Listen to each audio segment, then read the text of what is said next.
But yeah, tonight I'm gonna be playing some more Great Ace Attorney Chronicles, or Ace Attorney 1 Adventures? Anyway, the first one. We are on the final episode, and we are finally starting the trial after 2 streams of just, after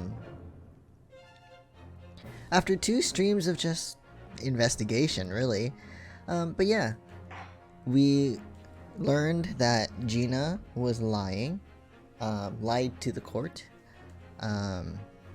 perjured herself, I guess, because of McGilded. So, I mean, he was already kind of sus, but now it's confirmed that he was not such a great guy. No, not really. But yeah, let's get on with it, I guess. Start playing from your latest save, yes. Here we go. Trial part 1. But yeah, I cannot believe, like, it's been so long. And we're finally getting to the trial. Which I'm kind of glad for that it's long, because the other ones, they weren't short per se, but I felt like I breezed through them a little bit. So I'm glad that this one seems to be a bit longer. So, yeah. Just making sure I updated everything. Good. Okay. We are good. Should have made sure before. Okay. When I awoke the following morning, Susato-san was already gone. Oh, right, and then she was called home.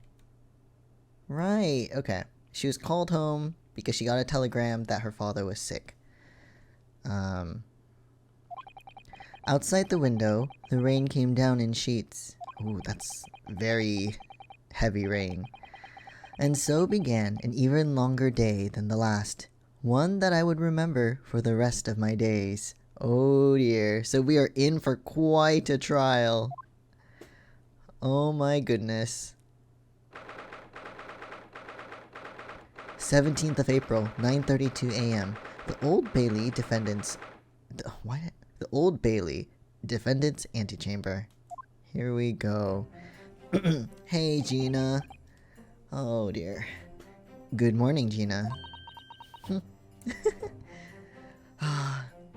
Reluctantly, we are... Or not reluctantly on our part, but on her part. She's reluctantly accepted us as her lawyer.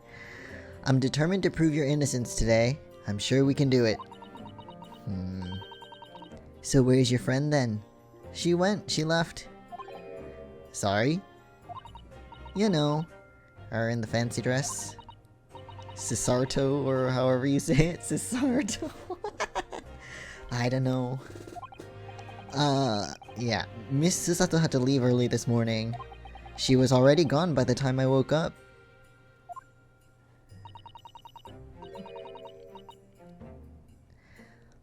That's a face I haven't seen before.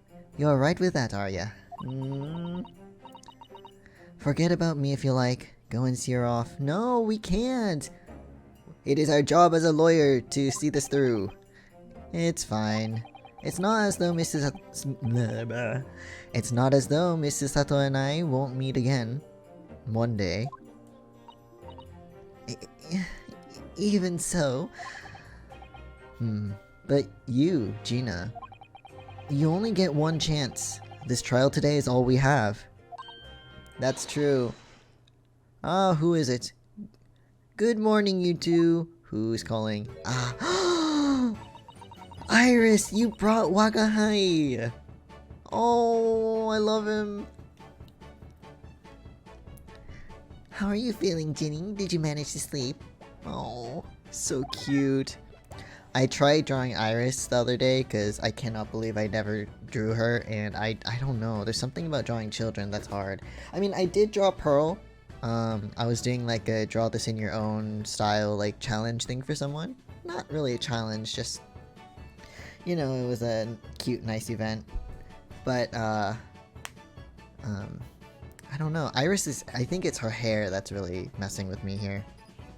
Meow. Oh, I love Wakahai. He's so cute. Iris, what are you doing here? Oh, what do you mean? When a friend is in need, we show our support. Isn't that right, Waggy? Oh my god, I love Wagahai. Oh, there he goes. Waggy! Great way to show your support, kitty. Oh dear. Let him have a nose around. What I'm gonna do? Oh, that reminds me. I bought a paper on the way here. Oh? Now, would you like the good news or the bad news? What do you say, Runo? Ginny? I prefer the bad news first, so the good news sounds better, maybe. Oh, well, I think I'd rather get the bad news out of the way first. We think alike, Ryunosuke. Nah, always take the good news first. You might not live to hear the bad. Oh. We are in a disagreement here. Oh, okay. Yes, that question always gives away people's personalities. Let's not go there.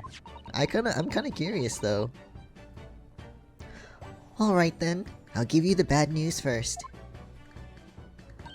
A record amount of rain has fallen this morning, and carriages all over the capital are struggling to move. Okay.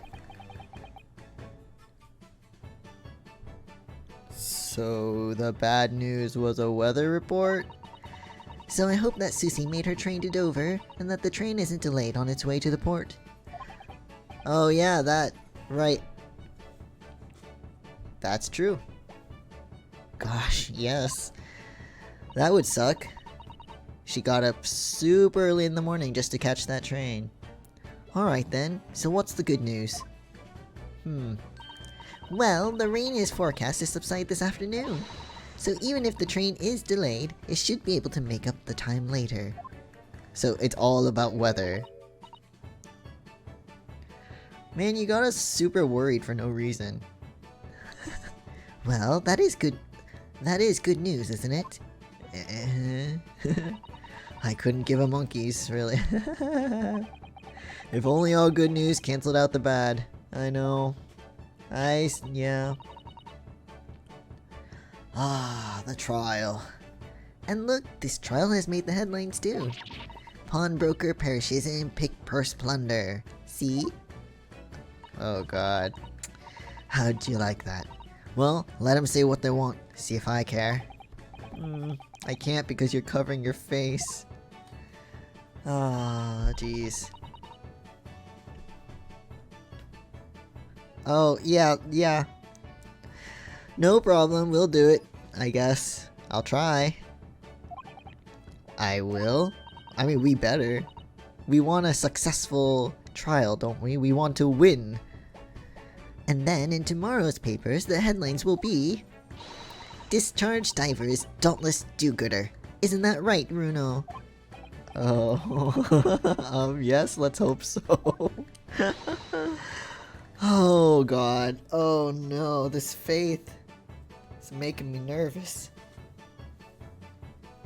Sorry, it was a bit warm today. So I need to tie my hair back. And it's long enough to again to tie it up at least a little bit, which I kind of hate. Like, a part of me is wondering, should I cut it off or should I grow it out? But I don't know. How was that? I was trying to sound like Susie. Did it work? Did it? It's like she was still here. Oh, that's so sweet though.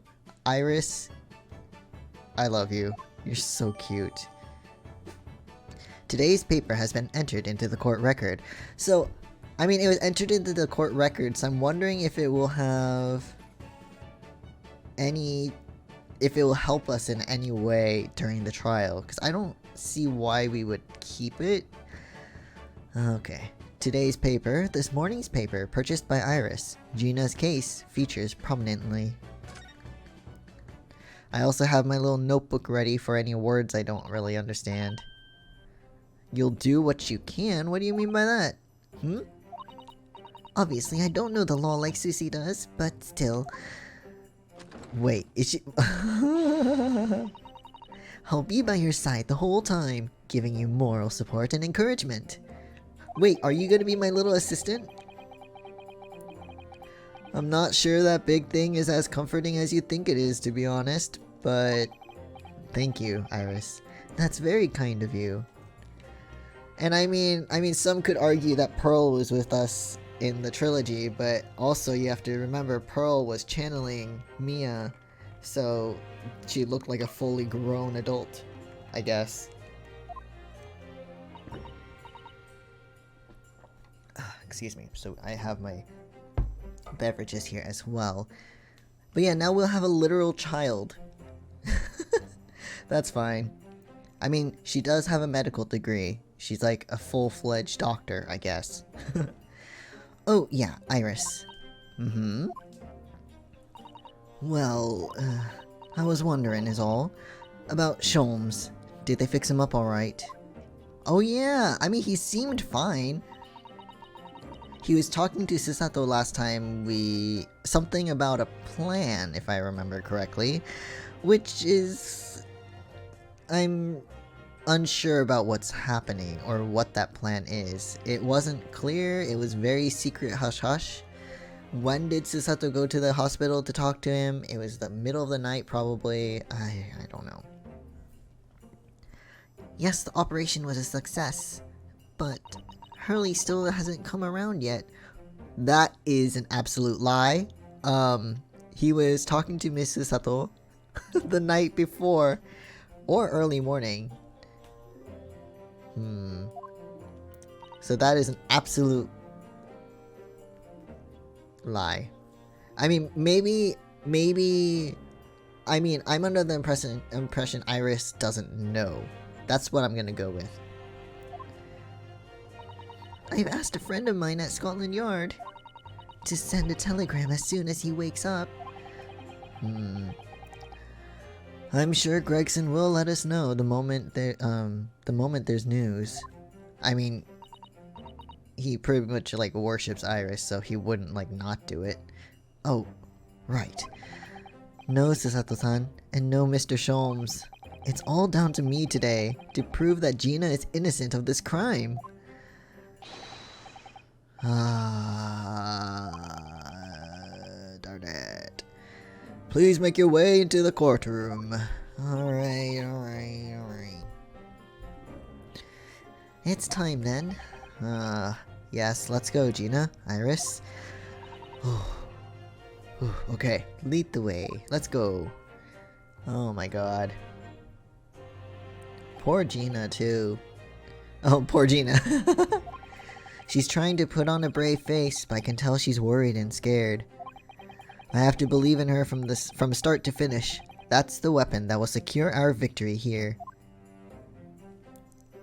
Oh, I was just about to say I missed Kazuo. I was just about to say I missed him. He's another character I need to draw, honestly. I mean, okay. I need to draw, like... Maybe I'll make a project of it. Drawing, like, all the DGS characters that I've met so far. You can see his eyelashes, too, when he's blinking. If I learned anything from my great friend, it's that. Oh, so sad. I miss him too, Yunosuke. Even though we only had one trial with him. Okay, 17th of April, 10 AM, the Old Bailey courtroom. Here we go. Here we go again. Hello, Judge. In the name of Her Majesty the Queen, I hereby declare this court to be in session. Let's just watch how, by the end of this trial, or if I don't think we'll finish the trial tonight, but by the end of the stream, his voice will have changed like 5 times. This trial shall determine the guilt or innocence of Miss Gina Lestrade. I now call upon the counsels for the prosecution and defense to declare their willingness to proceed. Van Zix. The prosecution is ready. The defense is ready. We are all ready. Oh? Lord Van Zieks. Uh-huh. Remind me, how many years ago was it that you withdrew from the Public Prosecution Service? I think it was 5, right? Ah, there it is. It was some 5 years ago, my lord. Yes, and 2 months ago you resurfaced somewhat unexpectedly. And here you are again today. Are there some circumstances of which the court should be aware that have led to this erratic behavior? And also, okay, adding on to this, according to the game, he's only been prosecuting our cases, I think, which is very strange.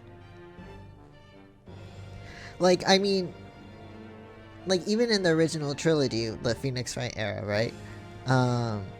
It wasn't just that Edgeworth was taking only Phoenix Wright's cases. It's just Phoenix has always ended up against Edgeworth somehow. But in this case, Van Zieks has only been taking cases against Ryunosuke. So that's really strange. From what I know, or from what I understand. In what one might describe as your former life 5 years past, you dealt exclusively in matters concerned with the highest echelons. Echelons? Ah, there's the first words. I've seen the word, but I've never heard it, I don't think. Of society and government. But I'm assuming it's like a title of like someone on higher status. Really? So why against me? Yet today you choose to try a simple case of burglary and murder. I confess I find it more than a little befuddling, counsel. It is quite strange. There are 2 types of person I cannot abide. Firstly, those wealthy scoundrels who hide behind a mask of philanthropy to cheat the public at large. Oh. Yes, we know, Iris. Yes, I just about managed to work that out, thank you. Magnus McGilded. If I'd known what a monster he was, I never would have defended him. And secondly, even more loathsome. Those wily scoundrels who masquerade as allies only to effect total betrayal in the final hour. In other words, the confidence tricksters from those tiny islands in the Far East. Excuse me? What do you mean? The fuck did they do to you? Did he really just say that to my face? He means you, you know. We know. I actually managed to work that out too. Thank you, Iris. Oh my god. So maybe something happened to him, but here's the thing, I mean, whatever happened maybe to him in the past, I'm just making assumptions here because usually with these games, it's been like, something happened in my past and I hate this, you know? So I'm like, is he being racist because of a past experience? But even so, that's like fucked up because just because some person did it doesn't mean you get to like bash at the whole like country, you know?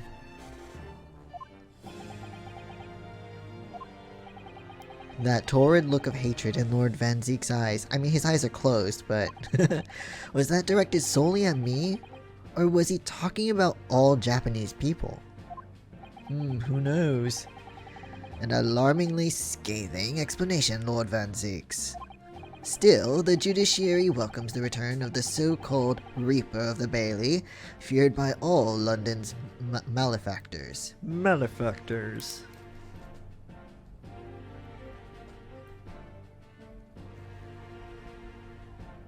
Okay. What happened to you, dude? Your lordship is too kind. His voice is gonna. Why is it when I was playing like Spiritfarer, my mic wasn't popping so much, but when I start playing this, it goes like nuts. I feel like his voice is gonna change like 5-10 times. throughout the stream too, who knows. Now, jurors, the 6 of you have been selected at random to represent the will of the people in this trial. Oh, yes, let's see who... What the fuck? Dude! Wait. Okay, so we've got the guy on the left. We know... So the guy on the left is Mr. Moonhead. He's the guy with, what's his name? Deb or something? And then we got that maid again. Some dude with, I don't know. Okay, there's the old man. Now he's a surgeon? A doctor? Maybe that's his job. But last time he was in a normal green coat. Then there's that typewriter lady. Though I don't know what she's doing now. And then there's the guy on the right. What's his name? I don't remember. He's... Oh my god, I need to look it up. He's that Russian guy that was in the newspaper during the boat trip. What is his name?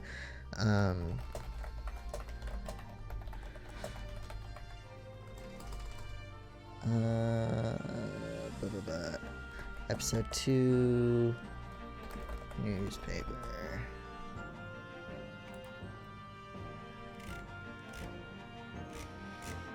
But yeah, it was from the Speckled Band case.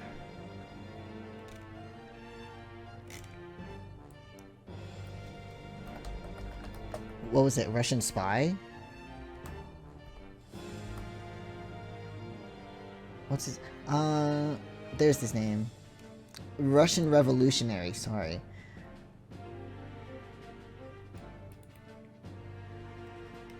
Villain Bolshevik. Of course. Okay. Oh, my foot. Okay. Are you ready to hear the evidence placed before you and determine the guilt or innocence of the defendant? But yeah, he's totally that dude. Is that a mouse? He is rubbing that mouse so... that poor thing. I mean, maybe he's enjoying it. I don't know. Ah, there he is. Former lieutenant in the British Army here. Did you know, chaps like me were born ready. Were you now? Do you still have the charred off, you know, the robe, at the butt of his robe? It was all like burned off. Last I saw him. Clean crockery, clean cutlery, and a clean conscience. His lordship's motto is very appropriate here, I think. Also, they selected the jury at random. Are there really so little people in London that she's juror again twice within like 2 months? That doesn't make sense to me. It's a big city. It's like the main city. There's no way. Oh, that's what that is. A stereoscope. Kind of. Oh, his eyes are gonna be cross-eyed the whole time, aren't they? Everything will be stereoscopic in the future. Absolutely, absolutely everything. And I'm ready for it. Good for you, kid. I don't understand it. I can't have left it in there. It's not possible. But could I have? Excuse me? Wait, is okay, if he's a I'm assuming he's a surgeon. What? That's not reassuring at all. Women indispensable in society. Stop. Female-centric future awaits. Stop. Wait, is that Morse code?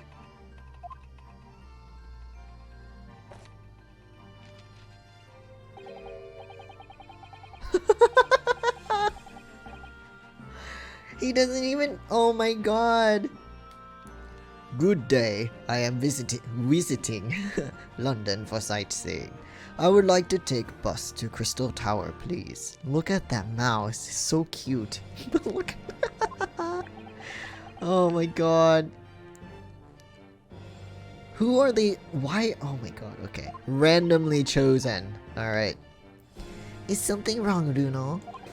Oh, not exactly. It's just the last guy, he's a bit suspicious. I'm fairly sure I recognize these jurors, almost all of them in fact. Wait, really? I don't recognize the the second guy, I think? The third guy? No, the third guy. I don't remember seeing that face. Or have I? Did I? I don't think so. But yeah, okay. Really? Funny coincidences like that do happen from time to time, don't they? Not like that. This is... no way. But it is quite strange. The jurors are chosen at random from London's 6 million inhabitants, you know. That's what I was talking about earlier. It makes no sense. So I've been led to believe. But something tells me I'm being duped. Yeah, this is too suspicious. I mean, okay, he's probably had to judge in so many court cases, he's not keeping track of who's been there already and what, but like, come on. The court calls upon the prosecution to introduce the facts of the case. Alright. The facts. Give them to me. Okay. Allow me to begin with a word of warning to the ladies and gentlemen of the jury. In short, there has never been a more self-evident case of cold-blooded murder. Why those two? It only went to those two. The victim, Mr. Pop Windibank, proprietor of a pawn shop on Baker Street, was shot from behind and died instantly. Okay. The prosecution presents this photographic print of the crime scene. Alright. What about it? It's from behind. We got that. As the court will observe, there is a single bullet wound just below the gentleman's left shoulder.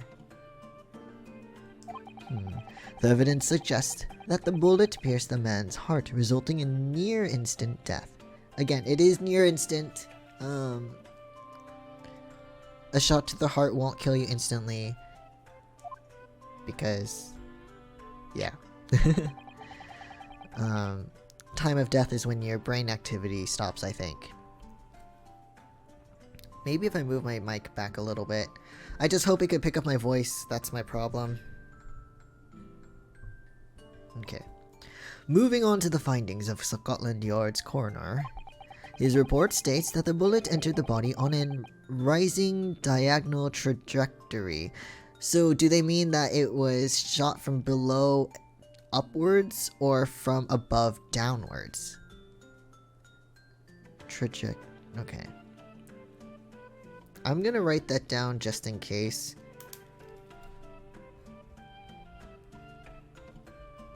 Trajectory, I mean, not the other two. And what's that supposed to tell us? It means the victim was likely shot by someone significantly shorter in height than himself. How tall was he? Because he didn't seem to be that tall. And Gina... Is it cheating if I look up their heights? Because I don't want to look up the thing. I want to know how tall they are. I mean, he's 48. Height is unknown. Thank you. Height is unknown.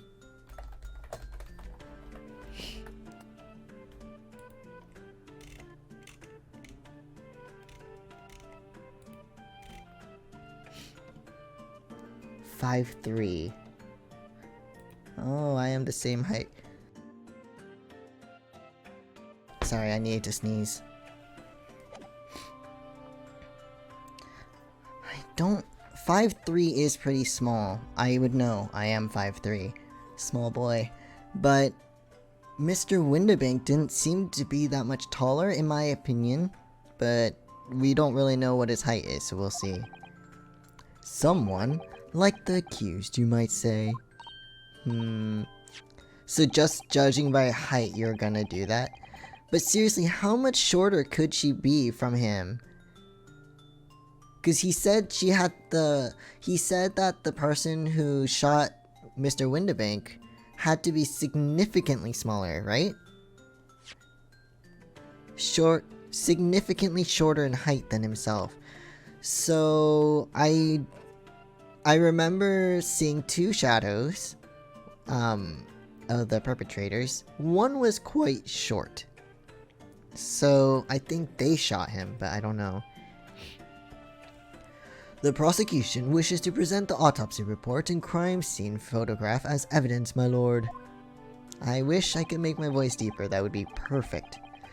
Indeed, the court accepts. Hand them to the bailiff, please.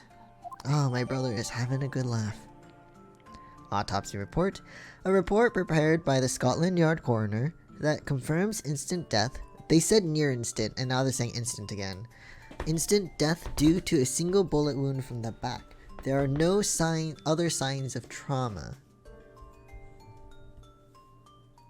Okay.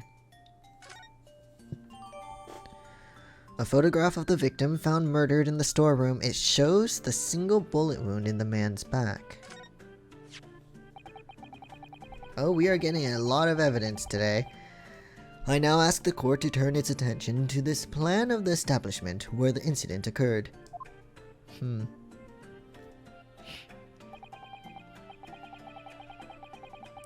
If those heights are accurate, then they are not that much different in height. The proprietor was found in the storeroom where he kept articles pawned to him. A windowless room with a single point of entry. A door to the main shop that was found. I was gonna say forced, but then I read that was found, and then whatever. In the sealed chamber, there were only 2 persons present. It wasn't quite sealed though. There was a little pop hatch to the door that could open. The victim, Mr. Windibank, and the accused.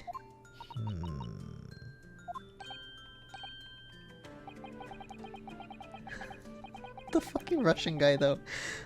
It may further interest the court to know that when the accused was discovered at the scene, she had in her hand the gun used to fire the fatal bullet.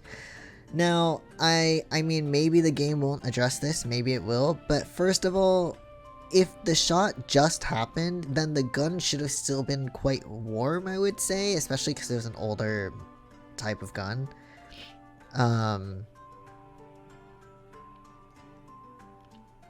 And if it was Mr. Windibank's gun, then it should be empty.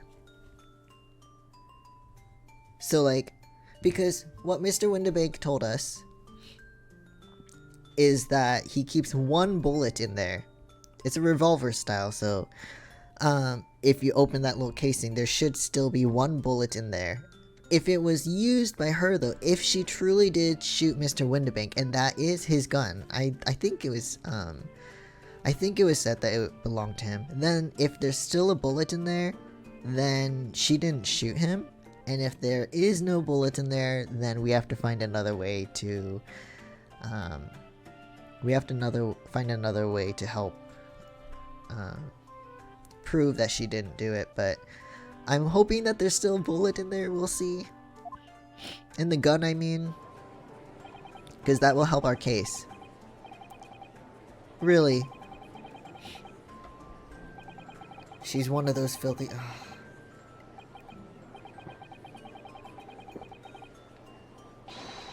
Wow, everyone's so rude.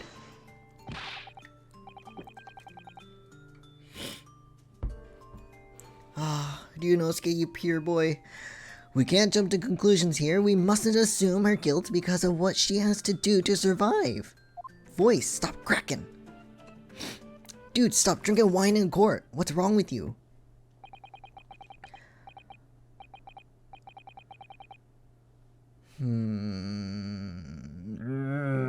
You piss me off. But I love your design and you're kind of cool, but you're also annoying and racist and awful. I'm hoping they'll give Van Zeek's character development where he's not such a dick and not racist anymore, because that would be great. But his design is really cool. I like his character design. The prosecution has barely begun presenting its case. I'm mad. Conveniently, this appalling act of murder did not go unobserved. There were witnesses. Yeah, the witnesses were the ones who did it. The two scoundrels who ran off. And if they were truly, like, innocent, why would they run away? After their testimony, this girl's true nature will be exposed. Pitiful pickpurse or cold-hearted killer. God damn it. I like this pose too. I'm gonna screenshot it. Give me a sec. Maybe I should make my I'm thinking of making a new BRB or something. Maybe I should do this for that. Sorry, just checking Discord. Really quick. Okay. Here's to establishing the truth.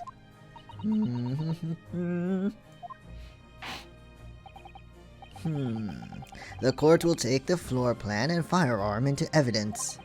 Hand them to the bailiff, please, Lord Van Zeeks. Yes, sir. At once, my lord.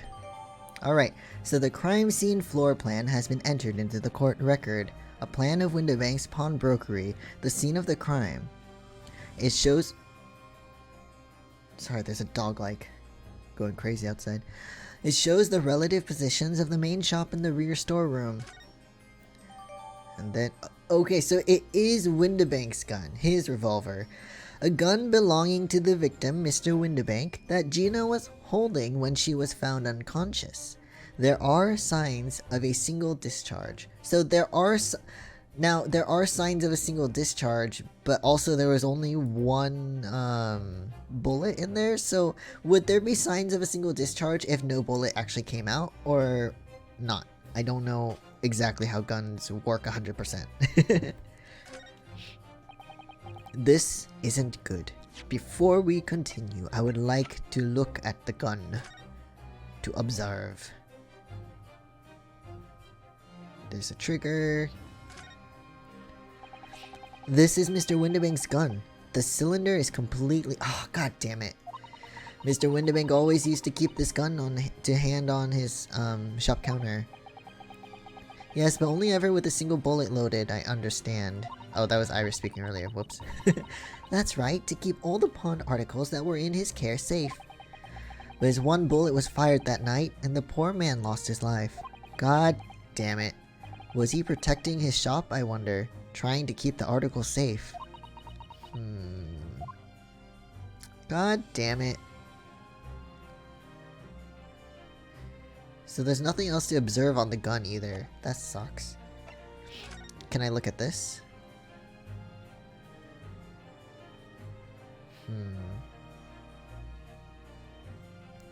But seriously though, their heights don't look that different.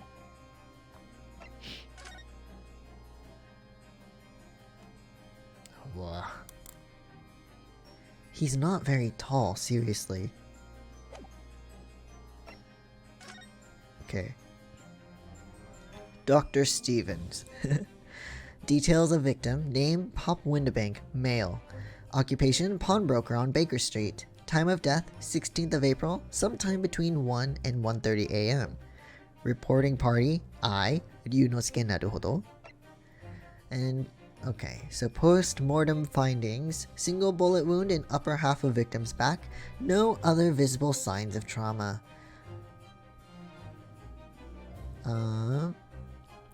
Instant death from a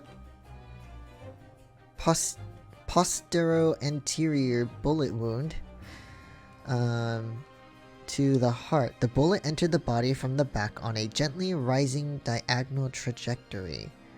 If it says gently rising, that means just a little bit, right?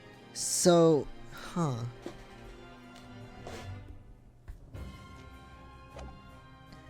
God, this guy's music is also great. Oh, let me look at this too. Pawnbroker perishes in the pick purse plunder. How awful. For Ginny, I mean. But tomorrow's headline will be Discharged Diver's Dauntless Do-Gooder, right? Yes, something like that. If possible, I'd like to go even bigger. Oh? Proud pickpocket protects planet post-trial, perhaps. How would she do that? Protects planet? Ooh, I can't wait for tomorrow now. It's going to be so great. Oh, great. Lovely. Anything else to look at here? What is this? Hold on. There's a sensational story lower down the front page as well. Look. Ministry Mole classified secrets may have been leaked overseas from Ministry of Justice. For a 10-year-old, Iris certainly has her finger on the pulse of world news. Well, I mean, again, she is a doctor. Like, licensed. Like, legit. It's about secret communications between Great Britain and its allies. Apparently, they're being intercepted by hostile nations. Communications are being intercepted, but how would somebody be doing that?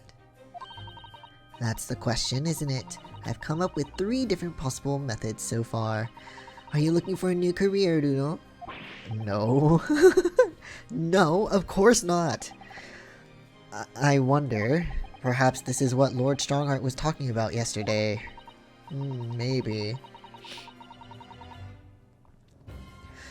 I wonder if Mr. Russian Revolutionary is involved in this. Juror number 6. The details of today's paper have been updated in the court record. This morning's paper, which contains an article about government secrets being leaked to foreign agencies. Ooh, that is no good. And yet this is the headline? What the fuck? That's stupid. Did I look at this?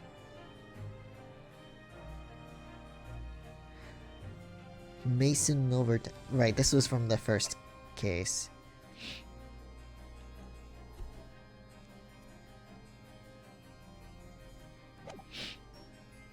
Okay.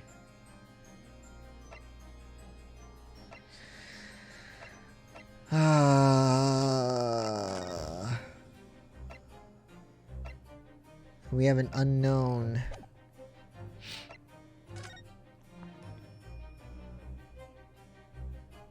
That's so cute. Okay, okay. So back to the trial. I feel like the mood in here has turned very gloomy all of a sudden, Bruno. I think that's because it has. Oh, poor Iris. No need to be so dramatic, dude. Let us begin. Bring forth the witnesses to the foul murder of Mr. Pop Winterbank on 16th April of this year. You know, we know the details, sir. What the fuck? Dude, how can they not be sketchy? What the fuck? Dude, they totally did it. They were there. Excuse me. What? They...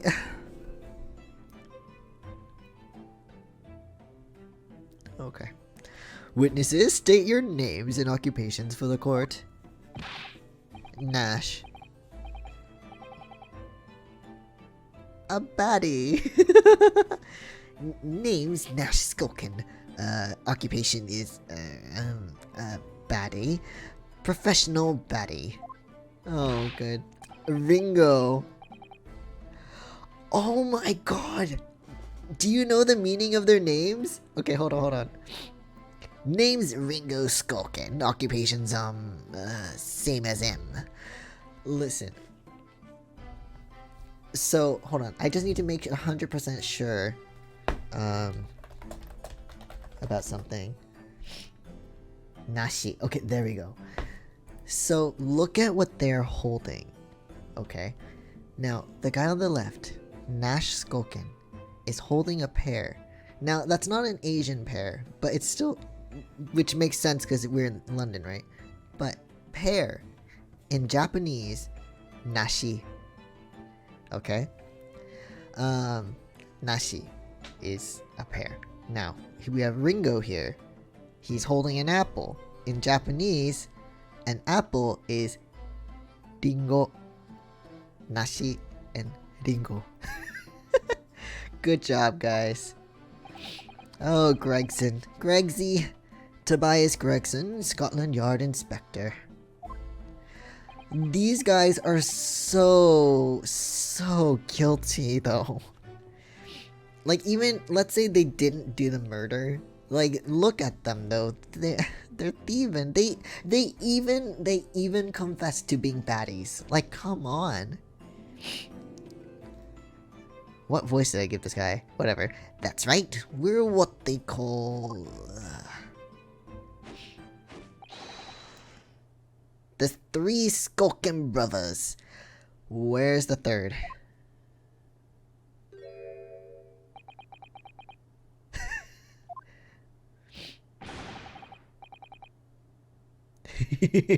Okay, there's just two of them. Is this like a weird Waluigi Wario scenario here going on? Like, what the fuck?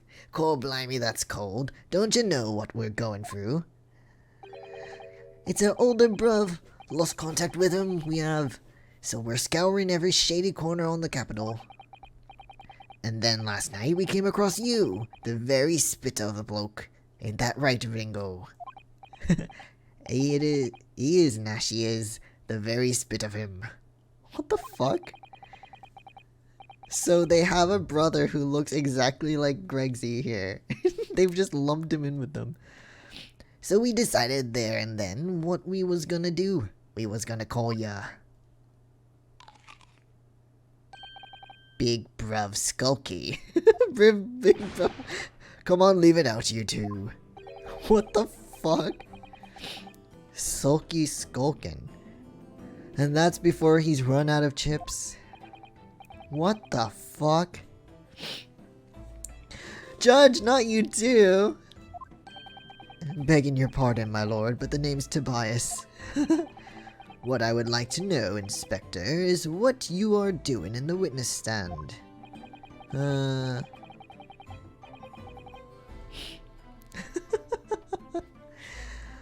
The Skulkin brothers are currently under arrest, my lord, on suspicion of theft. His voice has changed.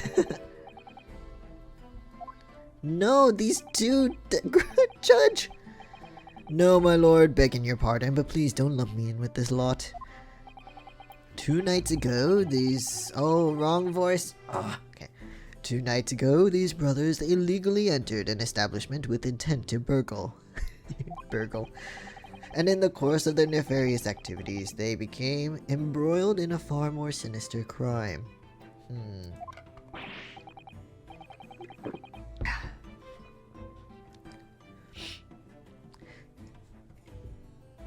Sorry, let me just look up something. Jove.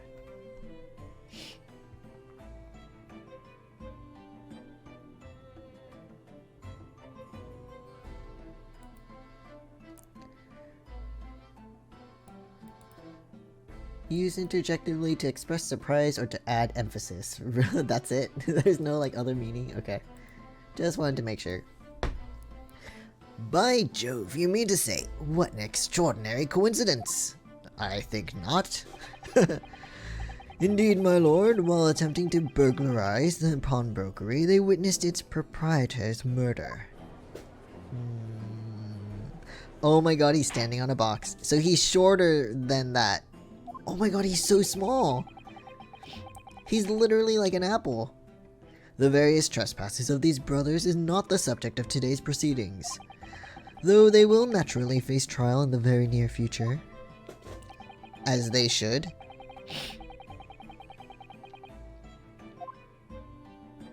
Of course, that's fair.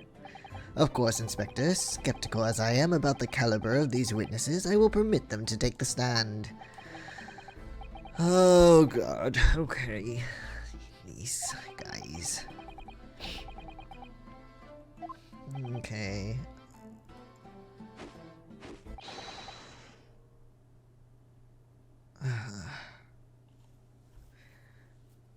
This is really just a Waluigi Wario pair.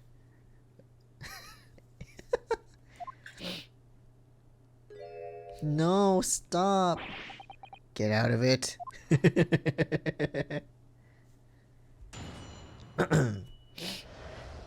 I'm gonna make Greg see Luigi in this scenario here. So illegal entry. Oh my god. We was walking down Baker Street in the small hours, and the gaff store was ajar, see? Was it? It was like some kind of sign. What voice did I give you? Begging for us to go in, it was. Oh my god. But once we got inside, cold blimey lummy, we heard a gunshot from the back room. Uh-huh. We went to see what was what, but the door was locked from the inside. Uh-huh. Wow, this guy is very animated. We never done nothing, Governor. We never took nothing. We just left after that, nice and quiet. That is not true. You shot Mr. Holmes. Sholmes, sorry. Sholmes was shot when you guys tried to leave. You guys are a bunch of liars. At the precise moment these miscreants entered the property, an even more sinister crime was afoot.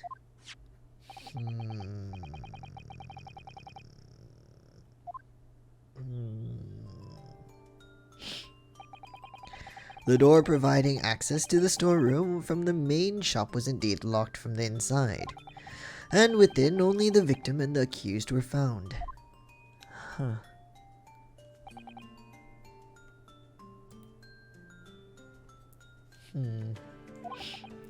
I must say, it does appear to be an overwhelmingly simple case. Yeah, let's, let's not look at any of the details. Let's not have any debate or argument or look at any evidence to prove that it wasn't. No, this is the case. Good job, we're done. No! Excuse me, no. Still, the defense may cross-examine the witnesses now, of course. Counsel, if you please. Alright, Judge. Fucking Christ.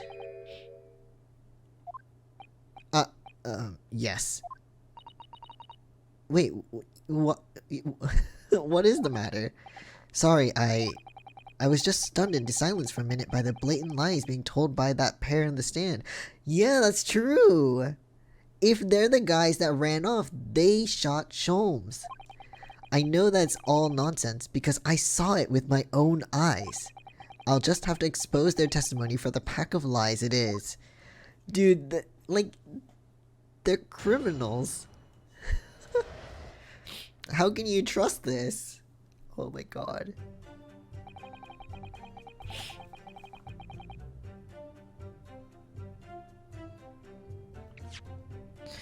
Let me just see what we have so far.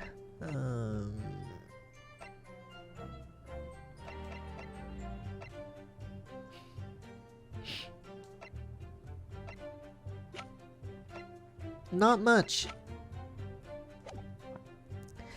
We'll just have to press these and see what we can do about it. The front door of Windobanks was ajar, you say? What time of night was this? Must have been around 1, right, Ringo? Huh. Yeah, I'd say so. Right, Silky. He wouldn't know. How would I know? The place would have been shut at 1 in the morning, just like every other shop in town. Well, it was pitch black inside, it's true. Ain't that right, Ringo? His face. The shape of his face. I'm not so sure, Nash. I seem to remember a little light burning inside. What about you, Silky, old mule mucker? He's not part of this. Stop, guys. Leave me alone. I'm just here to keep you guys in check. There definitely was a small lamp burning inside. That's what alerted us to the situation in the first place. Huh.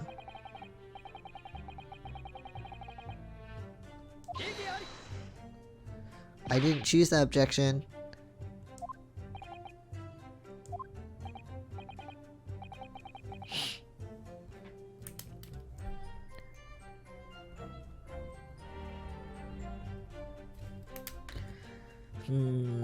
Okay. Dude, I seriously do love his design and his outfit. It's so cool. These brothers inadvertently wandered into the middle of a cold-blooded murder. Simply because they found the door of the victim's establishment open and ventured inside. That's definitely what happened, sure. It was like some kind of sign begging for us to go in, it was. Well, if they're baddies, then why would they want to go inside an establishment where the lights are on? That makes no sense to me. What are you trying to suggest? That you had to go in? Well, God moves in mysterious ways, they say. Don't they, Ringo? They do, Nash. They do. Must have been some sort of providence, I reckon. God's will often presents itself as the whim of thieves, does it?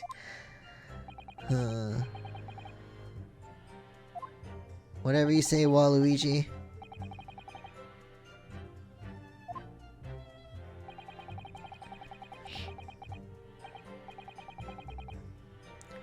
I'm gonna assume the light that the door wasn't just open, but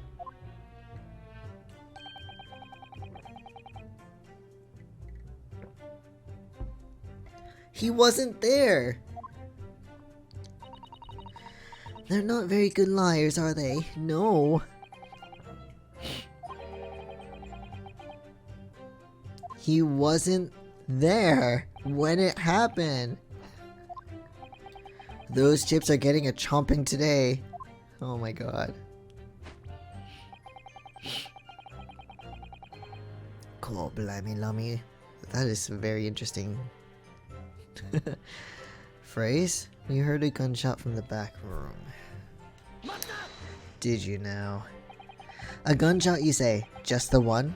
Are you sure about that?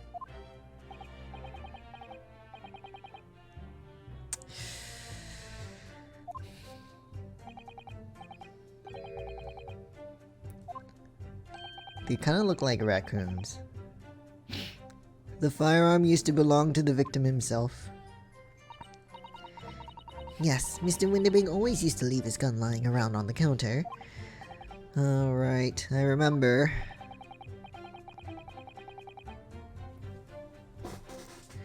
Well, it only had one bullet in it, but, you know.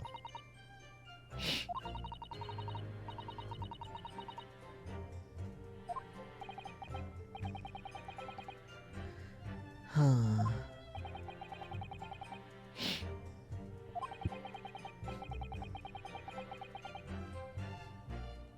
Yes, that's true.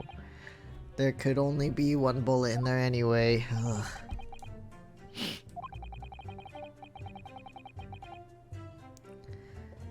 Dude, listen, just because someone was holding the weapon at the time it was found doesn't mean they did the deed.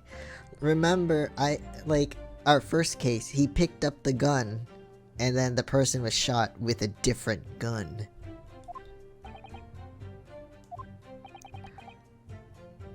But after the guy was already dead. Like, what? Wonderful. Wonderful.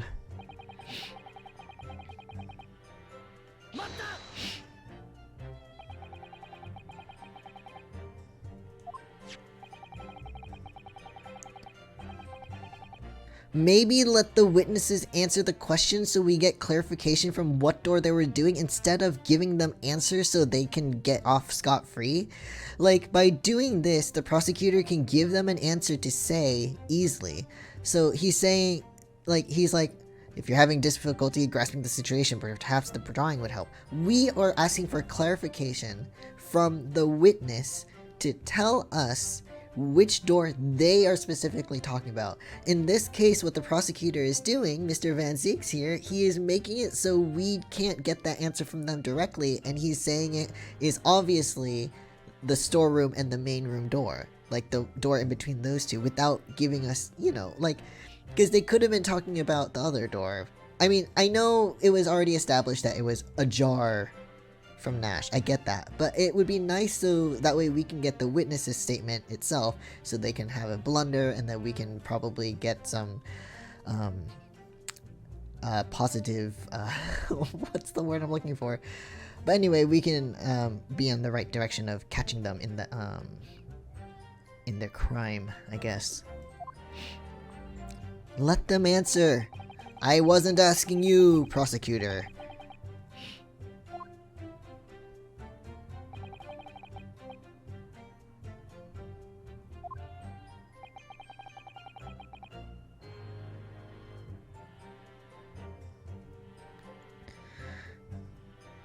The door was hidden behind a curtain, was it?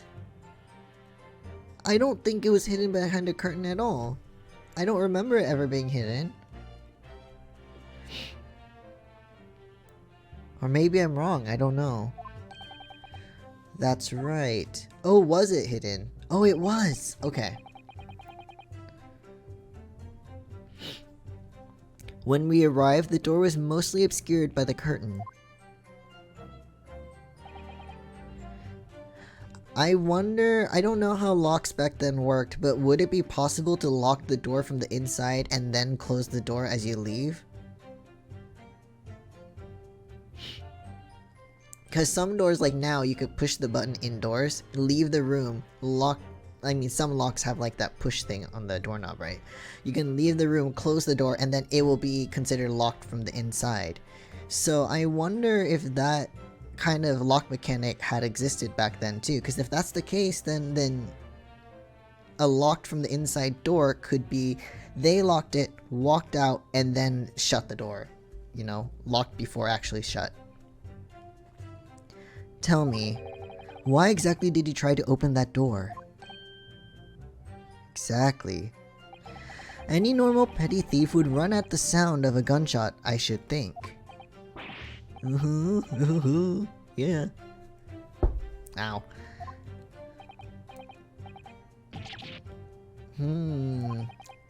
I suppose you'd have to say we ain't normal, eh? Broadly speaking, humans respond in one of two ways on hearing a gunshot or scream. The timid flee, gripped by fear, while the courageous investigate to see if they might help. Are you really courageous though? Those two?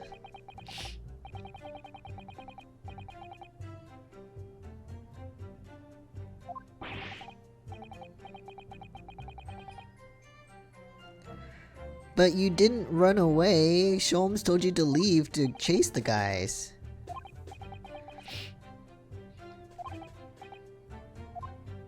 What the fuck?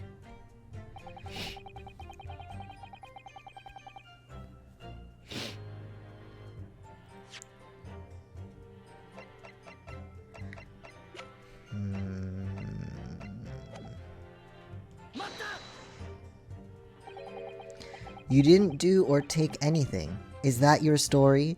Because you definitely shot someone, and he was operated on last night.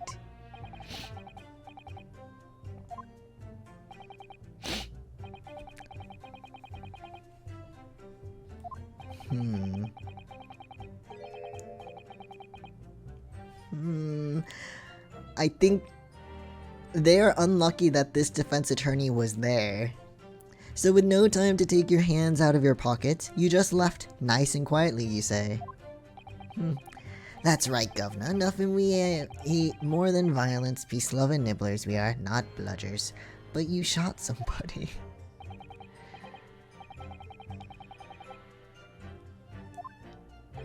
But you... Oh, guys, okay. So you'd clearly like us to believe...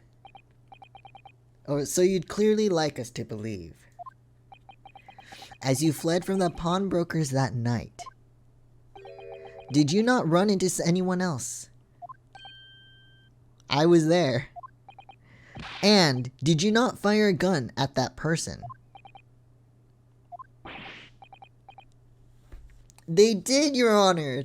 My lord, whatever.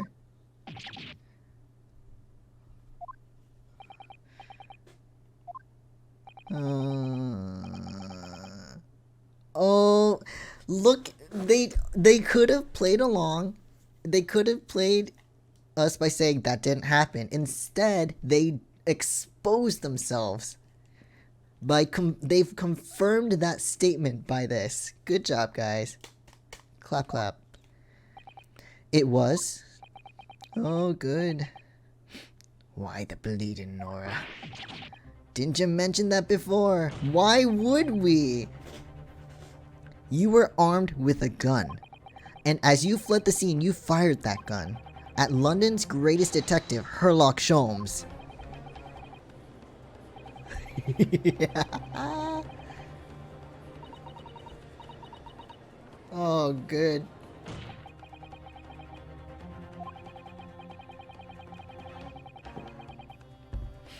Yes, because they ran out.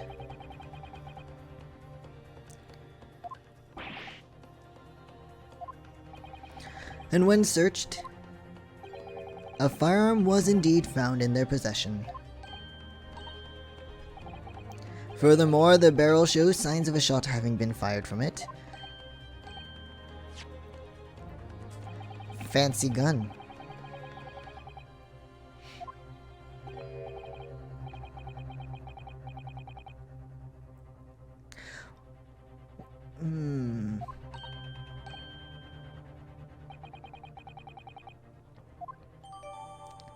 A firearm found in the possession of the Skulkin brothers upon their arrest.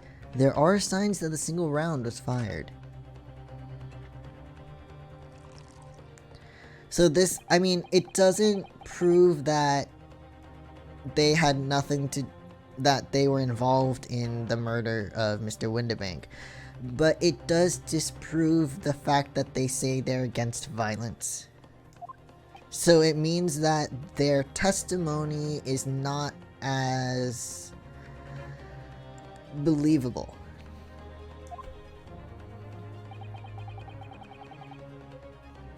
Oh, thanks. Thanks. Let me look at that gun, though.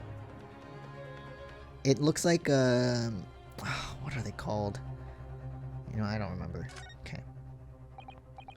So there's ammunition still loaded in 5 of this revolver's 6 cylinders. Yes, which tell us that only a single shot has been fired from it. Oh, this is so hard. The bullet hit Hurley, in fact, isn't it? Or, yeah, whatever. Yes, it happened almost as soon as we walked in through Windibank's door. I'll make those brothers pay. Oh, poor Iris. Anything else? No.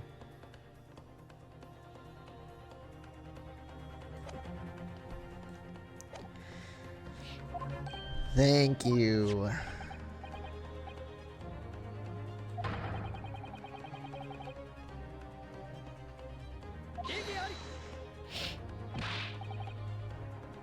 I mean, we need evidence because everyone's against the defense, but because I was there.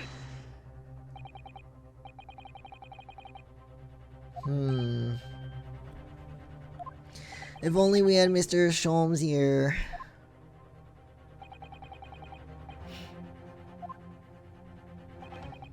Evidence that these two fired that gun before they left Windibanks that night.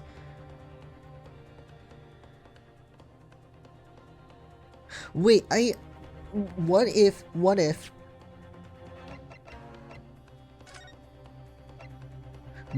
this blood is Herlock's? This was found after, yeah, maybe.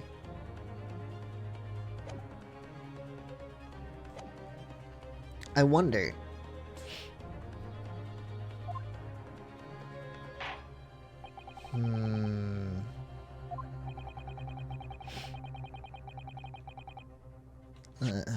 Hold on. Let me save. Let me save just to be sure. So, proof that they shot somebody or shot that gun that night.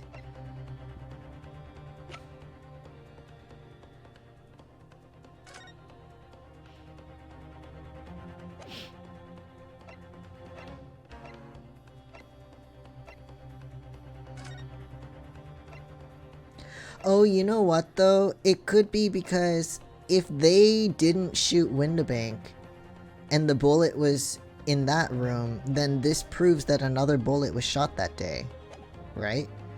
So could I present this?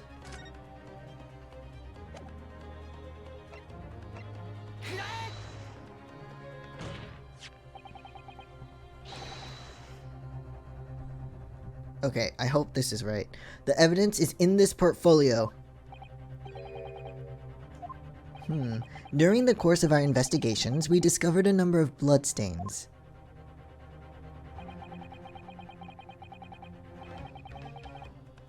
Why don't you shut the fuck up and let me explain before you're... Okay. We analyzed all the blood samples we found and recorded the results in this portfolio. Yes, it does. Because there was a bullet outside of the storeroom.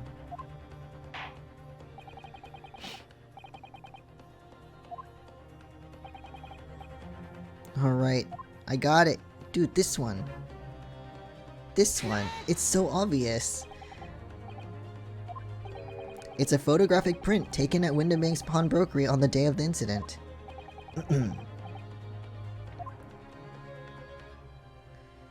Look at it. Is that a bullet hole? And if my eyes do not deceive me, it appears the bullet is still lodged there. Yes, as your lordship noticed, the bullet pierced Mr. Windabank's calendar. The date shown being the 16th of April, the very day of the pawnbroker's death. Yes. Yes. Exactly.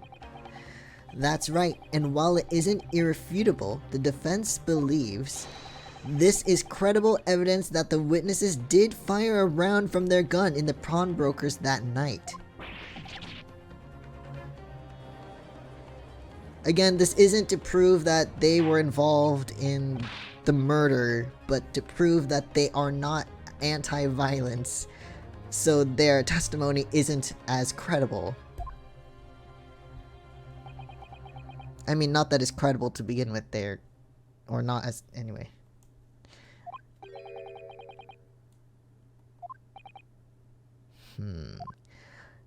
He has an ace up his sleeve. Stop, dude, you're gonna cause an explosion someday.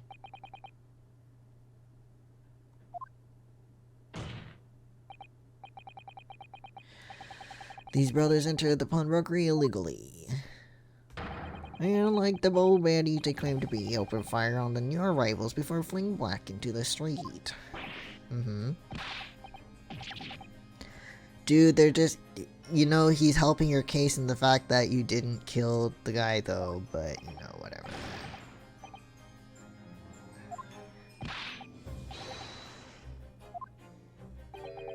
I have nothing to add. I mean, the prosecution doesn't... I don't know.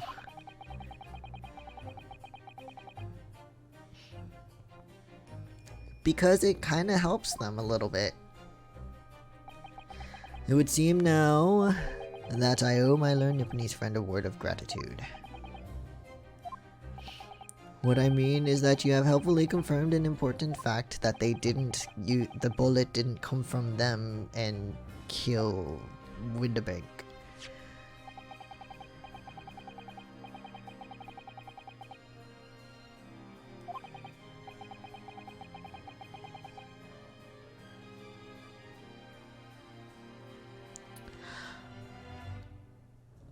A scenario has played in my brain about what might have happened. What if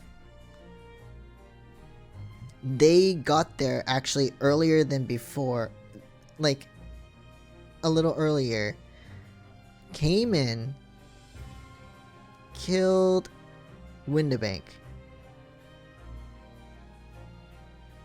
I don't know.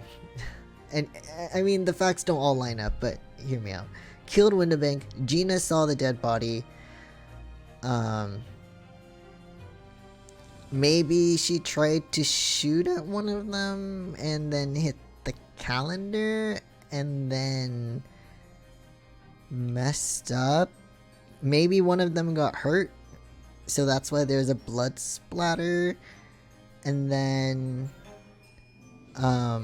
they knocked her out, set up a scene, locked the door from the inside before closing it, left, closed the door, walked out, then everyone else...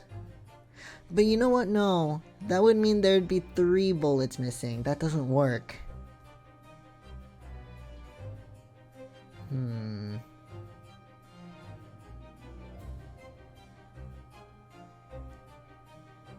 Actually, wait, hold on. No, that would just be 2. Because if they shot him, and then she shot at them... knocked her out, put her... Yeah, that's 2, never mind. That might work. Maybe they were trying to leave, and then, she was hiding at first. And then she shot at them. Then the bullet hit one of them while they were by the door. And then they came back, knocked her out, set up a scene, about to leave. Oh wait, no, never mind, because then Herlock got shot. That's why there was 3, okay. I don't know. I don't know.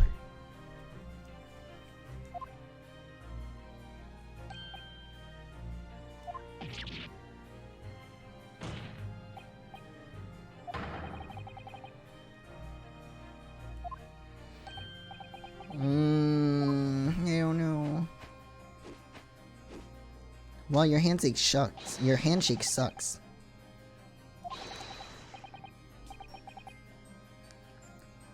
Look at them.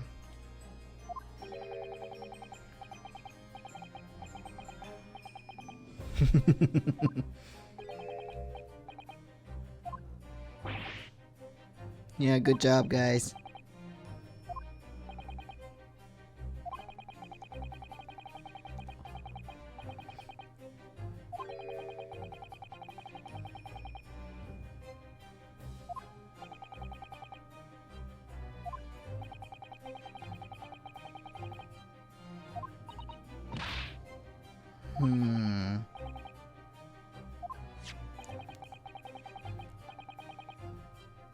He did.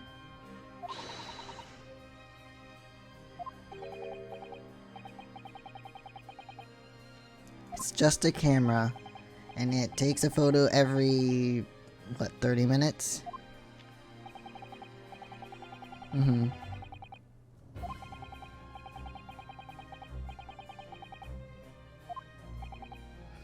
Oh, what? Do they have a photo of Gina then? That is a lot of photos. There are a lot.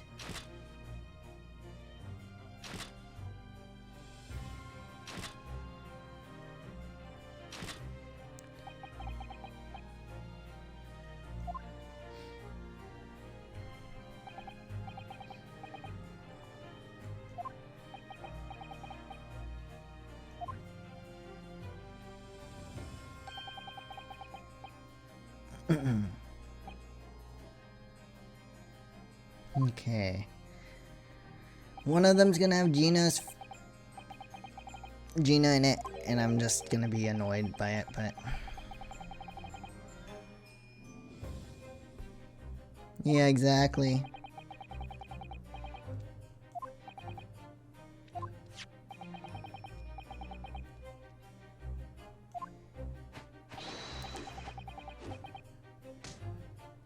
Guys, stop. Stop. No.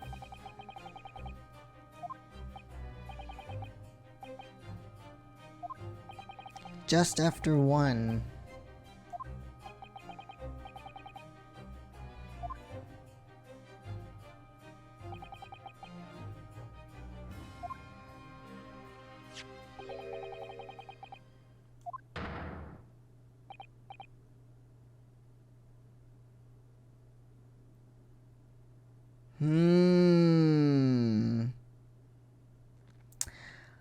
My eyes focus straight to that realistic looking photo of a golden retriever.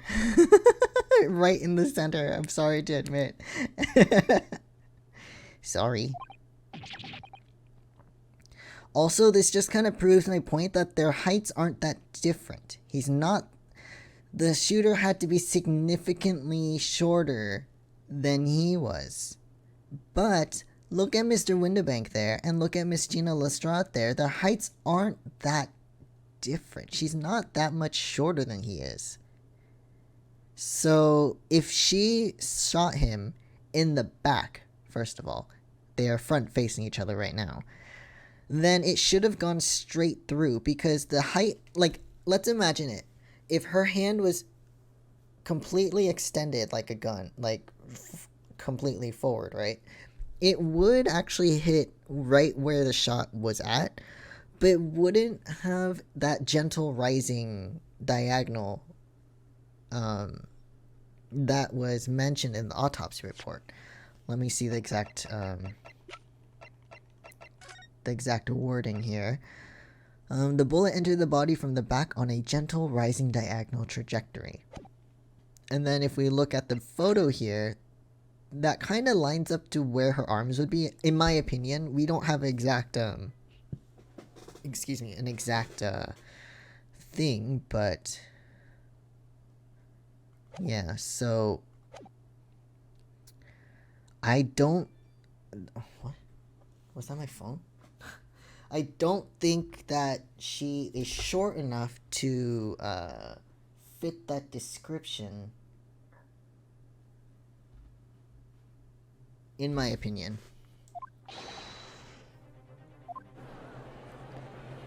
However, Mr. Purple, Ringo, is very small, and it would be perfect. I mean, look at the evidence, though. She's not tall enough. I mean, short enough. And also, he's not...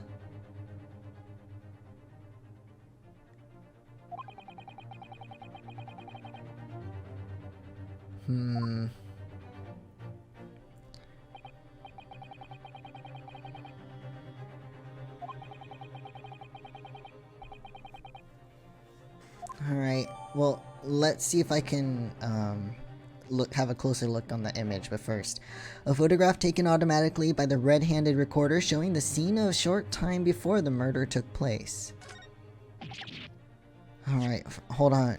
Yunosuke, hold on.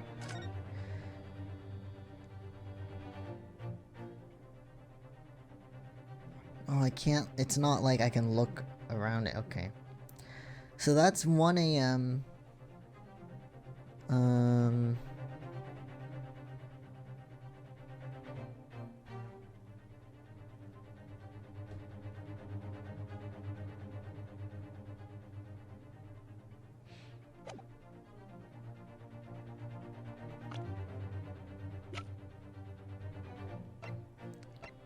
27 and 26. Oh god.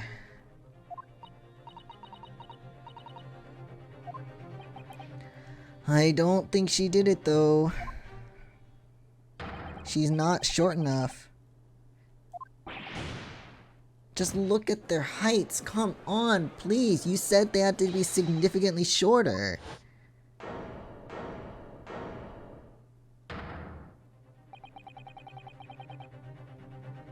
Yes, juror number 1.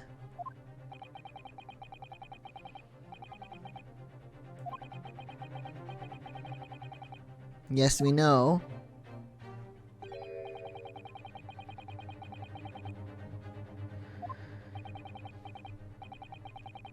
What was the thing called where it's like a summation whatever.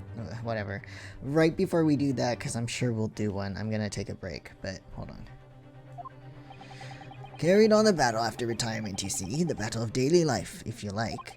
And here I am now leading this small squadron, 6 men, all good and true. 6 men, and we'll all go down there.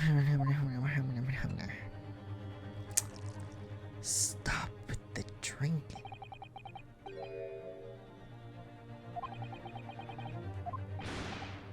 I have a right for the other thing that I forgot the name of.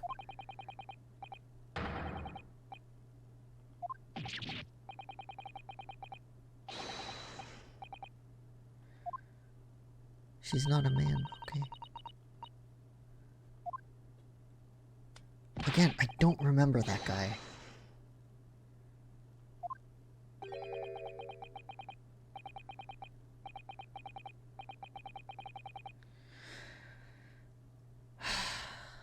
What a surgeon.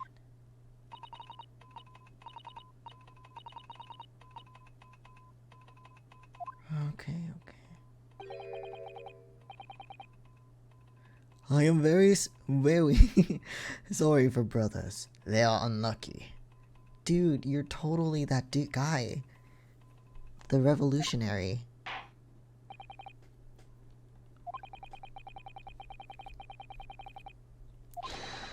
They're all gonna say guilty. Yuzai, yeah. Fuck you guys. Dude, this guy wasn't even paying attention, the surgeon. And that guy doesn't even know it's really... Oh, whatever. Whatever. They're so stupid. It's absolutely mad. Without even proper evidence. Even with that... I mean, again, that photograph just proves that she's not short enough to do that.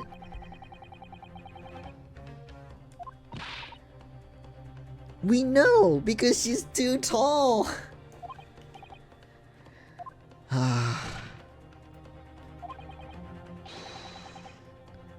Oh, it is the examination. Summation examination. Fucking Christ. You know, at least this judge is fair. You know, he will grant us permission for anything as long as it's in the books and stuff, you know.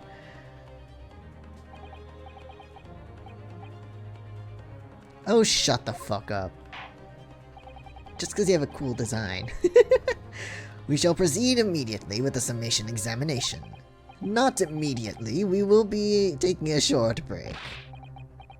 Absolutely. Okay.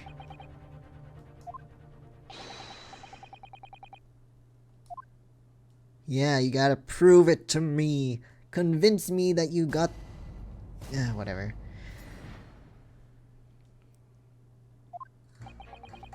No.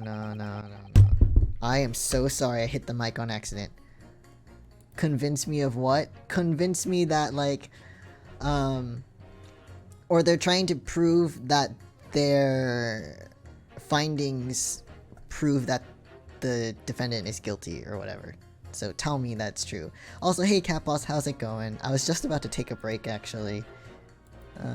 Hold on.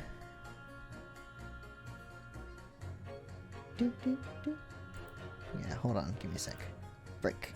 I will be right back. I'm just gonna let this music play though. But I'll be back in just a minute. Gotta use the bathroom. See you in a bit. Alright, let's see what these people have to say. All the evidence clearly points to the finger. I cannot speak. The lady has issues. Oh no.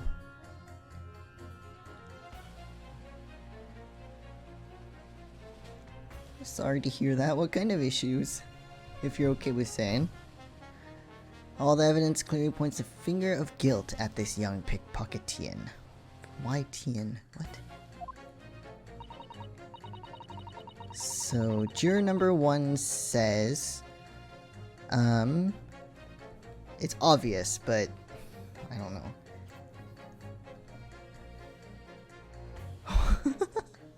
Oh, that lady, I was like... I was so confused. Yeah, she does have some issues. As a housemaid, I should like to see all filthy eyesores promptly and rigorously eliminated. That doesn't prove anything to me, though. I think you'll find that if you look at the photograph in stereo, the truth will just pop out. What? Everyone? Yeah, no, I agree. That guy's off, yep. Honestly, every character here is off. There's something off about everyone. If I have left it in there, I should think there'll be repercussions by now. Mind made up. Stop. Global radio transmission of verdict to follow. Stop. Oh my god. In Motherland, we say never judge by clothes, judge by head. I am convinced. Convinced? Brothers are innocent. No. I mean, you're sketchy too, dude. Also, none of that is like... What?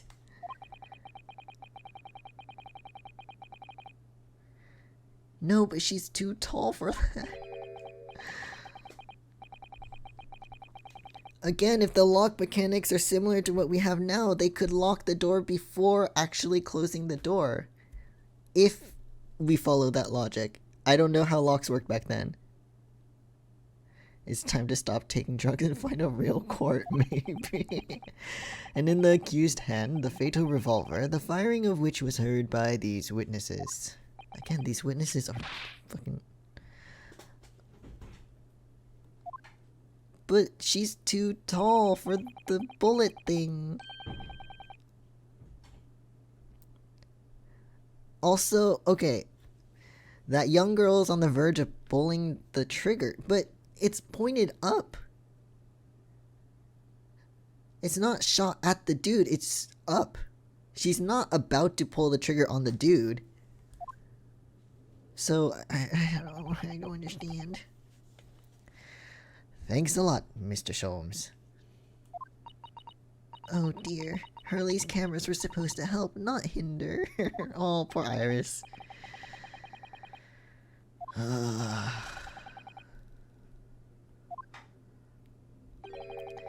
Which means there's more to this situation than we've yet to see. Oh god. Always the most difficult for us, but we can do it. Alright, here we go.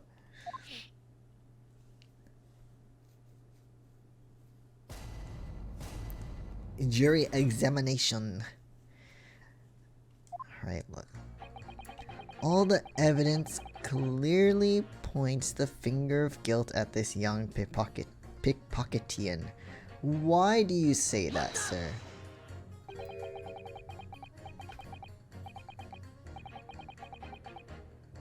Yeah. Ah, you're that lawyer chap. Well, there's a turn-up from at the books. Yes, rather turbulent time we had back then. Yes, we did.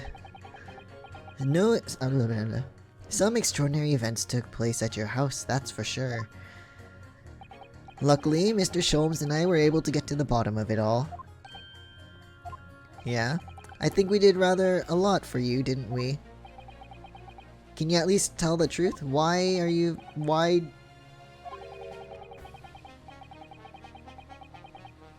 No, nothing of the sort. Just tell us the truth.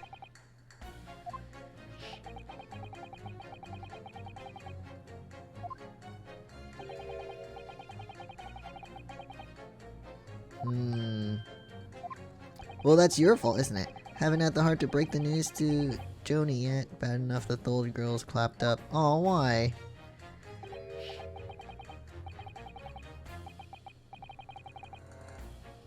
Well, that's your own damn fault. Can you just tell us why you think she's guilty, please?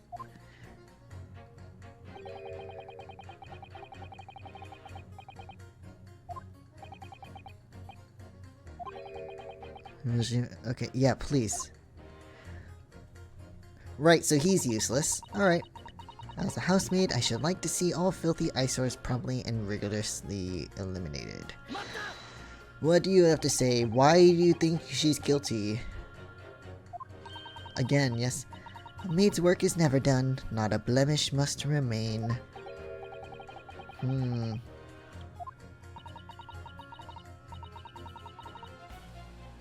Okay. The place is full of beggars, pick-purses, and crossmen. The scum of the earth. That's like saying homeless people are at fault for... whatever. She sucks. If it were up to me, all those back slums would be made spick and span or eradicated. You are awful. You are an awful person. Juror number 2, I don't like you. Homeless people are to blame for their situation. It depends. Didn't I know? No.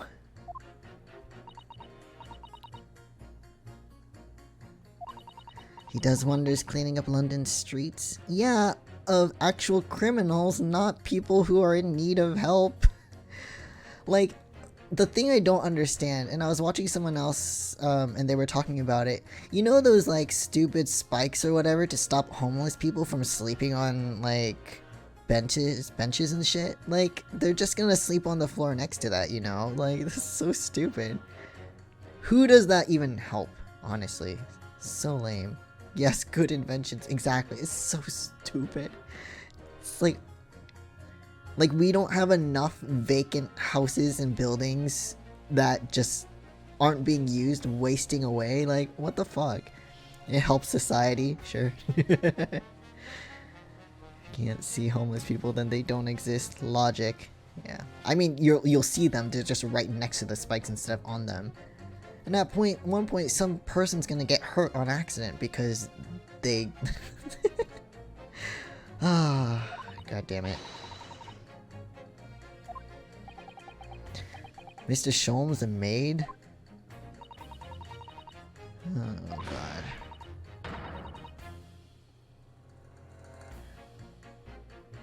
But it was just proven that these two guys shot Sholmes, not her. What does that have anything to do with her guilt? Excuse me? Minor detail, it was the two brothers in the stand who shot Mr. Sholmes, not the defendant.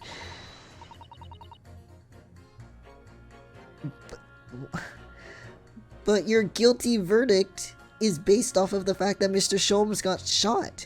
That has nothing to do... What? You are awful.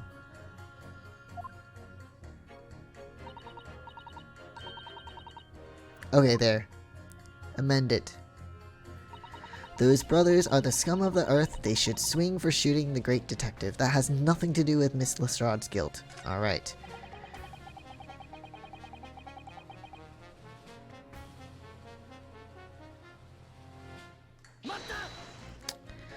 Alright, what do you mean look at the photograph in stereo? Stereo.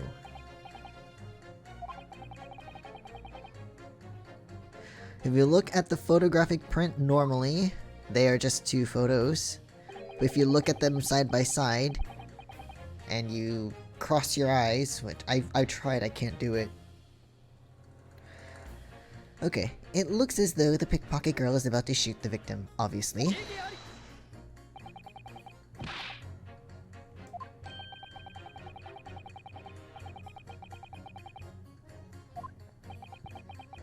How would I do that? There's only one.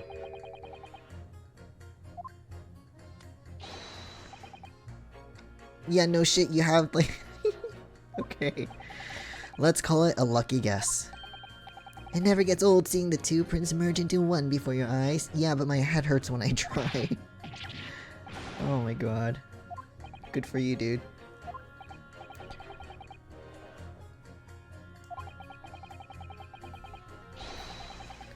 Yeah, I don't think that's the case. I've never heard of a stereoscope before, my dude. Giving us new perspectives we could only dream of before. It's the greatest invention the world has ever seen. For your time. If only it could give me a new perspective on this case, I might agree with you. How was that helpful? Hold on, hold the thought. Hold that thought. Let me...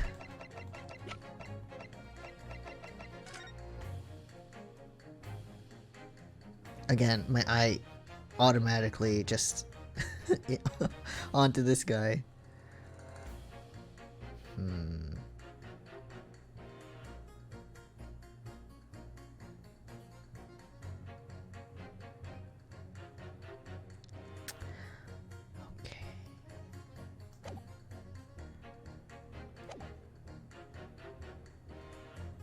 Okay, what is this dude talking about now? Did he, like, leave something in a body during surgery or something? Like, what exactly have you been muttering about all this time, sir? You keep talking about having left something somewhere or something like that. Ah, so sorry. As you can probably tell, I'm a surgeon. Yeah, no shit, that's what I guessed. Of course, people conducting surgery in this country aren't considered to be doctors. What? if you're not considered a doctor, but you're doing surgery, I don't want I don't want surgery from you.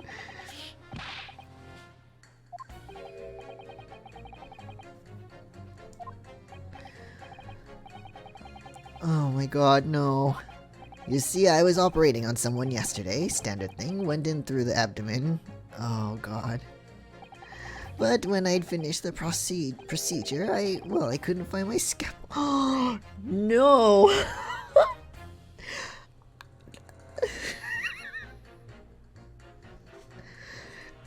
You wouldn't perchance have been,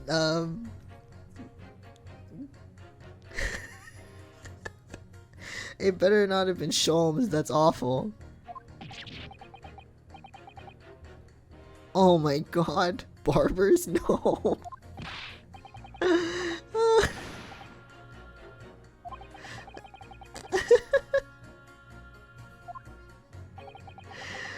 Could I really have left my scalpel inside the fellow's belly? No, of course I couldn't. Oh god, that's so awful. What does that have anything to do with the case?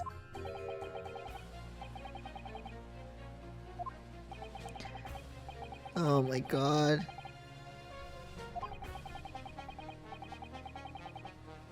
Free scalpel for the patient? In his body though? That can cut something up really bad. Now I'm sure I made sure everything was back as it should be. Well, as sure as you can be without being sure. That's awful. I'm sure you need to be more sure. This has nothing to do with... Oh my god. Enough of you.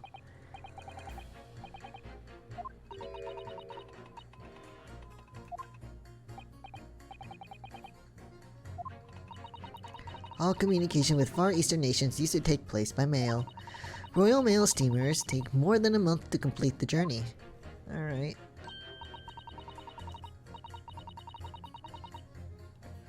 Oh, like Morse code, kind of.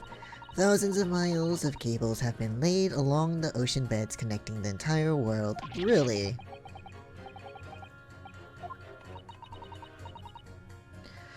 What should I say? I missed something. Makes my head hurt just think about it. Oh, okay. So cute. And just when I was starting to catch up. Okay, lady, calm down. Stop. This has nothing to do with the case. This has nothing to do with why you felt she was guilty. What the fuck?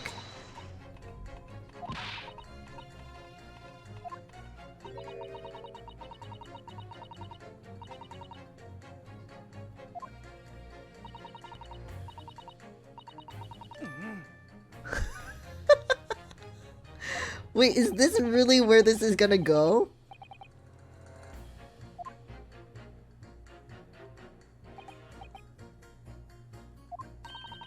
Why do you think she's guilty? Please answer the question. We haven't been shown a scrap of evidence that suggests that she isn't the culprit. And just as radio waves dash through the skies faster than the eye can see, so we should dash to the conclusion of this trial and stop pandering what?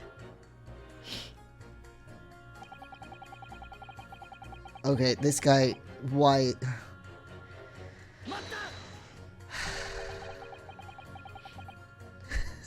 Please tell me you're not Villain Bolshevik. The Russian revolutionary. Oh my god. He totally is though. It's obviously him.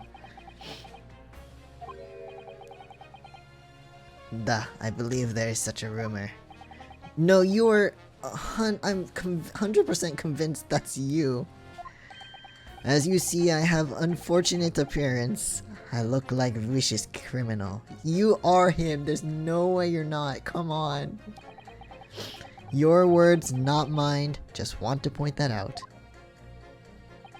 People call me revolutionary, murderer, autocrat. Autocrat?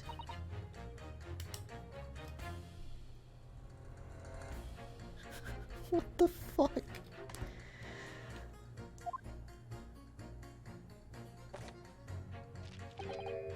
Good day, You said that already, dude.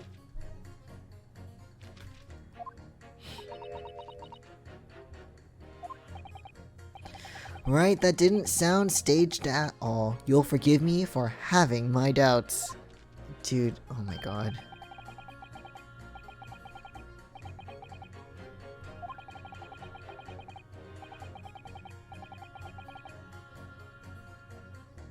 No, we say they are criminals because they've actually admitted to some of the crimes they just did just now? Like, what? I mean, they do look ridiculous, but come on. Nah, maybe they went inside pawnbroker shop, but they have done nothing wrong. They shot somebody, and he had to be hospitalized and have surgery. They even admitted to it. Well, first of all, that's one not so little misunderstanding I'll need to clear up straight away. Tell me something, Iris. The jurors are chosen at random from the inhabitants of London town, aren't they? Well, they should be, but... in that case, how is it that there's a Russian tourist sitting among them who looks for all the world like a revolutionary? Like, what the fuck? I wish I knew. Yeah, it's so stupid. If I can't change the minds of more than half of these 6 jurors, the trial will be over. I know. Oh my god, okay.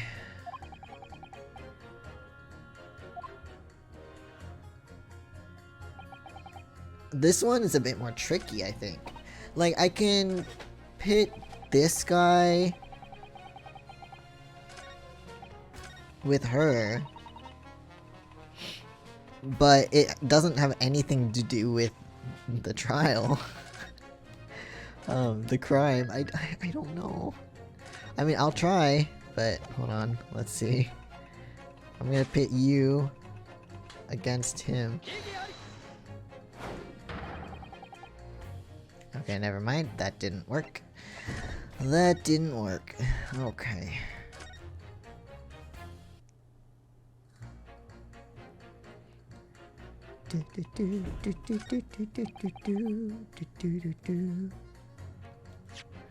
You're convinced that they're innocent, yet they shot somebody. I can't present it. Okay, Huh. No, I didn't mean to do it. I don't know. What to do? All the evidence clearly points the finger of guilt.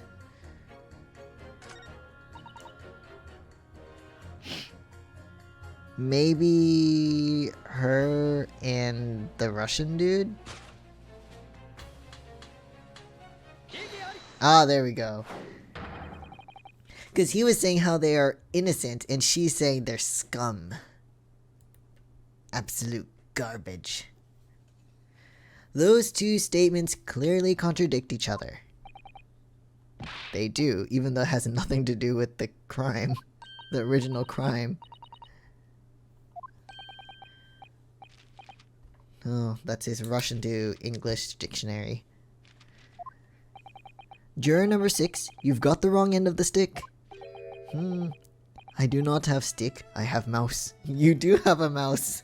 You do have a mouse friend, he's very cute. I like this music. I don't think I've heard it before.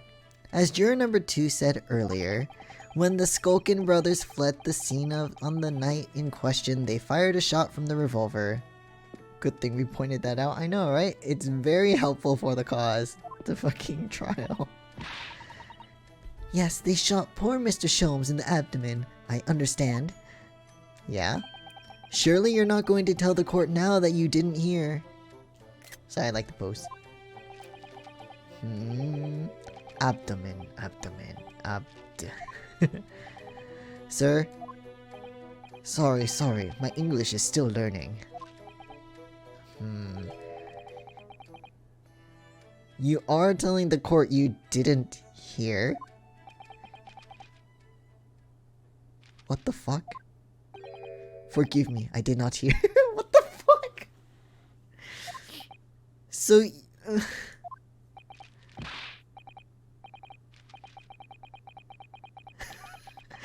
here is the word. Abdomen, part of person's body containing stomach and other vital organs.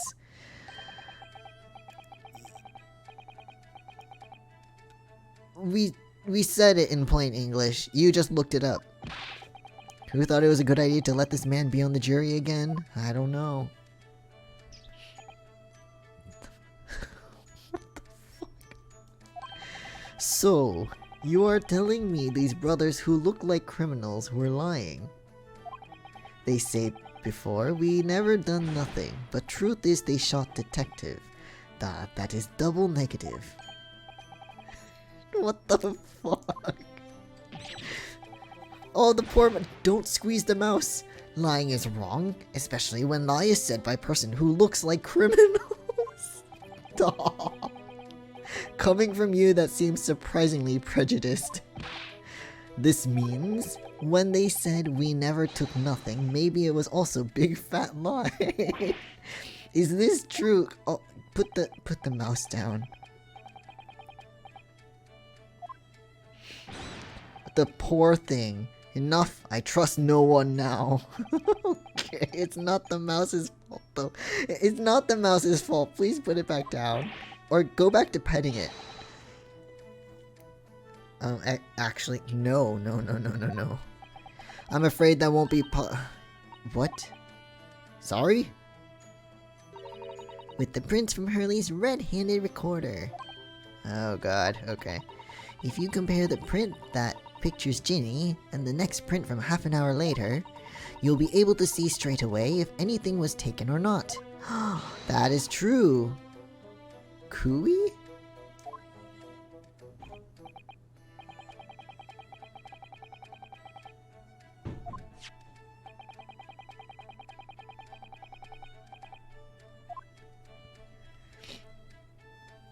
Oh, it's like one of those fun little... Fun? No. It's like those, find what's different between these two pictures kind of things that they put on, like, magazines and shit. Enter the shop, summarily heard the fatal gunshot ring out.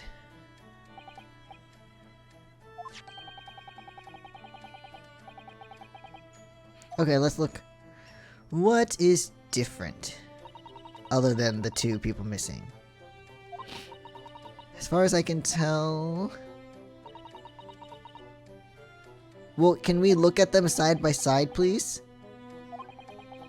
I can't notice anything that's obviously missing in the second print.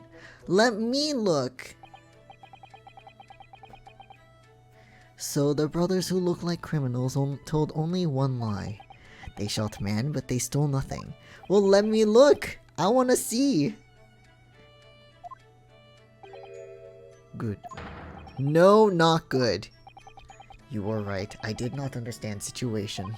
Now I know brothers have lied. I think it is very important to continue with trial.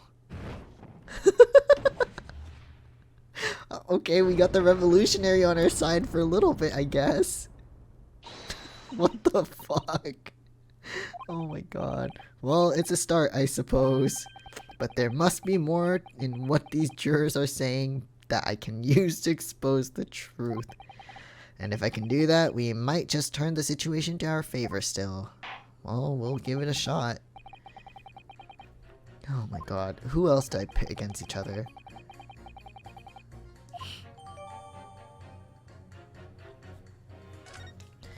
I wish I could look at them side by side though. Another print in the court record, I wonder if we can make use of that.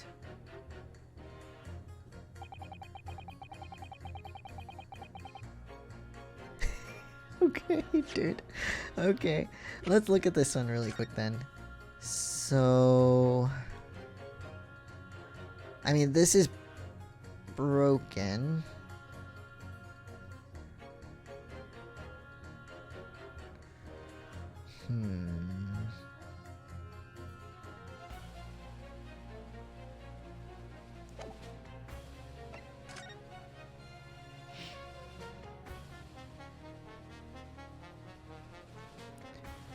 And the lamp is not broken.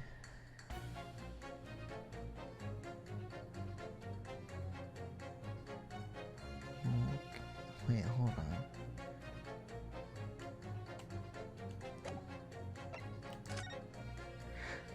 Why is this so obvious now? In that photograph, like, there's a little... Because when we got to the crime scene, there was this little flap thing that you can open.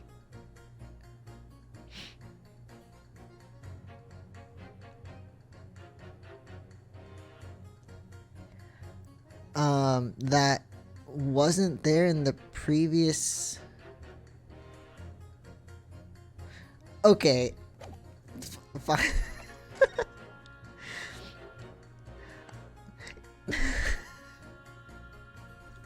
Sorry, I couldn't think of a better term for it, I guess.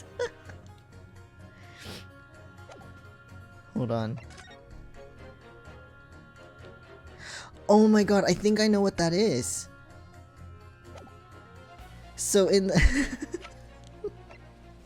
Okay, so in the beginning of this, it's the internationally respected term, exactly.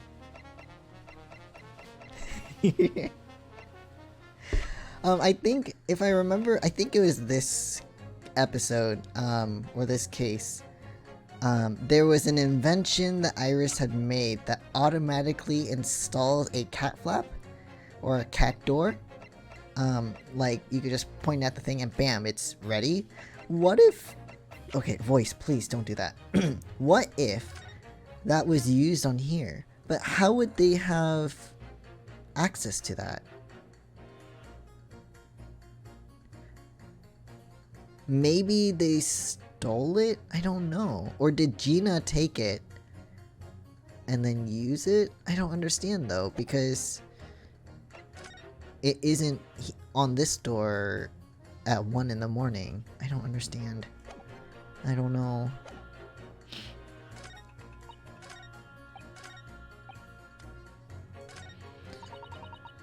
Okay, so we already did that. All evidence clearly points the finger of guilt to this young pickpocket Tien.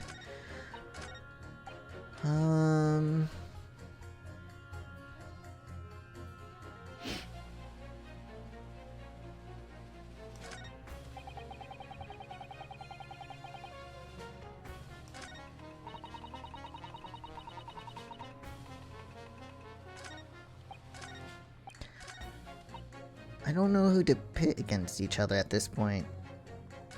I already did...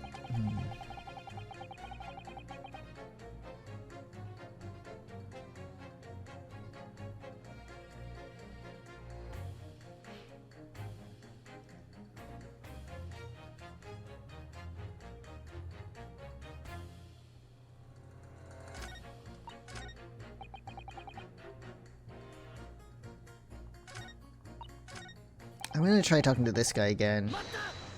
Hold on.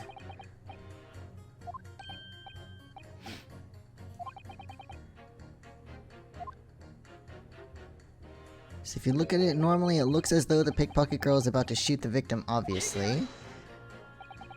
But there's no... Okay.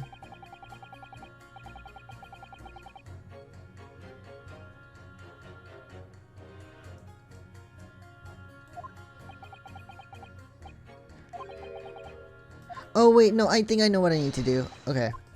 I think last time I just wasn't able to because they interrupted, but... Okay, hold on. Okay. I think I know what I need to do. Not you. You. Because there was a thing that happened when I was talking to her, or listening to her reasonings. She was talking about how this is the greatest, like, technology, whatever. Not the stereograph, or whatever it's called. Okay, we heard this. Da-da-da-da.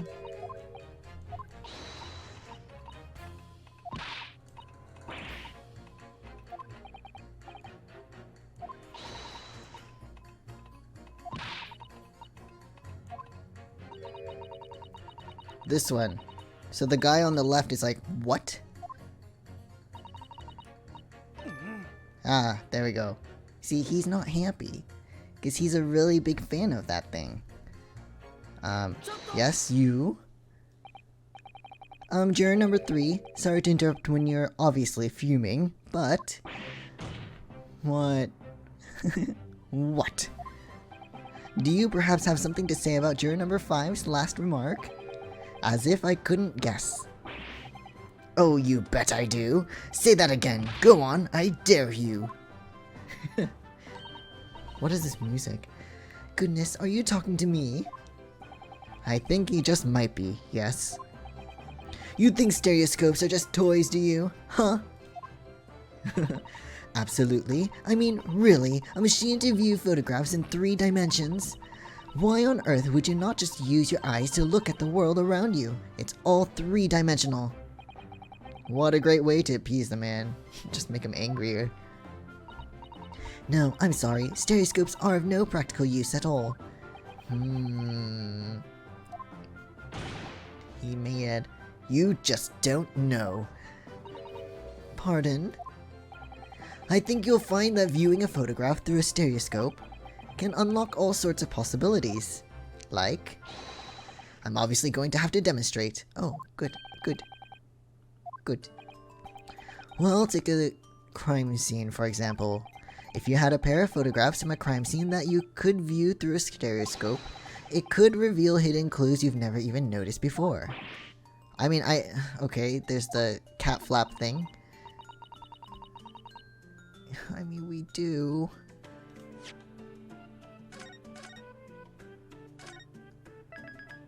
But which ones would I show? The one with the cat or the other one?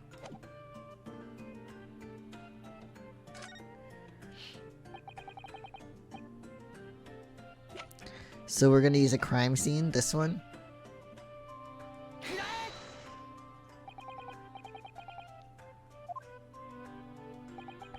Are you saying that you can do this with any two suitable photographic prints?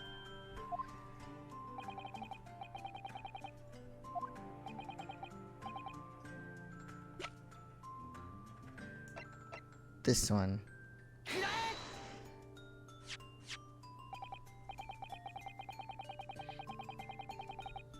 If they're just gonna fucking point out the stupid cat flap, I'm gonna be...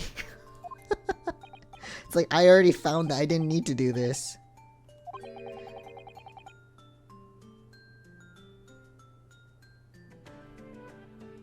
What? Okay. Do you understand the principle? Yes, we were told. Well, I think so. I did have a lesson only yesterday. I mean, I don't even need to do the stereograph thing to know that these images are a little different. The cat on the left looks like it's looking to its right, and the cat on the right looks like it's looking straight at you. And the snowman is more focused on the left than it is on the right.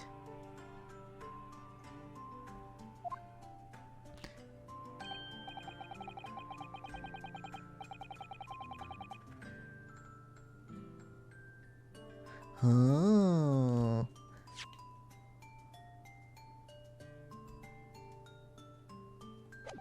Okay.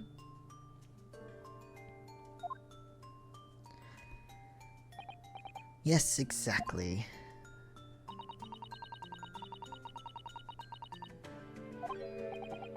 So what happens if you use 2 photographs that are exactly the same then? I mean, they're not, but...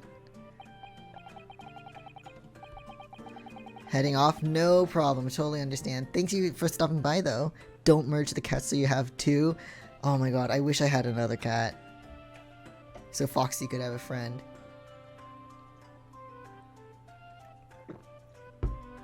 Hope you have a good rest of the night though.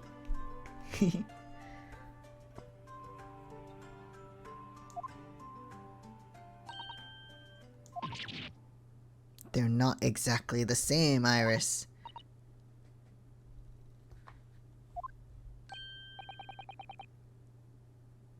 This guy is actually kind of adorable. I love his floofy cloud hair. Oh, nice cross eyes, girl.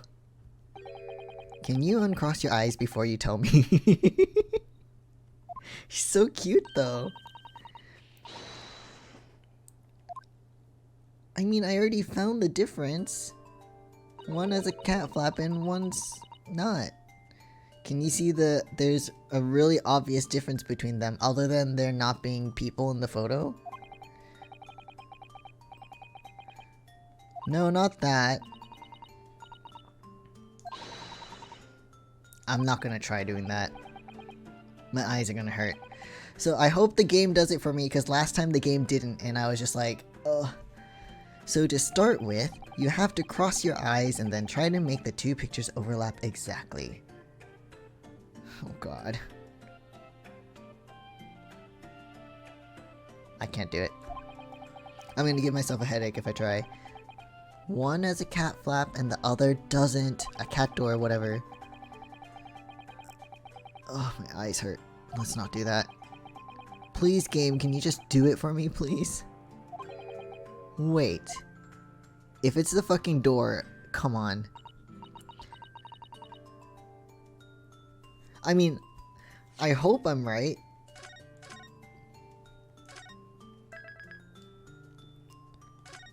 Because I'm not crossing my eyes. I can't. Because it just blurs the whole image. I mean, I wear glasses, so if I do that, I'm not gonna see. I think I saw...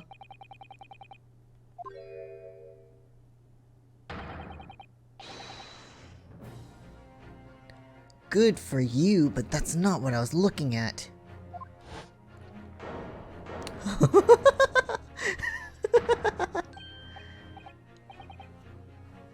Oh, I like that.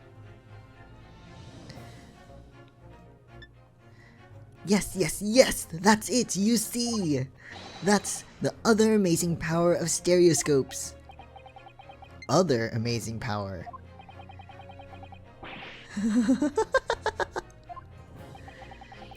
Why the deuce do some of the things on the counter seem to jump out at you like that? So something was shifted then?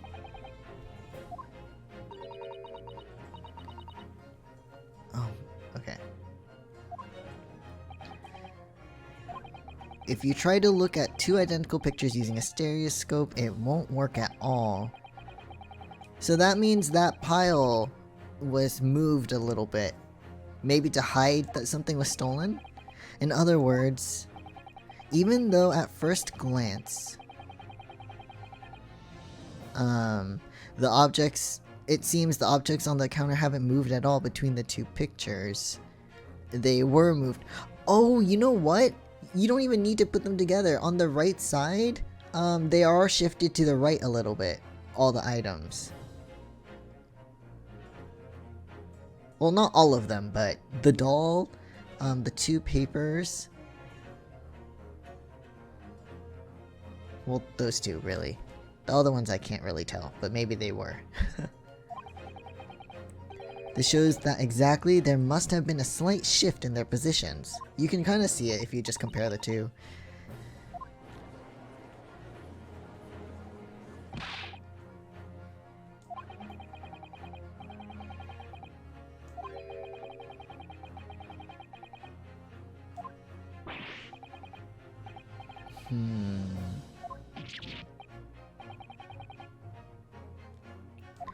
I'm still focused on the cat flap, though.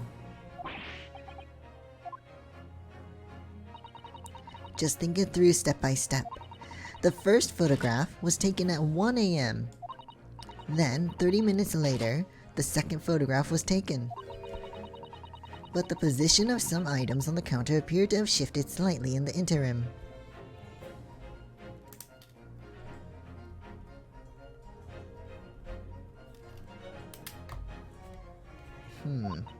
So that means that sometime in the half-hour interval, someone must have tampered with the things on the counter.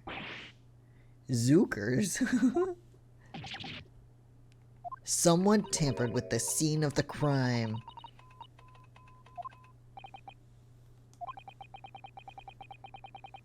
Can we please acknowledge the cat door, please?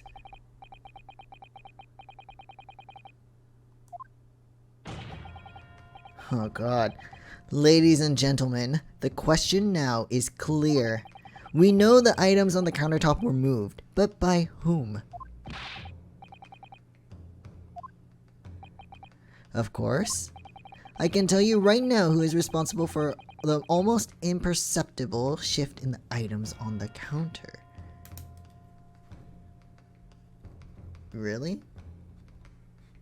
Do we know?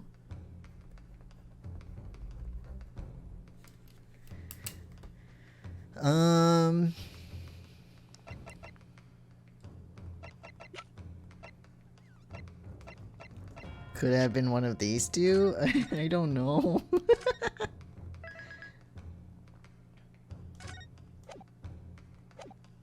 I mean, who else would it be? I mean, we're trying to pin it on these guys, right?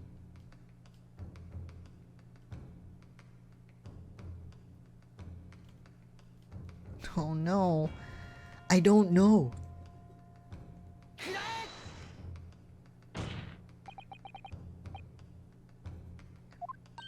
Okay, just both of them. Okay.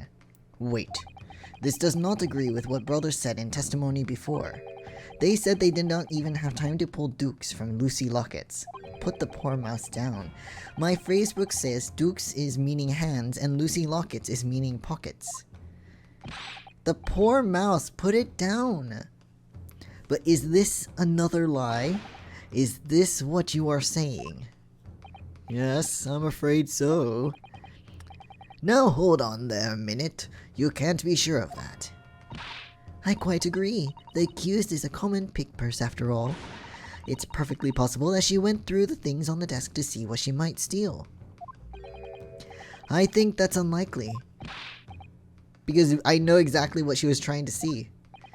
As you can see from this photographic print, the defendant was pointing a gun at the victim. Well, I mean, she was pointing a gun at the ceiling, but... It would seem, as my learned friend indicated, that she was coercing Mr. Windibank to open the storeroom, which means she had something else to look for. There was no need to look in here.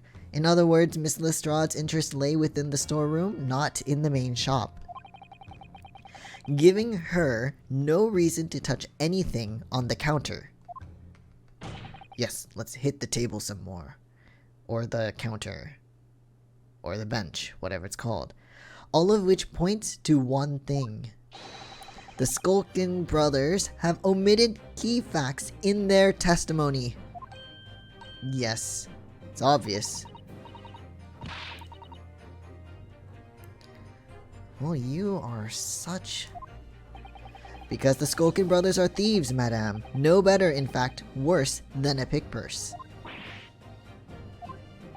Do you know... I believe that these brothers were looking for something on the victim's counter that night. Ladies and gentlemen of the jury, if you would condemn the defendant on the grounds that she's a pickpocket, would it not at least be right and proper to thoroughly scrutinize testimony given against her by two thieves? That's true. They are thieves. Well said. Yes? I, for one, would like to hear more from the shady pair.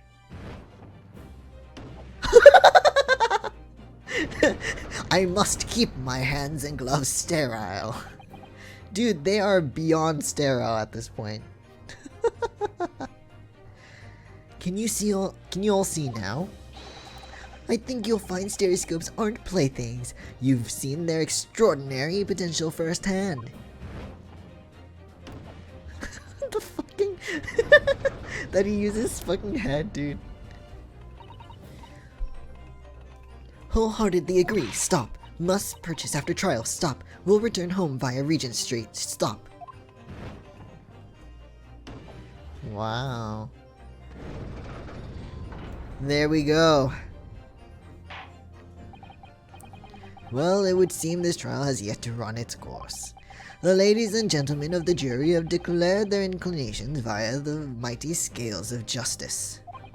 I hereby call this summation examination to conclusion, with the balance altered in the defendant's favor.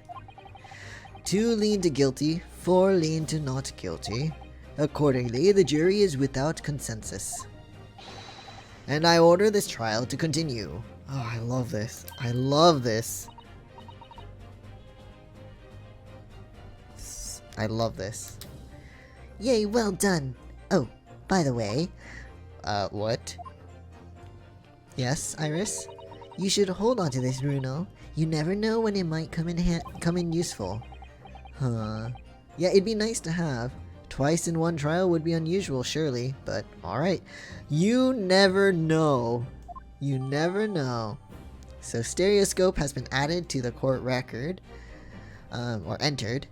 A fold-up device that allows anybody to enjoy seeing things in 3 dimensions simply by looking through the eyepieces. So we don't have to cross our eyes. Lord Van Zeeks, you will instruct the witnesses that the court demands additional testimony from them. Please don't throw it. I'm sure it won't spoil the bouquet to do so, my lord. What voice did I give you earlier? I don't remember. I won myself another chance to probe that pair about the activities that night at least. It's something, and I won't stop probing them until I've proven that Gina is innocent. She is innocent though. The music in this game is so great. It's so good.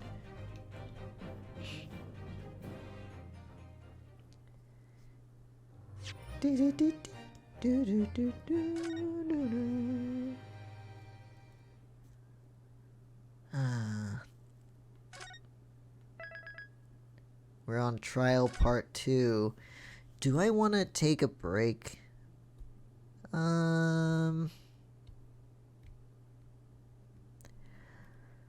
Maybe... When did I take a break last? Like an hour ago, I think?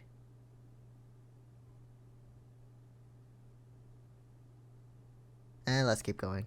Fuck it.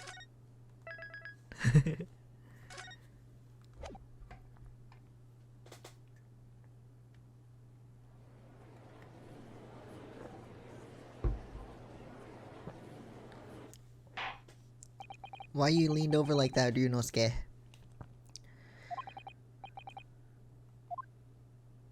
Yeah, tell us the truth, you lying scum. Look at them. You're sweating bullets.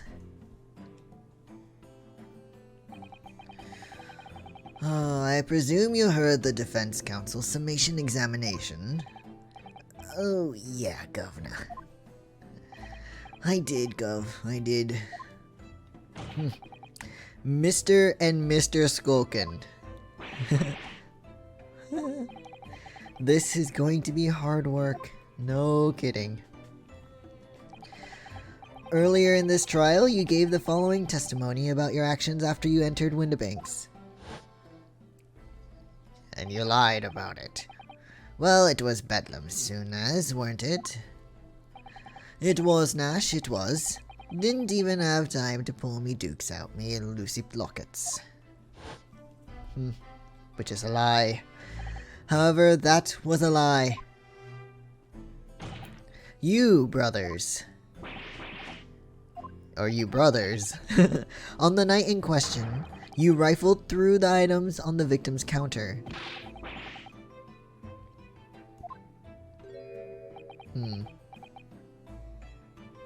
Are you sure? Are you sure about that?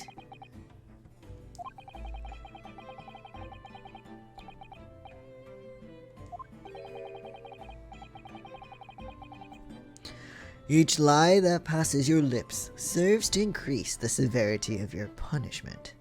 Yes. Oh. And that, gentleman, may deal a crushing blow to your chances of ever seeing the light of day again. The fuck? A thought worth pondering, perhaps. Will you now?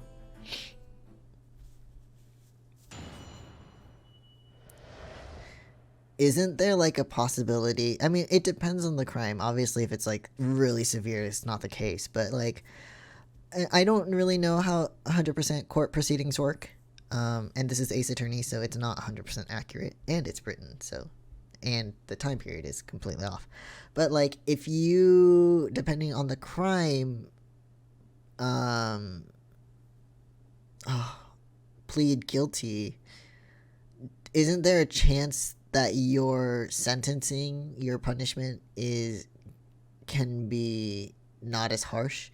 I don't know for sure. Like I said, it depends on the crime. If it's like not too severe, probably that might be the case. But if it's like really fucked up or like not good, maybe that's not the case. I don't know.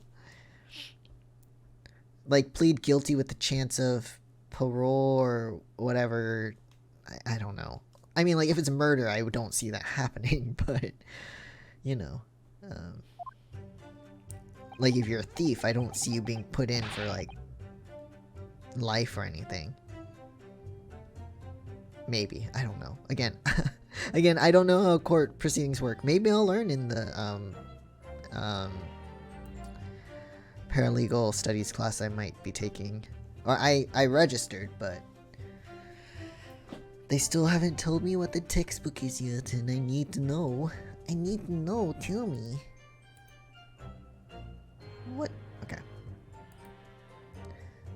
I'm the kind of person that like wants to get the book right away once I know it, so that way, like, it's better to get the book, not open it, and then if you drop the class, you can return it, then keep the class, try to get the book last second, and then not be able to get it, you know? Anyway, knocked a few things over, but we weren't rifling through for nothing.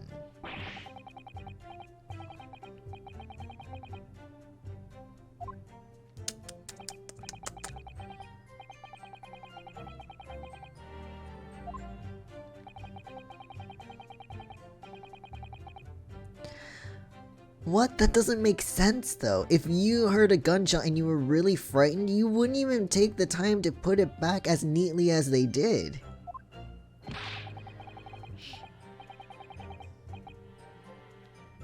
If you never had the chance, you never would have had the chance to put everything back together. That makes no sense. Your whole testimony sounds like baloney.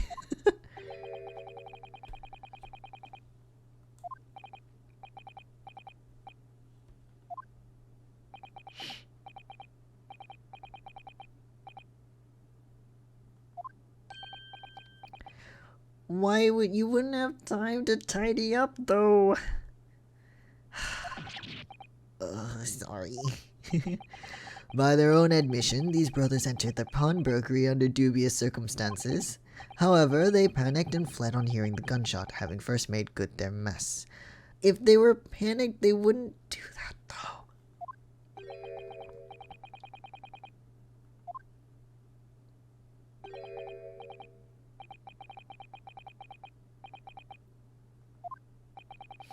Can't just be coincidence that these men showed up at Windibanks that night. There's more to their testimony than meets the eye. I'm sure of it. Greg C's just standing there. He like has nothing to do with it. He's just there because they're criminals. He has to make sure they don't pull a fast one. So stupid. It's so stupid. It's so stupid. Wait, no. I meant to press. Alright, Waluigi, what do you gotta say? If that's the case, why didn't you testify to that effect in the first place? Well, yeah, no. We ain't exactly squeaky clean, are we? I gave you a different voice again. We ain't, Nash, we ain't. If we admitted to something like that, people would think we was up to no good. 'Cause you were up to no good. Well said, Ringo. I'm not gonna even... And in fact now, as a result of lying in your previous testimony... that's exactly what you've done. Landed yourselves in even more trouble. You perjured. It has nothing to do with luck. Says the rotten apple eater.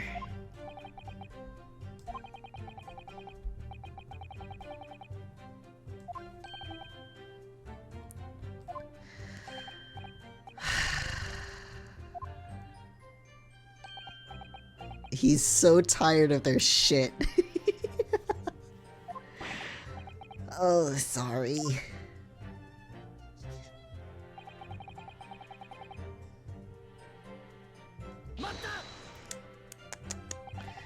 So what you're saying is, the sound of the gunshot shocked you so much, you knocked all those things off the counter.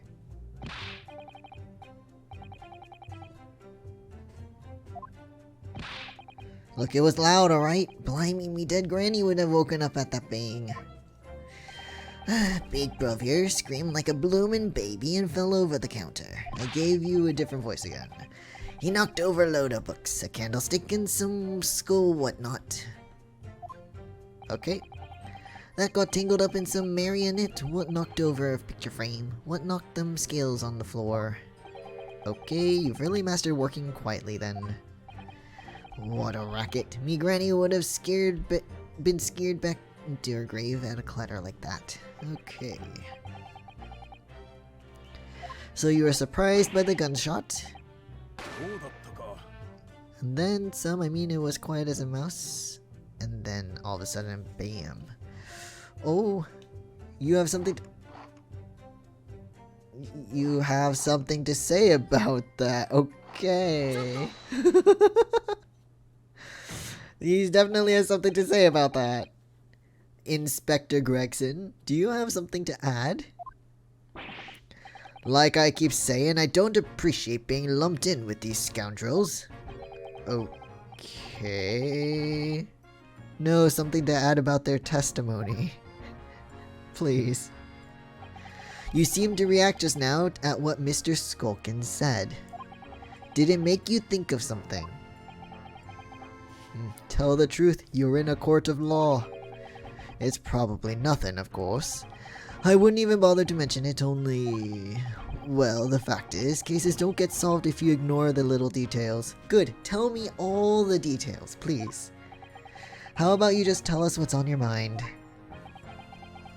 Please? For Iris. Okay. As you know, we brought these fellas into the yard for questioning last night. And the statement they gave then told a slightly different story to what they're saying now. Oh, good. Good job, guys. Really good job, because it helps us. Maybe. Maybe it won't. You claim you heard the victim shout something out before the gunshot. Yes? Granted, it's only a minor detail, but still. I can't help feeling like perhaps you've been a bit sloppy with your testimony here. Hey, fellas.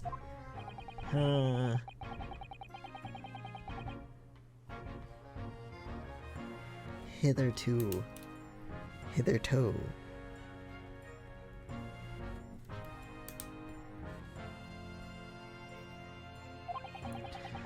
I shall be forced to bring the very harshest punishment to bear against them.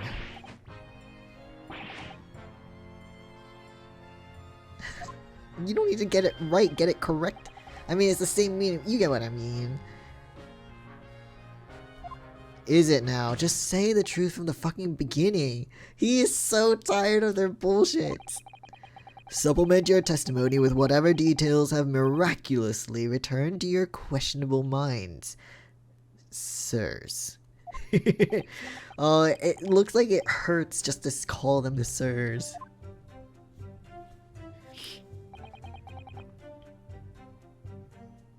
Give me that gun.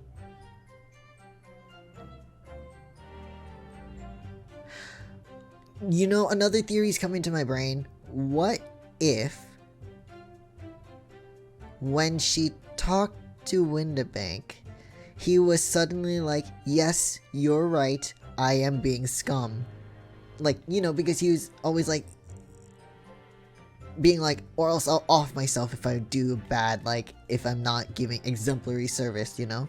So what if something like that scenario happened, and she was like, give me that gun to stop him? Maybe. I don't know.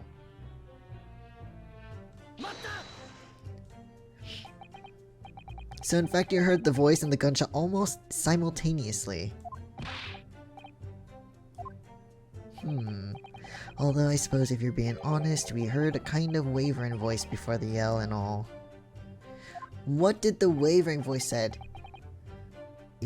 If you don't want to get shot, give me that gun. What? If you don't want to get shot, give me that gun. Wait, then that would mean there were 2 guns, or he was about to off himself, like he's previously kind of showed before. A career in acting tragically missed. I mean, they are pretty good. They're very expressive.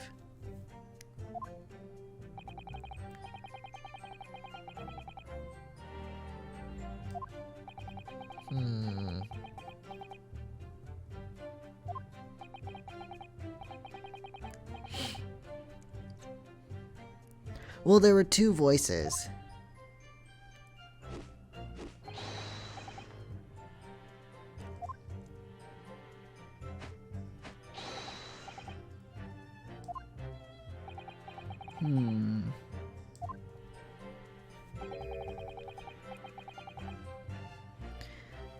Oh, that you both knew Mr. Windibank and the sound of his voice.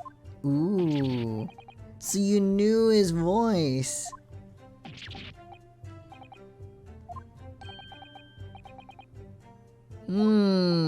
Interesting tidbit. Then how did you know for sure? And you bet his granny's life on it. Both of you bet Ringo's granny's life on it. That you definitely heard the voice and recognized it as Mr. Windibank's. Huh.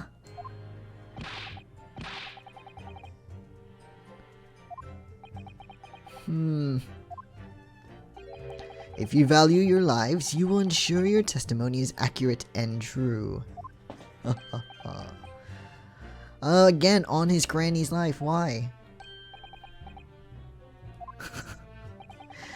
It's a good job his granny's dead. I was just thinking, like, what the fuck?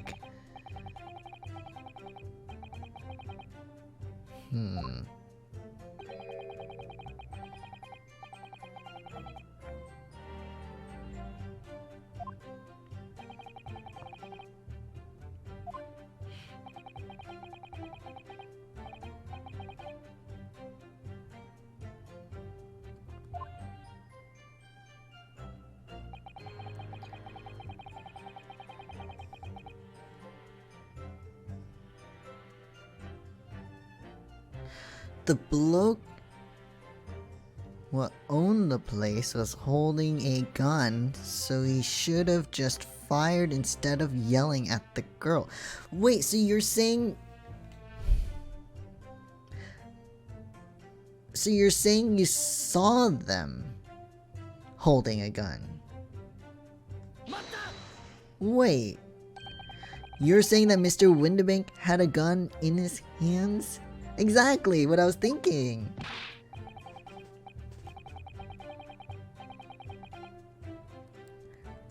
But there was only one gun found.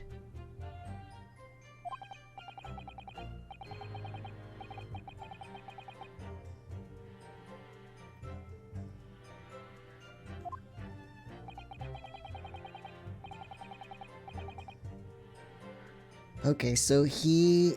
Wait, so he said, if you don't want to be shot, give me the gun. What? I am very confused by their testimony right now.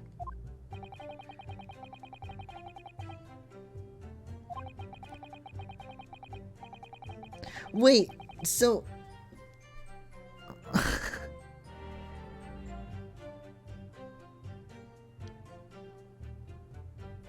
He'd readily put a bullet in someone's head if required. Yeah, his own. Wait. Oh, well, to protect someone else's. Yeah, okay. But she's holding the gun here. Does that mean when they were in there, they took it back? And how did they see that happen unless this... What?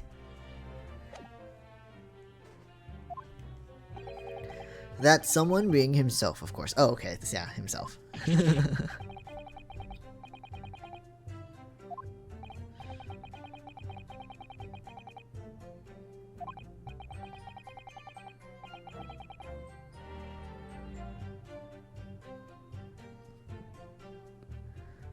But if they were... Okay, he was shot in the back. So if they were facing each other arguing, then... What?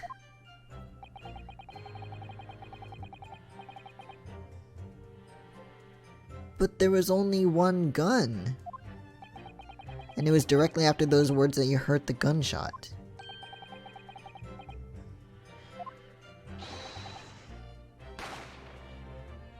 But he had the...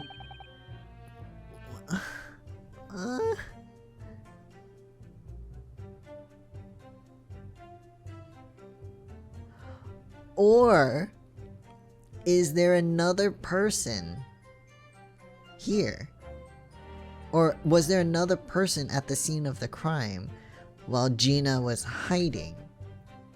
Possibly. Well, no, because Gina...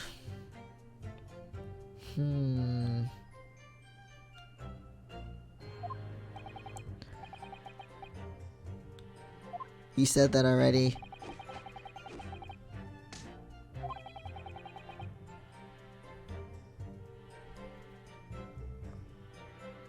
But there was one gun.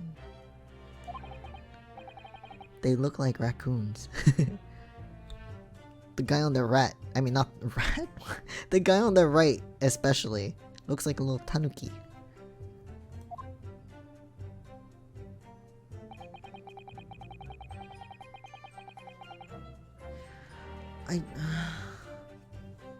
How did... Okay, hold on.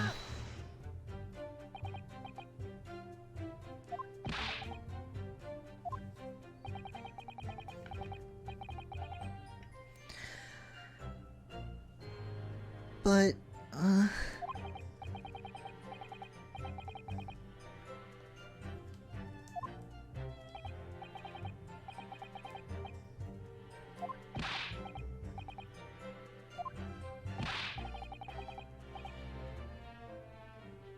but you just...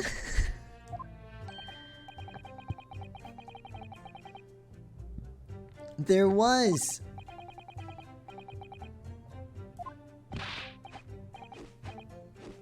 I mean, they literally admitted to seeing him holding a gun and then said they couldn't have seen what was happening because the door was locked.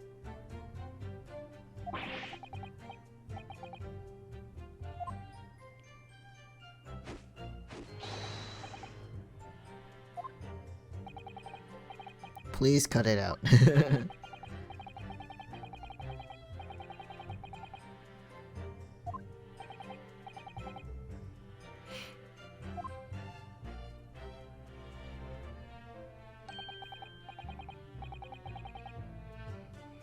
But we're led to believe there are two guns.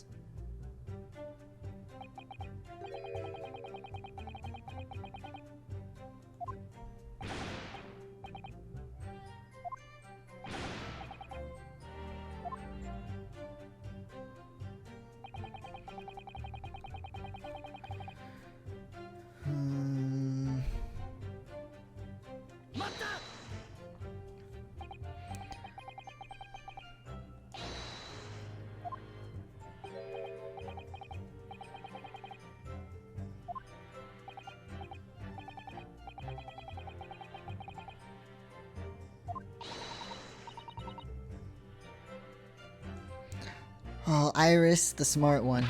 Very smart. Truth be told, my mind went totally blank. Before your mind goes totally blank, make sure you don't have a loaded gun in your hand. Exactly. Mental note made. I mean, you probably won't have a gun the rest of your life. Probably in prison. After that, we legged it down the street, but... apparently, we look dodgy to the coppers or something. You do look dodgy. You got like a skull cross thing going on, like a little brooch or whatever. A badge, if you will, I guess.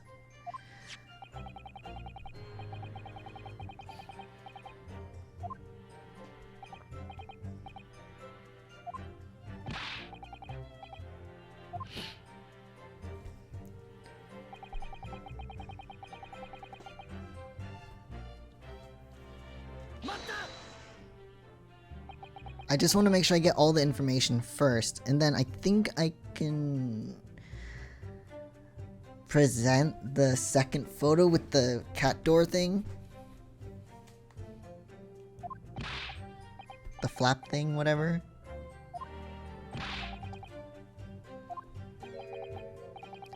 The victim was already in the storeroom, having been forced to open the door by the accused who had a gun to his head. In other words, on the night in question, these two witnesses never even laid eyes on the proprietor of the pawnbrokery. That's not true. They just said he was holding a gun.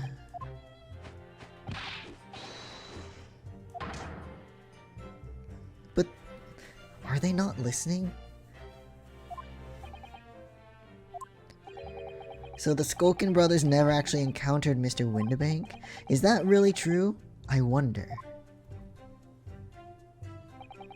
That's it? That's the full extent of their testimony?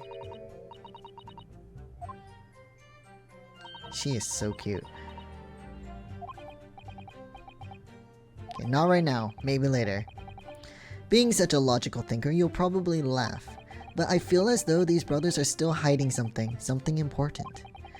It is nothing more than a feeling, though. I have no proof to support it.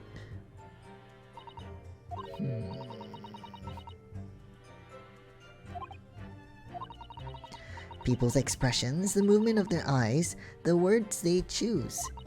You can take all that in and your brain will quietly analyze it to come up with the feeling like you describe.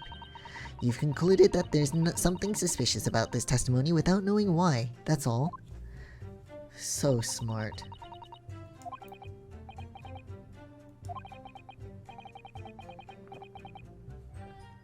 Sometimes I think if she's 10 years old, I must be 5. No, she's just got a good brain.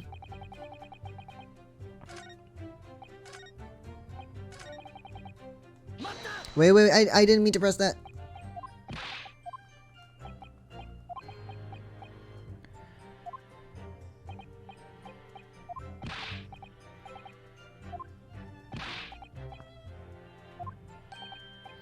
Oh wait, no.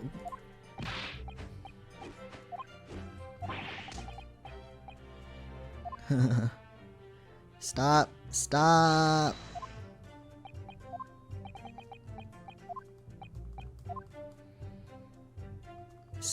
skip.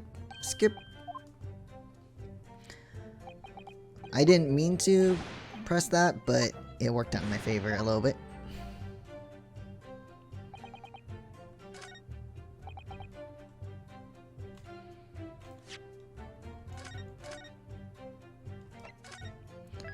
I think I can present the photo, probably. This one? No?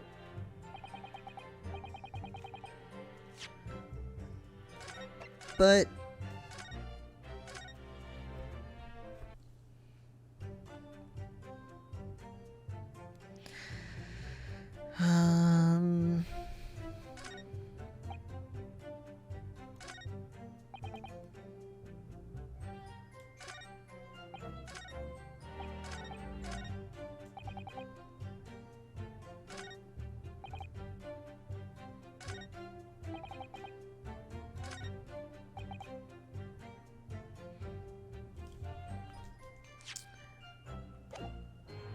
Or maybe I need to present the other photo?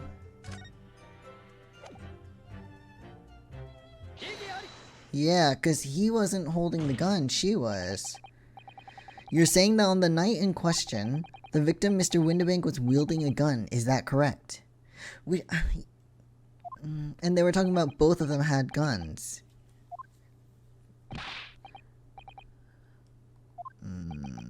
And yet the photographic evidence from the time of the incident clearly shows that Mr. Windibank was not in possession of a firearm of any description.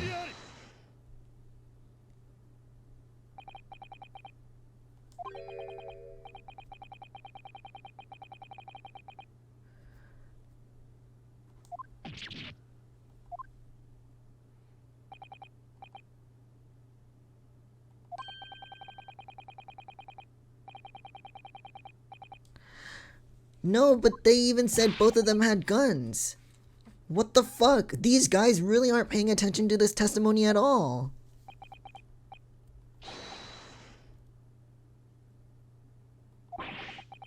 Hardly likely.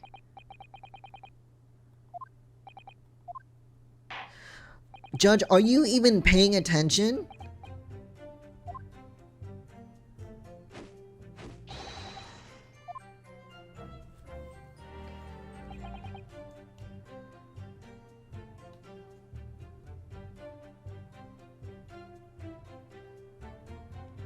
What? This is absolute garbage. Excuse me.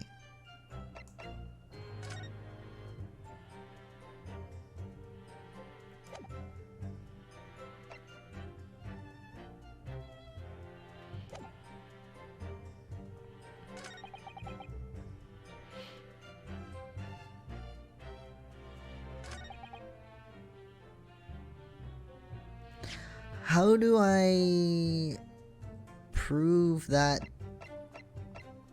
Oh.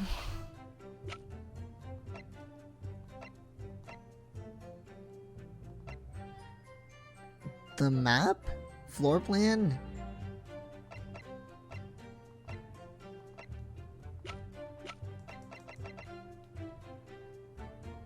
Hold on.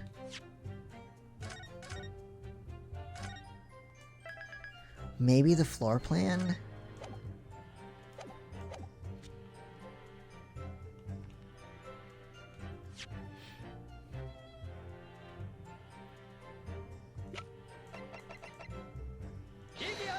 No?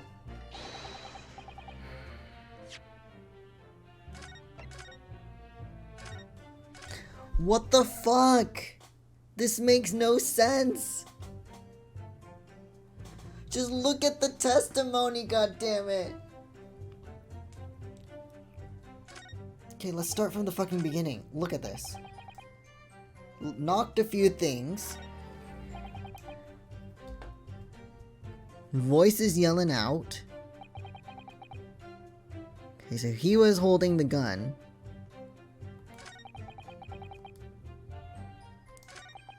Hold on, let's press this again, because this is when they specify that they both had guns. You're saying that Mr. Windibank had a gun in his hands. Yeah?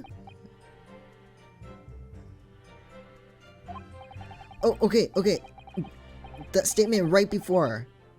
Both of them waving guns at each other.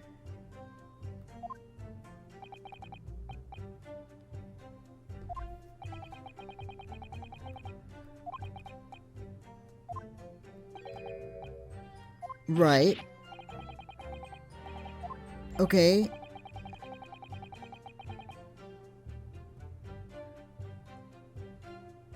But Ringo just said he didn't sound like he meant it.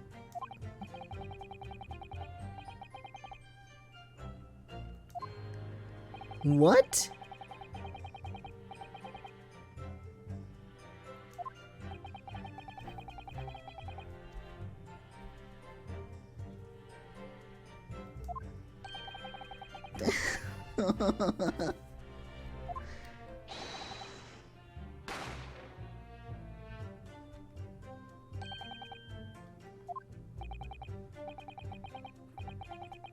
Do I have anything to...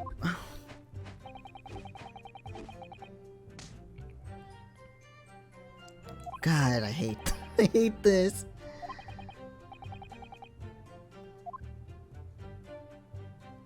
What the fuck?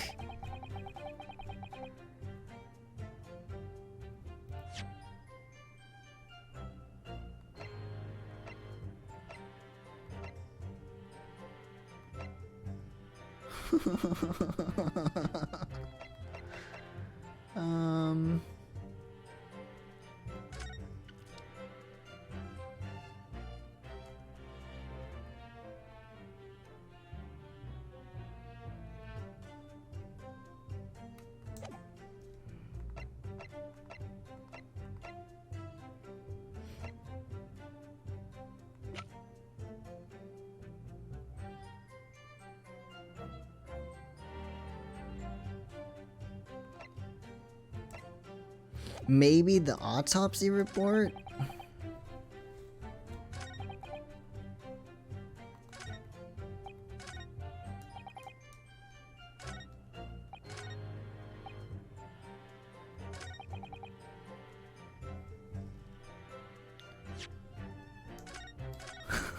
This is absolute garbage.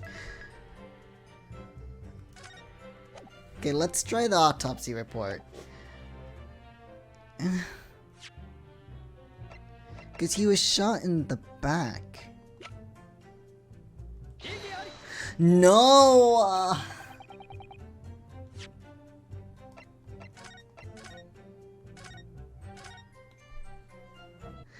Why?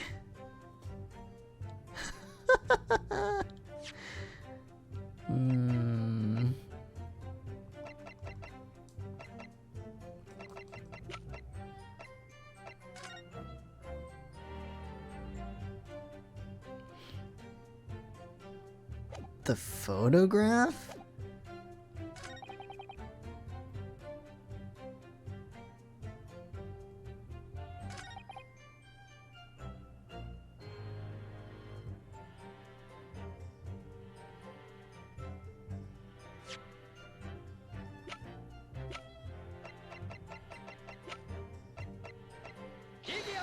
The photograph! Fuck!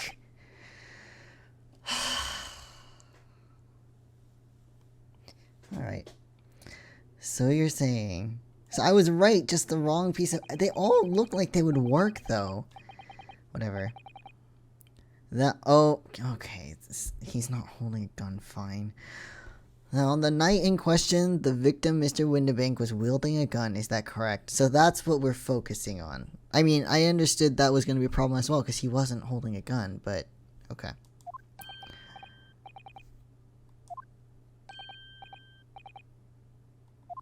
How did he even see?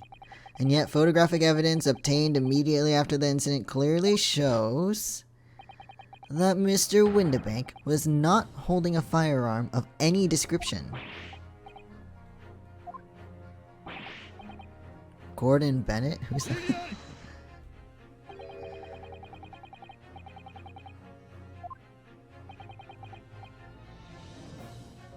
Yeah, but they specifically said 2 people were holding guns.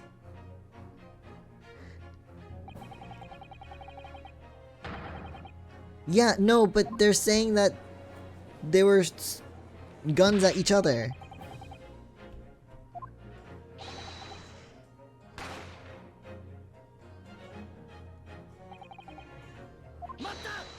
No, your testimony stinks, dude. Stay exactly... Right, and he was shot in the back. Okay, stay exactly where you are, right there. If the crime had taken place as you've so colorfully described in your testimony, it would give rise to an undeniable and significant inconsistency in the final moments you just acted out. Yes, he was shot in the back. The photograph we just...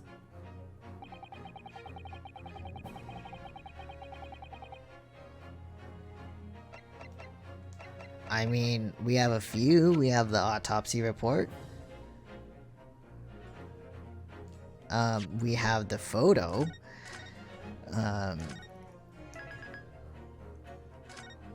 You know... According to their testimony, the witnesses claimed to have heard a shout of "Give me that gun," followed by the gunshot. Yes. Yes. Almost simultaneously, yes. That's right. Now, if that testimony is true, it would mean that at the moment of death, the victim and his attacker would have been facing each other. However, in the autopsy report, it clearly states that the victim died instantly after being shot from behind. Yes. So as I stated before, there is an undeniable inconsistency in your testimony, Mr. Skulkin. I almost said Mrs. You're also very small. Is it though?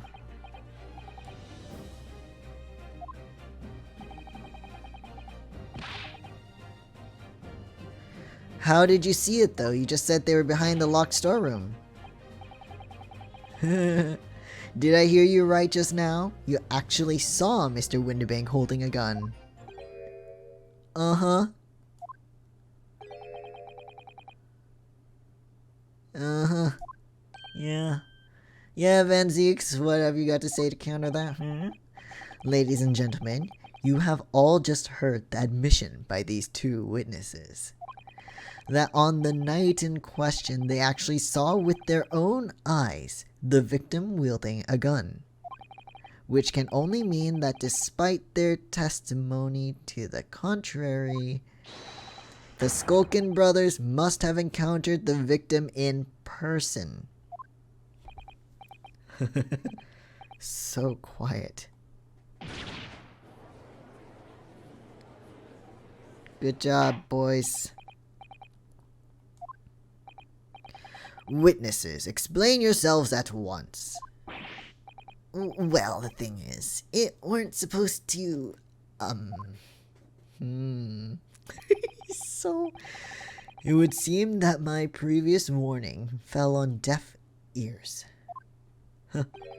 I made it quite clear that false witness would be the death of you. Oh, God.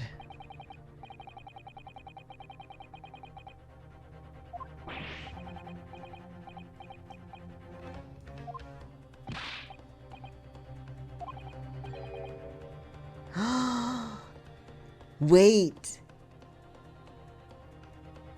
This scenario is familiar. McGilded? Maybe? Does he live? He? Who are they talking about? Now, the reason why I suspect that is just because McGilded is coming back. Like, the name anyway. He's being brought back into,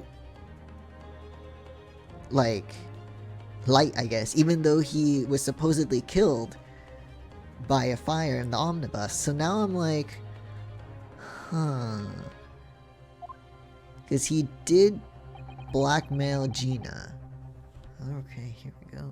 And Gina did lie in court in the McGilded case in episode 3. Okay. Let me make your position here perfectly clear. You will talk. There is no other option available to you. I mean, guys, you're fucked either way. Rev, come on, the game's up. But you'll have our guts for girders. Guys, you're fucked no matter what. In case it hasn't quite sunk in yet, no matter how hard you try to hide it, the truth will come out. Come on, guys.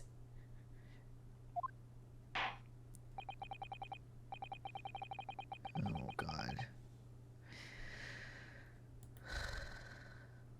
Okay. On the night in question, it is now apparent that you brothers met face to face with the victim. I demand that you testify again to explain the precise circumstances under which this meeting took place. The queen is here. Oh, the queen is here. I read that wrong. Thanks for the follow. I really appreciate it. Welcome. Final case. Thank you.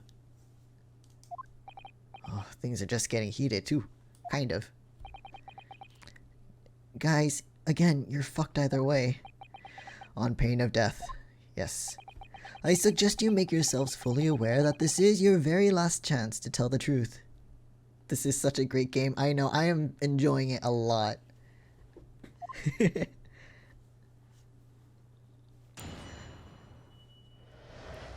But yeah, how are you? I hope you're doing well. Hope everything is good. Alright, so now they're admitting to encountering with the victim, so now we gotta... Okay, here we go.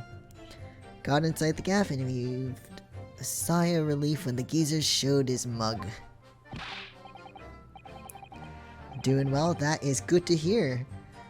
And I'm doing pretty good, it's all good. Thanks for asking. Just a little tired, but This game is lifting my spirits. Giving me energy. But yeah, I'm doing well, thank you for asking. Give me that gun, he bellowed, and then flew at us like he was possessed. I thought we had it. Wait, so he was saying give me that gun to you guys? Or what? For an old geezer, the bloke was strong as an ox. Oh. So he was saying it to them. By any chance, have you played Danganronpa? No, I haven't actually. I've thought about it. I've looked into it, but no, I haven't played it yet.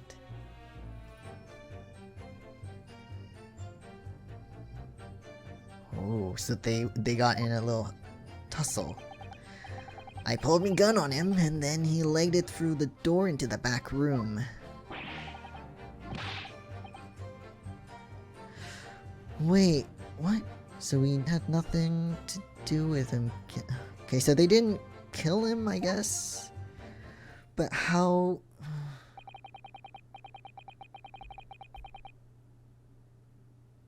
It's like Ace Attorney, but with high school students? Oh, okay. Like, I've seen, like, the... artwork, I guess? Or, like, the characters? Let me just see if I'm thinking of the right series, though. Just to make sure. Ah, yes, it is that one. So similar to... So it's like solving cases or crimes, I guess. But high school. Which is interesting. That kind of makes me think of Detective Conan, to be honest. Except it's a child. Or a high school student in the body of a child or something. I'll have to look into it then. I've seen, like, art of it, but I've never actually thought of playing it. I will put that on my list, maybe. And maybe after I play Ace Attorney. I still have a few games left to play of this series. So you're now telling us that moments before the victim was killed in the storeroom, you in fact encountered him in the main part of the shop. Yeah? Oh, God.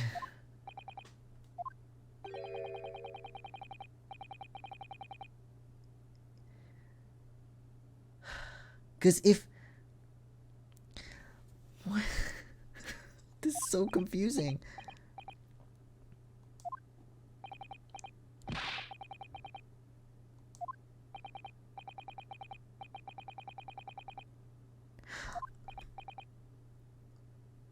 But... What? Then when did this happen? Dude, thanks for the sub. I really appreciate it. Thank you for the tier 1. You just got here too. Really appreciate it though. It's very kind of you. Oh my god, this is so confusing. This is it, the moment I've been waiting for. Alright, let's go, Ryunosuke. Encounter with the victim. Fucking Christ. I'm so confused. They're guilty. Oh, they're so guilty. Alright, so we just got inside the gaff and... Okay, we'll just press everything. That's how this goes, right? Press everything, get all the little details out of them. When you say geezer, I presume you mean the victim and proprietor of the shop, Mr. Windibank. Alright. Who else? Yeah, of course. I believe in you. Thank you. Thank you. I will bring in that good energy and solve this case. Okay. Never thought no one was gonna come out of the back room like that. Wait, what? Wait. Wait. But, okay, so... Fucking crap. Okay, they just testified that they got into a little tussle. and then he flipped him over the counter, then ran to the storeroom and locked himself in.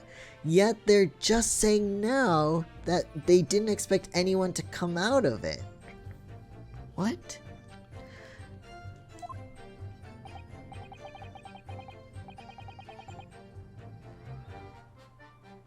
Where he popped up from, only place he could have been. Oh, okay, that's what they meant. Okay, so they got into the store, they were checking the front door, I guess, and they were like, oh, the coast is clear, no problem, and then the owner came out of the storeroom. Got it. Okay, that clears things up. Which means Ginny must have been in there at that point as well. But that doesn't make sense with the photo, the first one. If Gina had threatened Mr. Windibank into the storeroom with her at with him at gunpoint. He's at gunpoint. Then why would he have emerged from the same room all alone when the brothers arrived?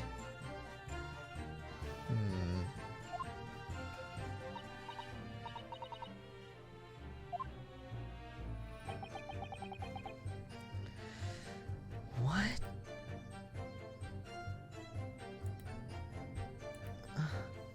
Did you see the accused at the time? What, the Moltour?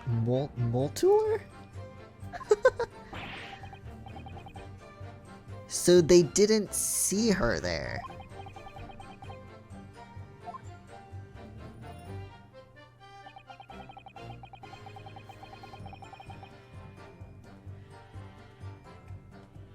What?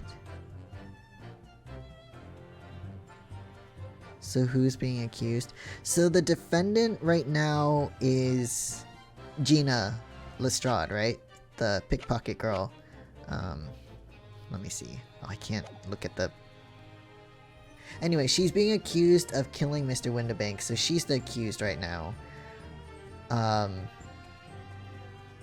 my god. Okay, dude. You mentioned that Mr. Windibank shouted those words in your previous testimony too, except he was shouting it at her. But now you're saying you didn't see her. That's very confusing. However, you claim that you heard him yelling that on the other side of the storeroom door. Yes, you did. Yes, you did. But the truth is, he was shouting those words at you, wasn't he? So that's where the two guns waving at each other, the two guns comes in play. Okay.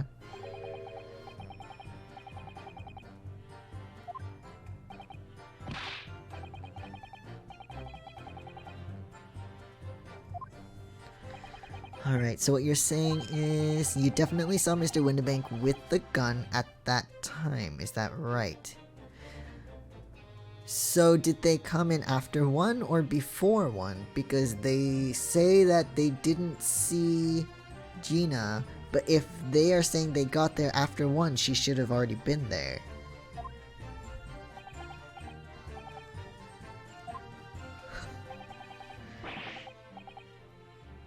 Okay.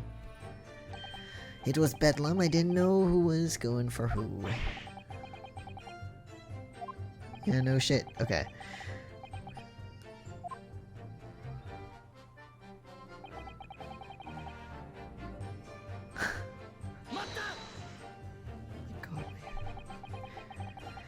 I noted that you mentioned the counter in your previous testimony too. So who cleaned it up though? Maybe Mr. Windibank? Okay. He knocked over a load of books, a candlestick, and some skull whatnot. Yeah, okay, so the things they said that they knocked over and then put back together. Yes, yes. Your exact words from earlier. So in fact, it wasn't the sound of the gunshot that shocked you and made you knock those things off the counter. No.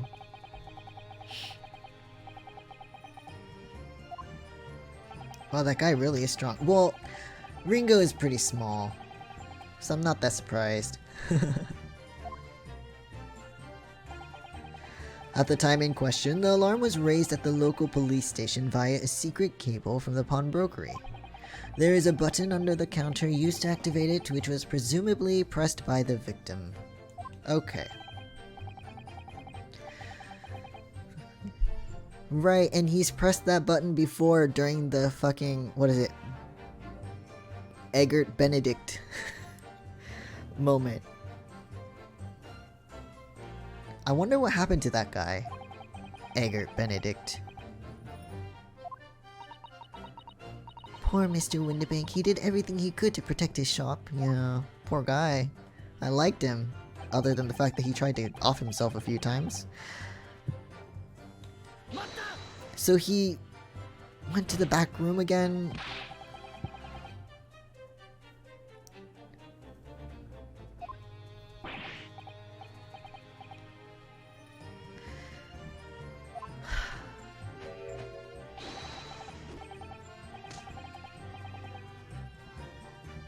This case is so confusing, I know. I don't know which way is up. Their testimony makes no fucking sense. It's all over the place. They keep contradicting what? Contradicting themselves within the same testimony, and I don't know which evidence to give sometimes, because multiple evidence pieces work or make sense, but they don't work. It's oh god. By a man whose shop was being burgled. Yes. Okay.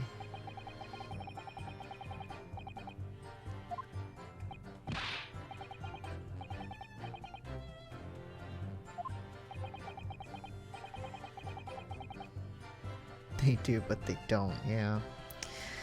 There's something about that last remark. He shut himself in. Something that doesn't quite ring true.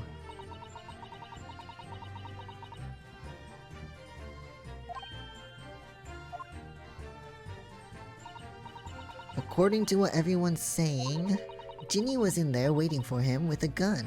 Yeah, but he had his gun at that time.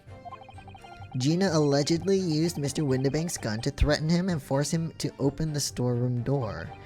In which case, how did the gun end up in Mr. Windibank's hand again? Wait, hold on. No, wrong photo. Wrong one, hold on.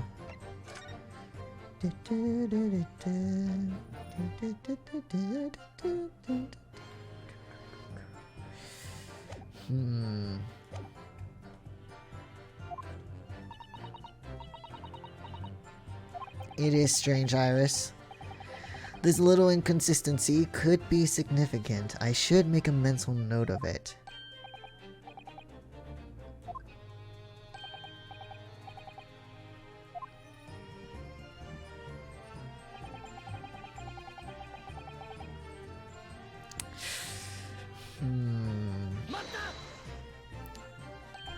You say you had nothing to do with it. Also, seriously, I can't get my mind off that cat door. Thank you for the hydrate. I haven't drinking anything in a while. Thank you. Much appreciated.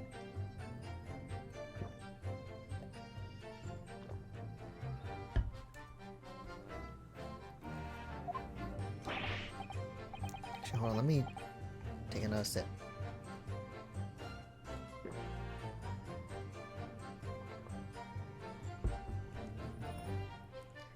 Shut himself in the back room.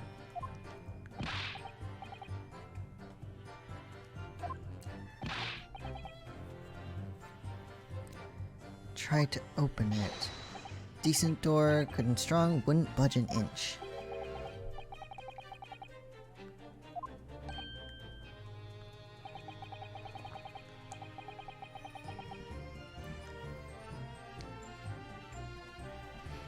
No, sometimes when I play video games, I forget to drink water. Yeah, I'm so focused on what's happening, I don't even want to reach for anything else.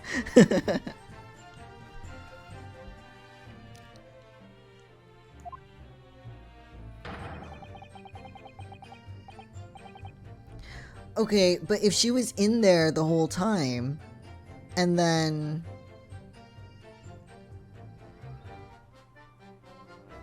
Windibank was in there beforehand, came out of the storeroom, had a tussle with those two, went back in the storeroom and locked it.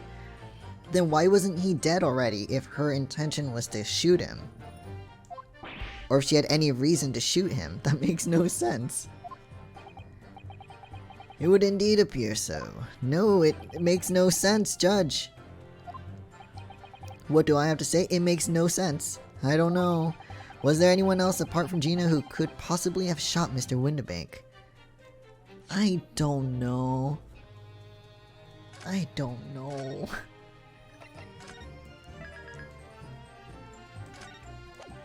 How long have I been streaming and what got me into streaming? I started streaming... God, when was my first... Oh my god, when did I start streaming? Well, right... 2020 summer, I think. July? August? June, July, August? I don't remember.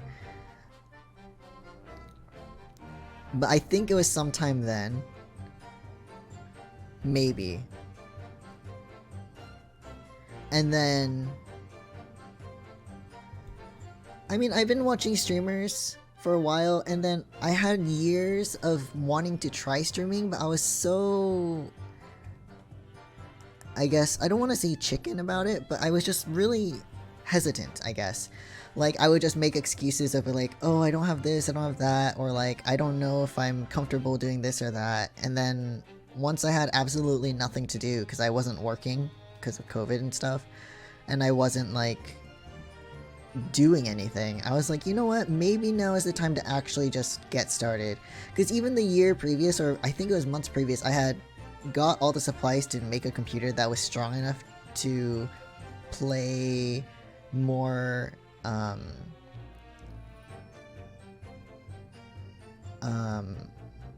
computer like intensive games and then stream at the same time.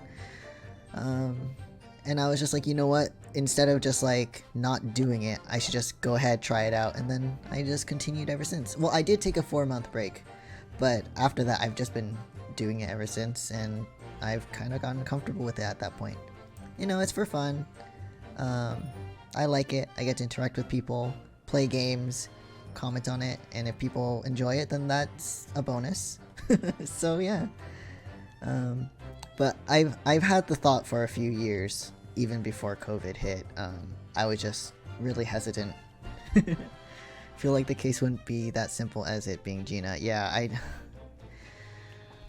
Yeah, because everyone already has a preconceived, like, judgment on her being a pickpocket and all. It's hard to make her seem like innocent.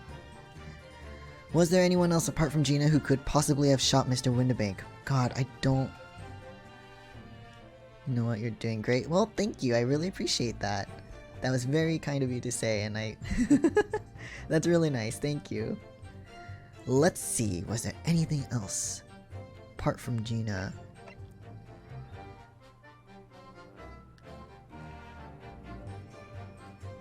I mean, it could have been them. I just saved, right? So I'm gonna do it. There could have been. Mr. and Mr. Skulkin.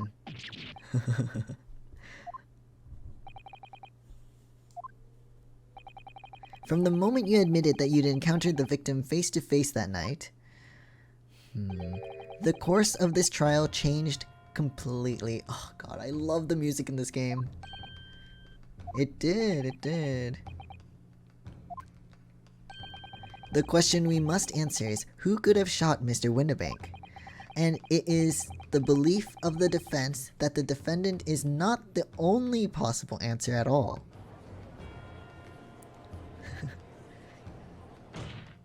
Come on.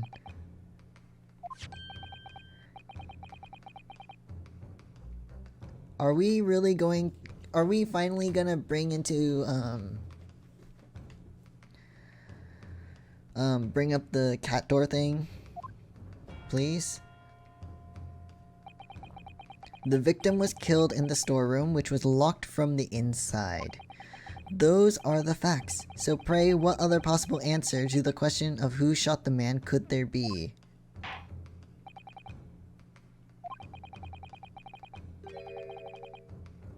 Okay. Alright. twice as many chances to be right, maybe.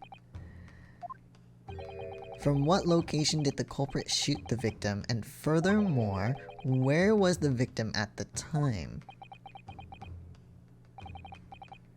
So if we... It was... So earlier in the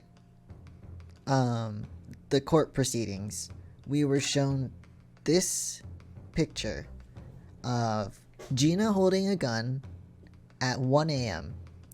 Yeah, 1 a.m. But then we were also given a photo of 30 minutes after. So at 1:30 a.m. Okay, first of all, let me point out here. This door looks, you know, it's just a normal door. There's nothing to indicate anything on there. Now in this photo, there's no one here. It's post 30 minutes, right? There is this right here. There's a little flap. Right? And also in the beginning of this case, when the crime was actually found, the storeroom door was locked. Ryunosuke saw this flap and opened it, and that's how he saw the dead body of Mr. Windibank and the body of a collapsed Gina holding the gun. So I'm wondering if they were able to shoot the gun through this flap, but I also want to know how that flap was created within that 30-minute span, because the only a trapdoor on the floor. What on the floor? This is a bench, if that's what you're asking. It's like a chair. Hold on. Oh, okay, yeah.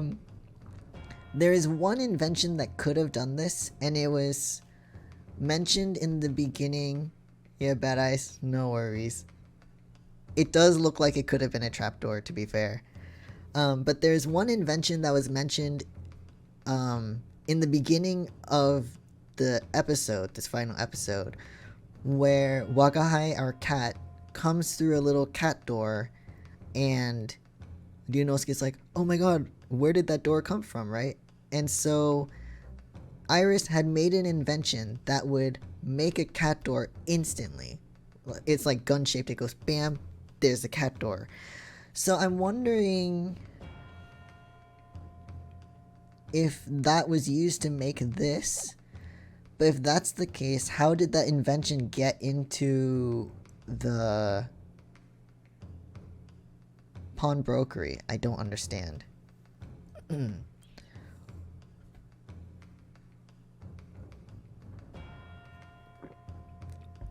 Yeah, I don't know how the things work, but Iris invented it. It's something, I don't know.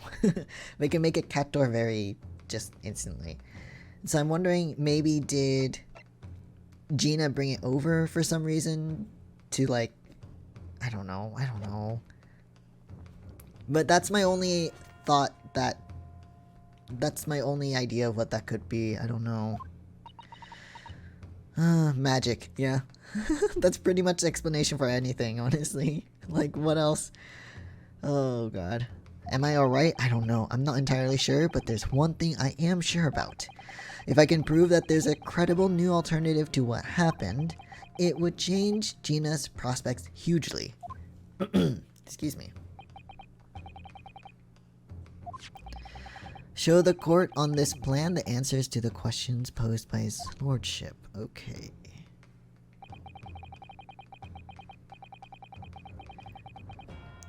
The invention was gun-shaped. Kind of like Iris's inventions, from what I've seen so far, tend to be more handheld, so shaped like a gun. But the barrel part was just a square to cut out like a cat, like the door shape.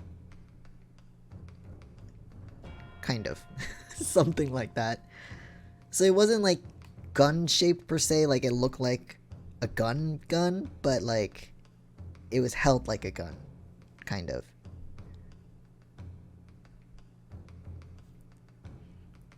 Oh no, if you believe someone else could have killed the victim, indicate from where the person could have fired the gun. I think they could have fired the gun from here. hope I saved right before this, because that would be awful. So it couldn't be mistaken for a gun then. No, it could not be. Not like a traditional gun, no.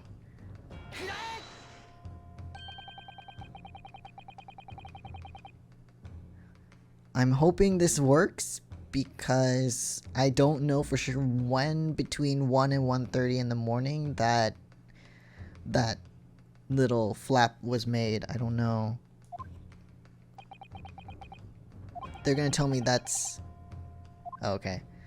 Second question. Assuming the culprit fired from the location indicated, where was the victim at the time? Here. He was in the storeroom. I'm gonna be wrong. I'm gonna be so wrong. It's gonna be so stupid. They're gonna be like, what the fuck are you on? Okay, maybe not, maybe not. The culprit shot the victim from outside the storeroom. Come on, guys, you look at the photo. Mr. Windibank died instantly from a bullet wound in his back. Look at the stain of blood on the storeroom floor. It doesn't appear that the body was moved after death. Okay, so that theory is out. It wasn't moved. Which tells us that he was almost certainly shot while he was in the storeroom. However, the crucial point is, where was the shooter when the fatal bullet was fired?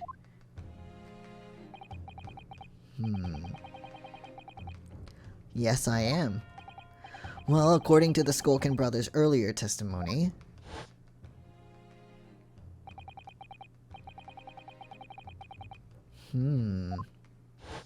That's true. If Mr. Windibank ran away through the door, we have to assume that the door was open at the time. Oh. Wait, hold on.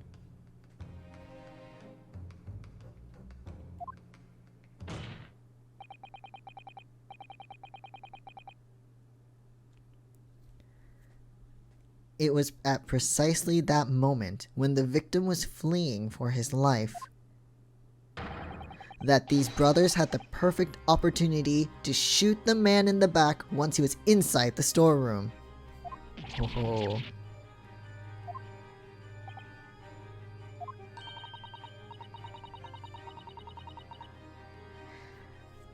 Oh wait, what did he say? I don't remember. Come to think of it, do you remember what the prosecutor said at the start of the trial? What did he say? Moving on to the finding of Scotland Yard's coroner. Yes, that was mentioned. Yes, yes, yes. And I did say Gina is too tall. Like, look at this. Like, they're about the same height. I mean, she's a little shorter, but if she had extended her arms out in a shooting position... Thank you for the stretch reminder. Much appreciated. If she was outstretching her arms like she was about to shoot the gun, it would be right where he was shot at, but it wouldn't be elevated. Like, it wouldn't be going upward inside his body. It would go straight through, in my opinion. She's too tall for that. I mentioned that earlier, but it was never brought up again, so I was like, whatever. But okay, hold on. Let me stretch a little bit more. I need to take better care of my hands. I've been playing so much Stardew and drawing at the same time. My wrists are like... You know, they're not happy. Okay. So any stretch reminders, much appreciated. Thank you. Okay, but yeah, she's just too tall. Gotta watch out for my fellow gamers, yeah. Thank you. I really appreciate it, though. Shot by someone significantly shorter in height. That's what I said. That's what I said. Look at Ringo. He's so small. You also draw? Nice. Yeah, I didn't draw for a while, and then I recently started back into drawing, and if I really get into the groove of it, I can draw for hours. It's so bad. I mean, it's good, for productivity, but bad for my wrists. And hands. Poor man. Shot while he was running as fast as he could to safety. Yeah, I mean, I really liked Windibank. He's kind of adorable in a weird way, so I'm sad that he was killed that way. He would have been leaning forward as he was running away. Oh! So that's why. So it might have not been Ringo, but it still would have been... It couldn't have been Gina. So even if the bullet was fired horizontally, it would still have entered his body on an upward trajectory. That's really sad. What kind of stuff do I draw? Right, right now it's mostly mostly Ace Attorney stuff. Mostly like shippy stuff too, honestly. Kind of embarrassing, but not at the same time. Not embarrassing, just like I don't really share it too much vocally. Just like, hey, I'm posting my art, look at it, you know? Though I am working on a Spirit Fair drawing right now because I just started playing that game and I'm like, really love it. It's so fun. Don't be embarrassed. Yeah, I'm not like truly embarrassed or anything. It's more like I don't talk about it much. So if someone asks me, I'm like, oh, here, I guess. It's awesome. Thank you. I don't know if I... You know what? Never mind. But yeah. This is really sad. I feel bad for Mr. Windibank. To have his last moments be in utter fear is awful. So the culprit isn't necessarily someone shorter than Mr. Windibank. Ah, of course, he has to object. What is it? That the storeroom door was found closed and locked from the inside. Well, there is also a little cubby door. Sir.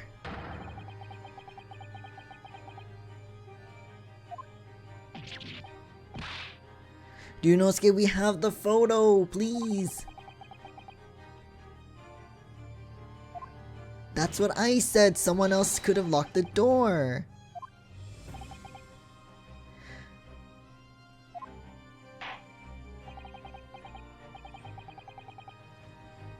What if they shot him and the door was open? So let's forget about the cubbyhole thing. Let's say that happened, the door was open, and then they maybe draw that. It's fine. Don't be embarrassed. Okay, argument against... I got it. I won't be embarrassed. Don't be embarrassed. It's okay. What was I saying? Right, so what if they, like... shot the dude, and he died, right? I guess they knocked her over, and then maybe she had the cat door making gun thing on her? Maybe? I don't know. And then they nicked it. And then either, if their locks back then were similar to modern locks, locked the door then closed it shut, or they closed it shut, was able to make that cat flap door, and then Nash could have opened that. He's tall, he has lanky arms, so he could have maybe reached in and locked it like that? Maybe? I don't know. Let's see. In the scenario just described, the defense's assertion is that the victim was shot from outside the storeroom. In which case, who shut and locked the storeroom door from the inside? Oh no, this is hard.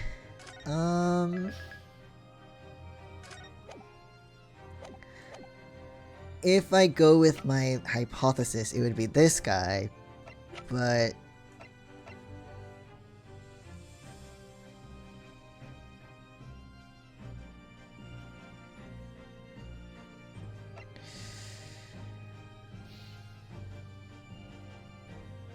I don't see why she would do it, though.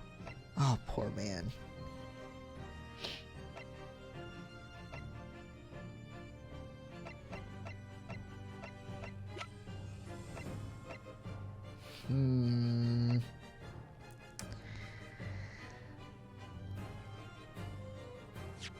I did save, right?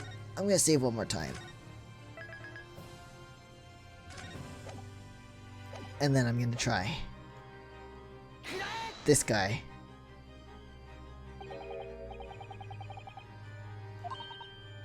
Oh, I was wrong.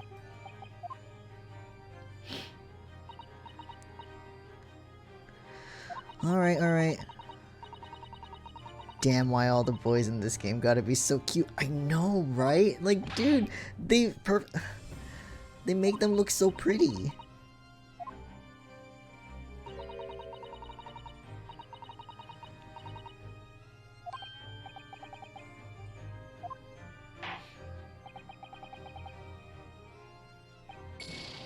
Fine, whatever, penalize me, fuck it. I know though, they're so pretty. I miss Kazuma already. In the scenario just described, defense's assertion is a victor was shot. Who shut and locked the storeroom door from the inside? So it has to be Gina? But why would she do that? That makes no sense to me.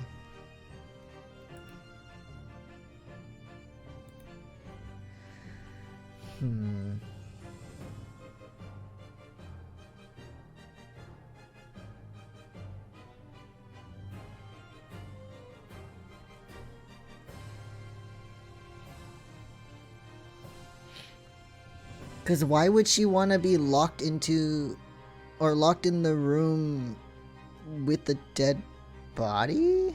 Like, huh?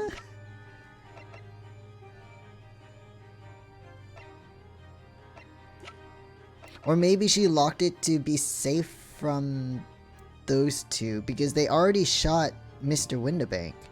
And it's not like, I mean, they had multiple bullets.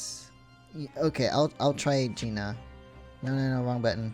I meant X. Okay, it was Gina, okay. I mean, it is obvious, but also, I was hoping it wasn't. Like, my last theory was, I think, possible, maybe. Obviously, the person who locked the door was the only other person inside the storeroom at the time. The defendant, Miss Gina Lestrade. Oh, come on, what now? Again, he doesn't even look surprised. I wish they gave this guy a bit more expressions. You're suggesting that the accused deliberately engineered the sealed room? I mean, there's a guy that just shot. Maybe she didn't want to be killed?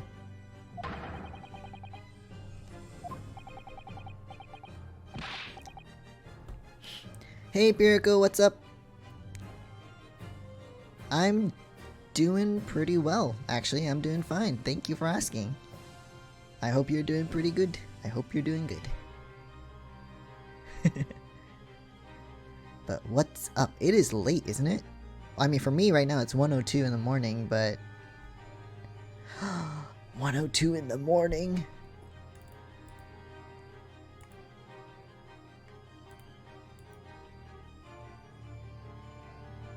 It's officially my birthday. No, I'm 28. It's okay.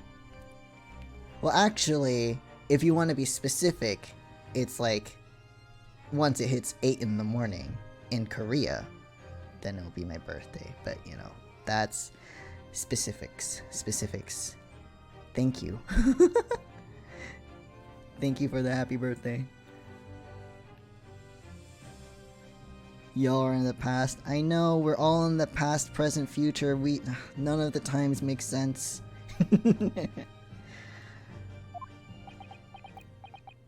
I mean, I wish they would... I mean, can't they look at it? Okay, these people need to look past the fact that this girl is a pickpocket and see her guilty and everything. Think about it this way. Gina Lestrade is a young 17-year-old girl who just witnessed Mr. Windibank be shot in the back and killed, right?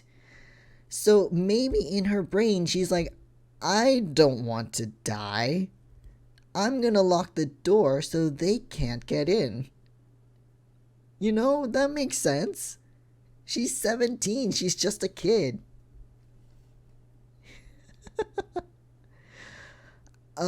Yes, that's a tricky one, that, isn't it? No, it's not tricky. Of course she would have. It almost goes without saying, doesn't it? Ryunosuke. Oh my god. Please. Well, if I was Ginny in that situation, I know I would have locked the door as quickly as I could. I mean, those two burglars had just fired a gun in her direction, hadn't they? Exactly my point. Exactly. The only one with the big brains here is Iris, and she's 10. Oh yes, obviously. I mean, it obviously wasn't that obvious to you if you couldn't think of it. Before the two brothers arrived... Wait, hold on. I need a drink. One proper reminder will help you remember in the future. Remembered. Hello, smart, thank you. Before the two brothers arrived, Miss Lestrade and Mr. Windibank were in the storeroom together.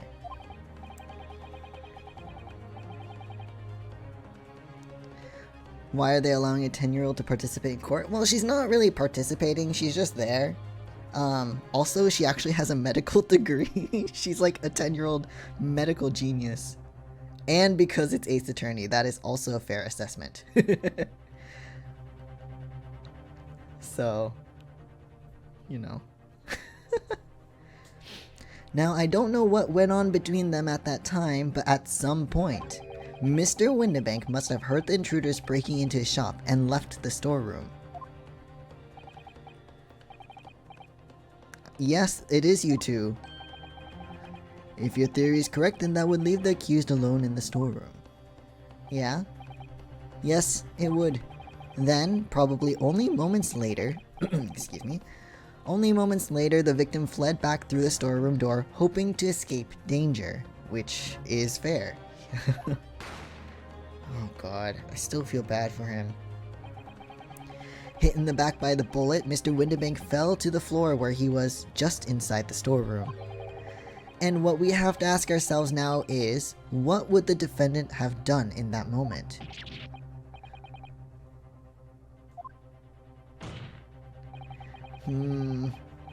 It's kind of sad when the burglar can figure it out first, but whatever. Or, yeah, the burglar can figure it out first, and the fucking prosecution and the judge can't even figure shit out. Like, what the fuck? Outside the storeroom was a terrifying killer who had just murdered Mr. Windibank. As soon as that thought struck Miss Lestrade, or as soon as that thought struck Miss Lestrade, blah, blah, blah, I can't speak. As soon as that thought struck Miss Lestrade, she slammed the door shut and locked it. That is fair. In order to save her own life. Why is that so hard for you to understand?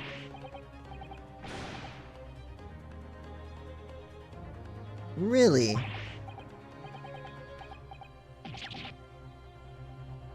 I mean, you did shoot Mr. Sholmes. Can you point out something? Sure. What would you like to point out? That's blatantly untrue. I know for a fact that you would.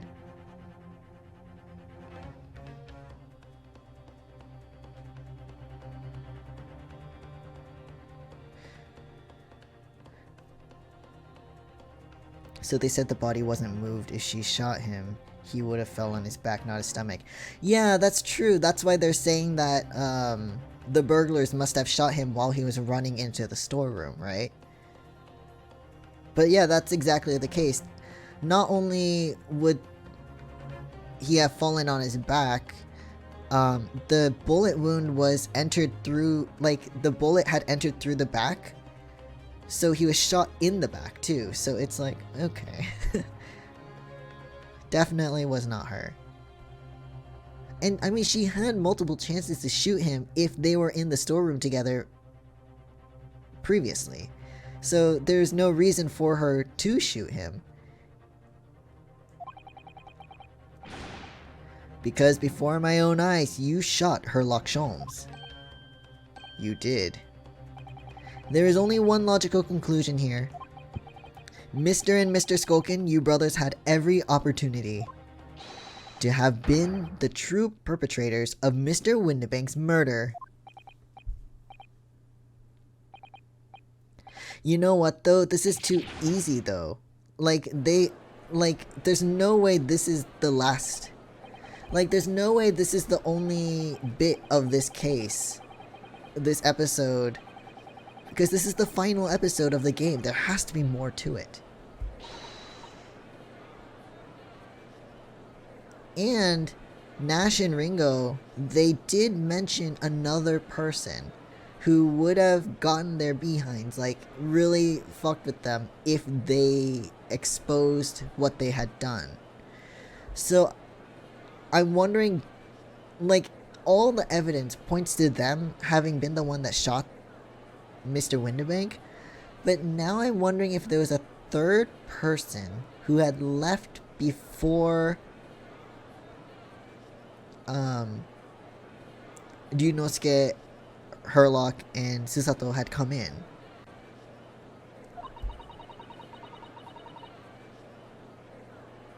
And then that also goes back to the point that I made earlier about Mr. McGilded. Why is he being mentioned again? You know, he's becoming an important figure, an important name in this trial again, in this case, and I don't know exactly how he fits in.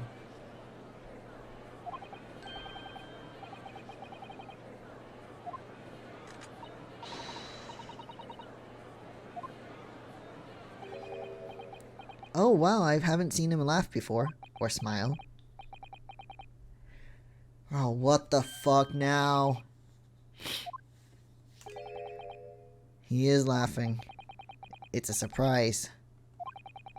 Don't confuse your brain. I'm sorry, but we can all be confused. Oh, this is like your, what, 5th or 6th?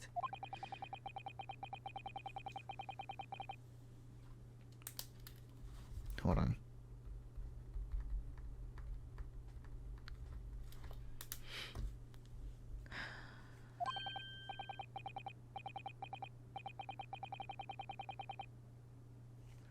So many weird words. Pettifoggery.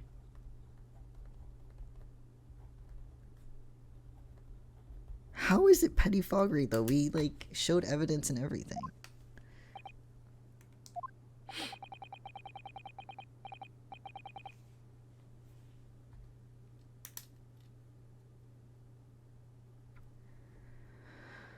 Oh god, this...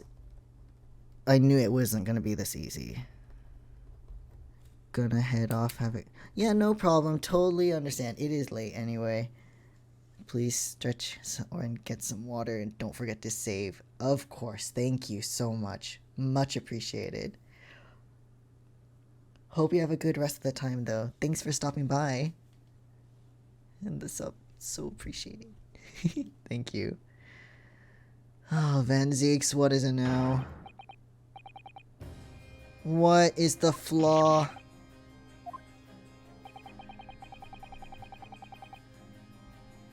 Just tell me what it is.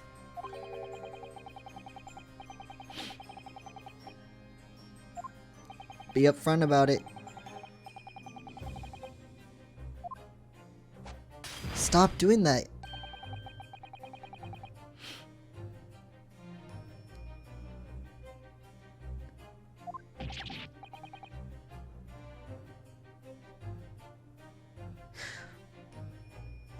I think I know where he's going with this, and I'm thinking there is another person now with this argument. Someone else was there with a gun and shot Mr. Windibank. If what these two brothers are saying and is saying that they didn't kill him is true, let's pretend that's true. Then there's a third person there who shot him. Oh my god. Okay, hold on. Let's just keep going. There are 3 bullets complete. Or, hold on. There's 1 bullet that shot Mr. Windibank. There's one bullet missing from Mr. Windibank's own gun. So...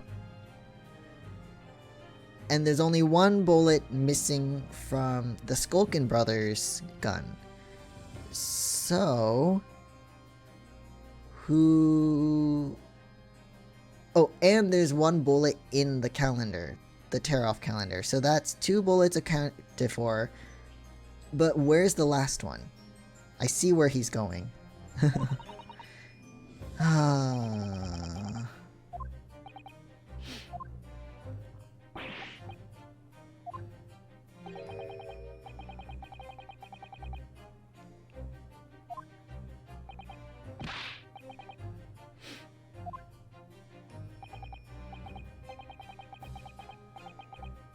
Yes. Mm-hmm.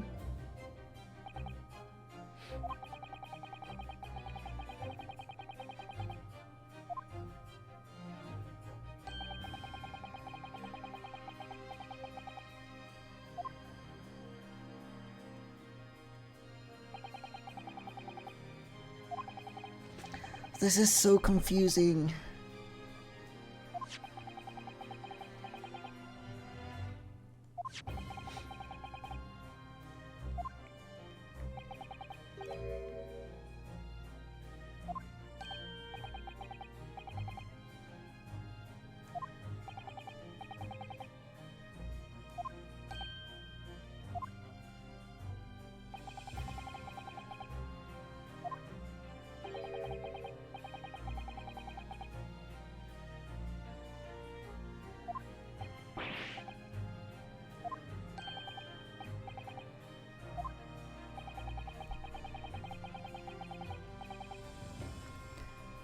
Which means there's either something wrong with our theory, which I don't think is true, or I don't think there's something wrong with it, or there's a third missing weapon. This is so hard.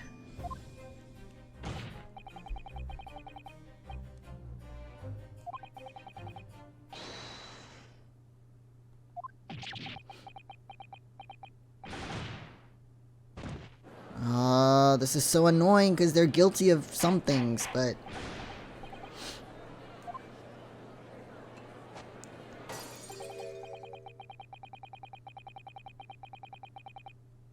No, that someone could have gotten really hurt.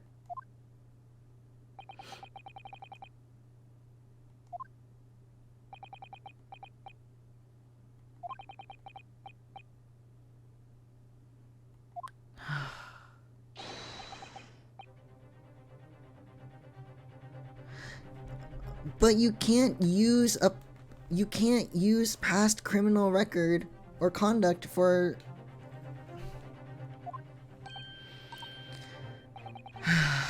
because it has nothing to do with the current crime. It's not, you're not supposed to do that.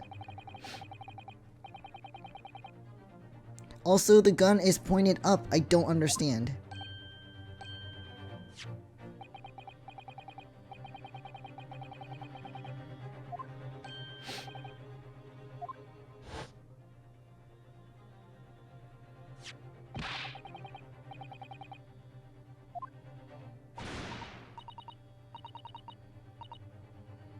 I mean, why would that be used against her?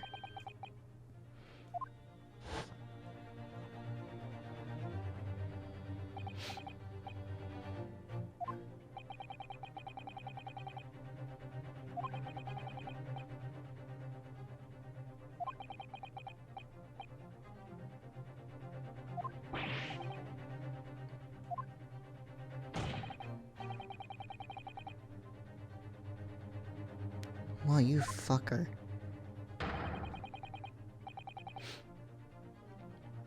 But she has no past criminal charges of murder, does she? If you're gonna go with her past criminal, like, actions, then... It's not how court works, dude.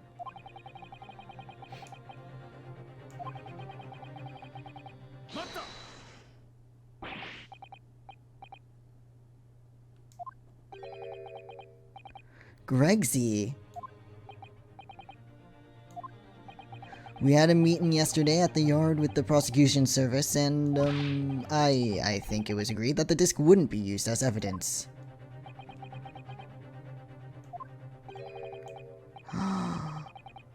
What? That's the first time he said anything to Van Zieks at all.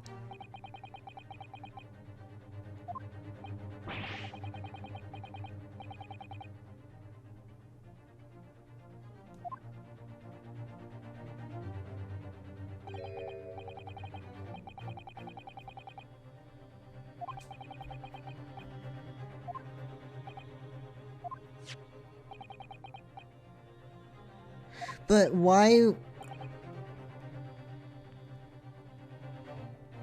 But if she was gonna shoot anyone, the only person she would actually have a motivation to shoot would be Ryunosuke then, because he's the one that gave the disc to Scotland Yard. He was like, sure, take it. Even though it was hers and I had it in my hands, or he had it in his hands, so I don't understand. A metal disc used to play music in a mechanical music box. On the reverse side is a note that reads, for McGilded.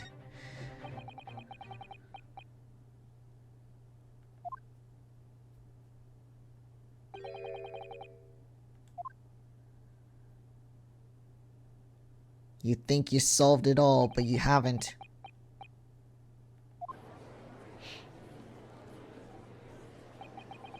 I don't believe it. I had the jury on my side for once, for all of 5 minutes. That was only 5 minutes, really. Huh? Oh, what have you got to say, dude, Mr. Gardydib?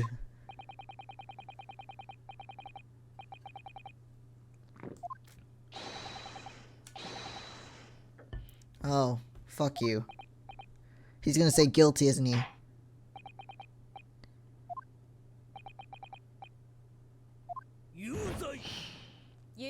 Oh, fuck off! Really? He wasn't even paying attention. Again, dude, your hands are not sterile anymore. Your gloves are past that point. Stop banging your head on the table like an idiot.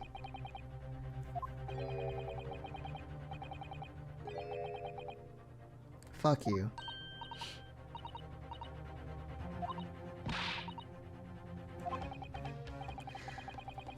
Don't worry, Iris. I don't think we're finished yet. There's still more to this case than we realize. Oh my god. There must be, because there's one thing that I'm absolutely certain of. That Gina is not the killer. Yes.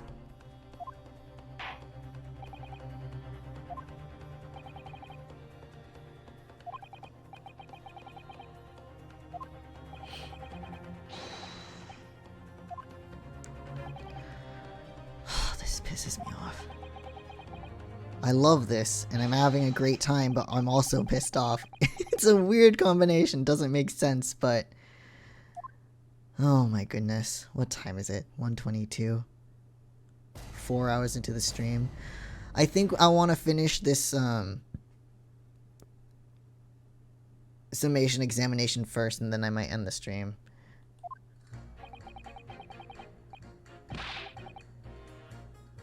Wow, what a dick.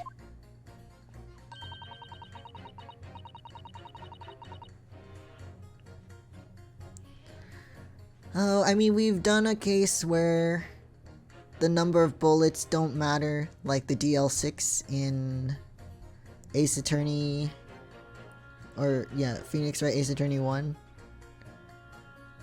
You know? The other bullet was taken by the killer in his shoulder, all that nonsense, so, you know. You don't need a stereoscope to see the truth here. Every which way you look at it, it was that pickpocket. Really? He's not even talking about the case again. She didn't attempt theft. She gave them the card and she asked for the thing. She did it all in like... What?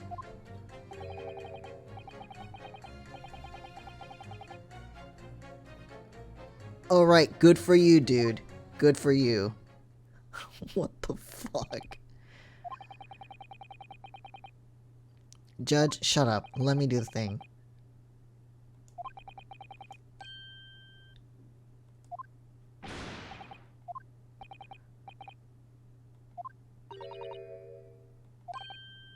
What? That prosecutor's being mean. Just because Ginny's done something she shouldn't have done in the past, that doesn't make her a murderer. No, it doesn't. Stop drinking wine in the court and stop with that dead look in your eyes.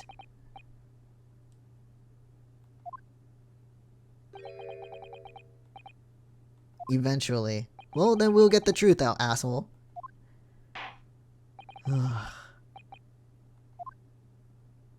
Double slap? No, one slap. Alright. Alright. Let's get this over with. Alright. What do I have here?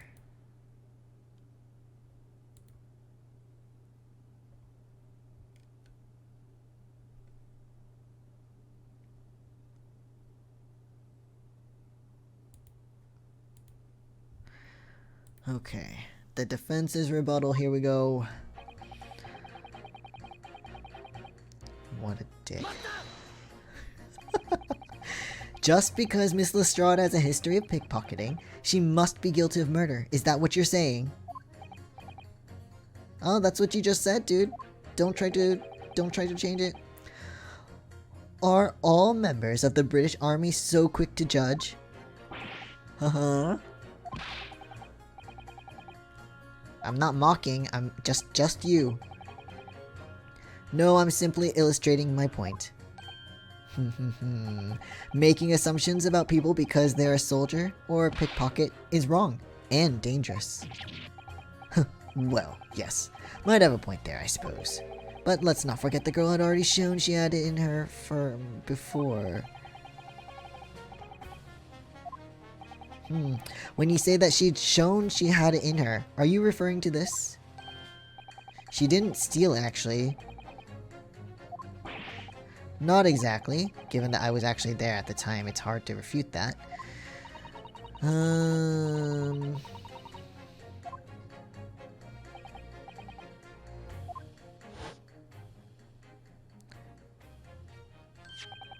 Alright, he just made a copy, I remember.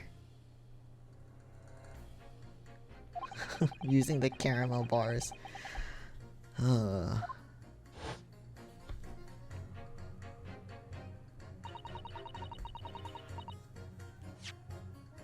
I wonder if we'll finally have a game or a case where we have a investigation day 2.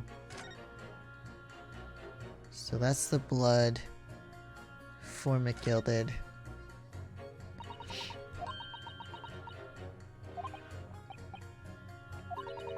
I wonder what his name is doing on the back of this disc. That's a question I'd love to know the answer to myself. And then this is Eggert's, I think?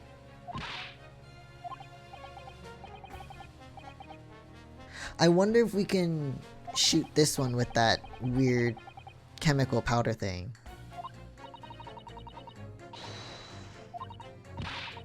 Oh, right. There it is. We're in court. There we go. What color is it?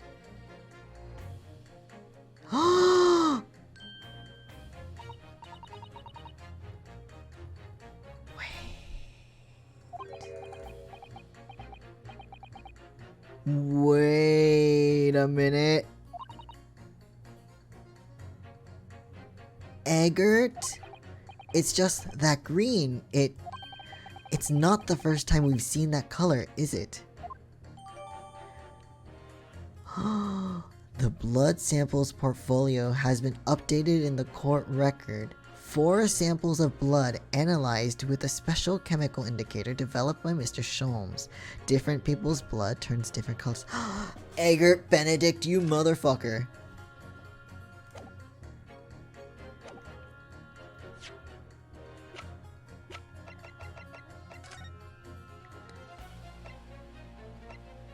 So that means he was on Windibanks that day. Or at Windibanks, sorry. And was shot at... There was another person there. Oh my god. Okay. McGilded's disc. Could it be a clue somehow? Perhaps we should examine it in more detail. I already did that, buddy. We got it.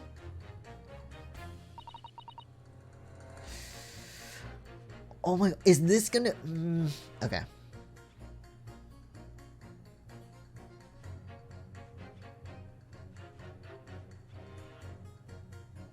Wait, then... Okay, here's another theory then. There were...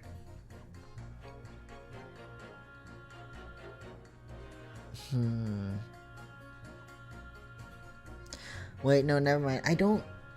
Okay, so someone shot at Eggert.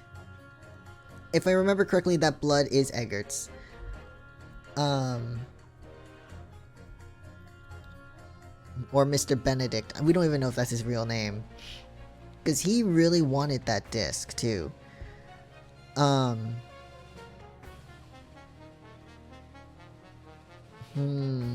trying to think of the scenario here, because maybe Gina shot at him.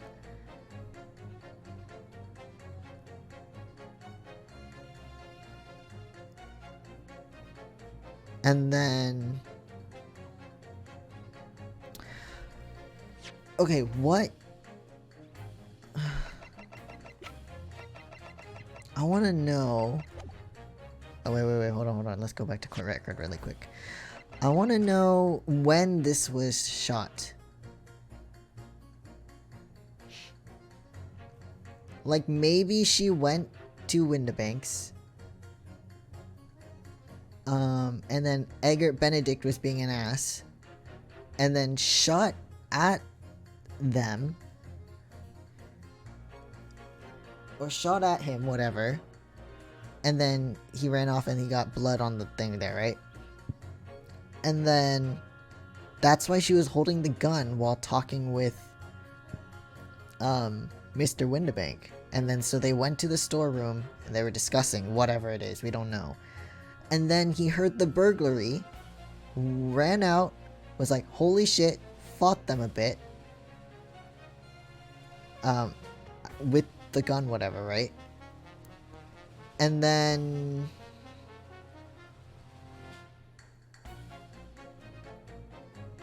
maybe she locked when he got shot and killed. And maybe the whole scenario earlier was the same. He ran in, got shot, killed, etc. She locked the door, but she had the gun just in case or something? I don't know.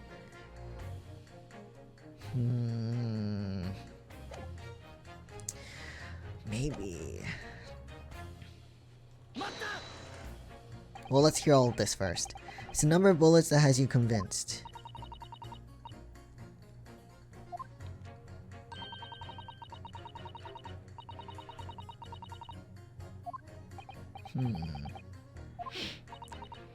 Although, sometimes after dining, crockery does go missing. One or two guests rather like the fine china. So I suppose if there was another bullet somewhere of which we were unaware, I'd have to reconsider my position. Okay.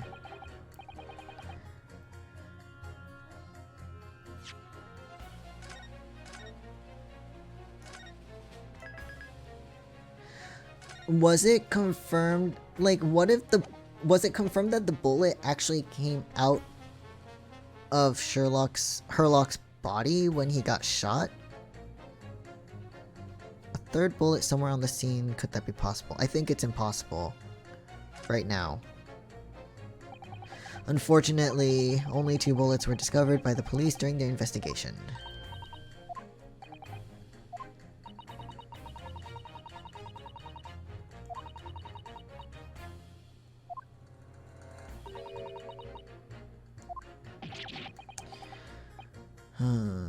Okay.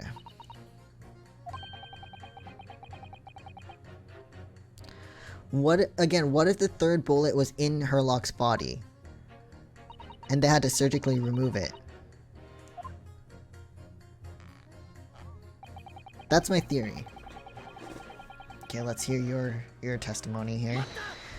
Or your thoughts. So if I've understood correctly, you need two pictures, a left eye one and a slightly different right eye one.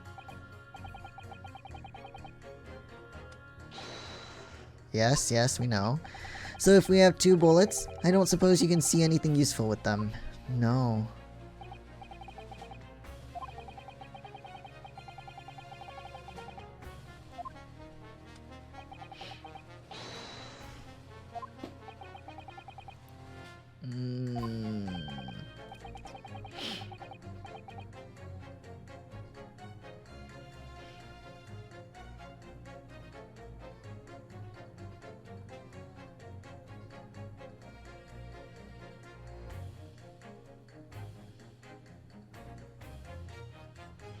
Or, so the Skulkin brothers fought with...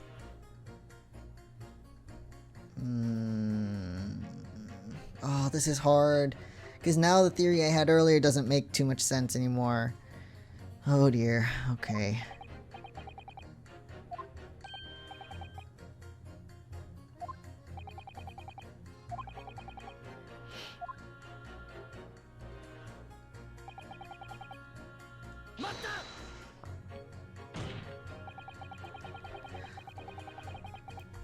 Oh, you know what? Couldn't sleep? Oh, oh, welcome back. Oh, I feel that though. Sleep is such a hard thing for me. Well, I hope you have better luck later. Sleep is important.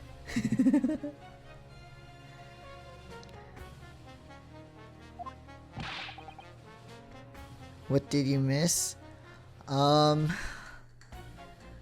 It got all turned around again. Van Zieks laughed and said, the number of bullets doesn't match up, which is true, so now we're trying to like figure out what the thing is. And it's hard, because I'm thinking of theories and then it doesn't work, so I'm like, okay, so we have to figure it out. But now I'm wondering... So we have to find a third bullet.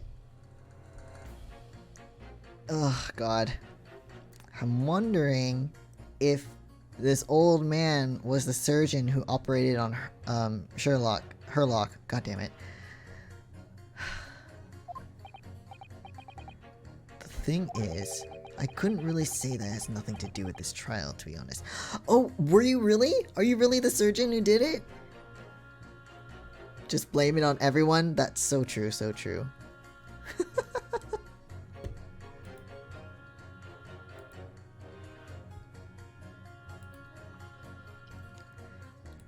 Also, for really quickly, I saw, never mind.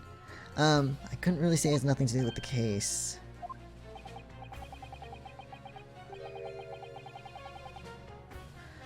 But the bullet had simply vanished from his stomach. What? So you did operate on Herlock.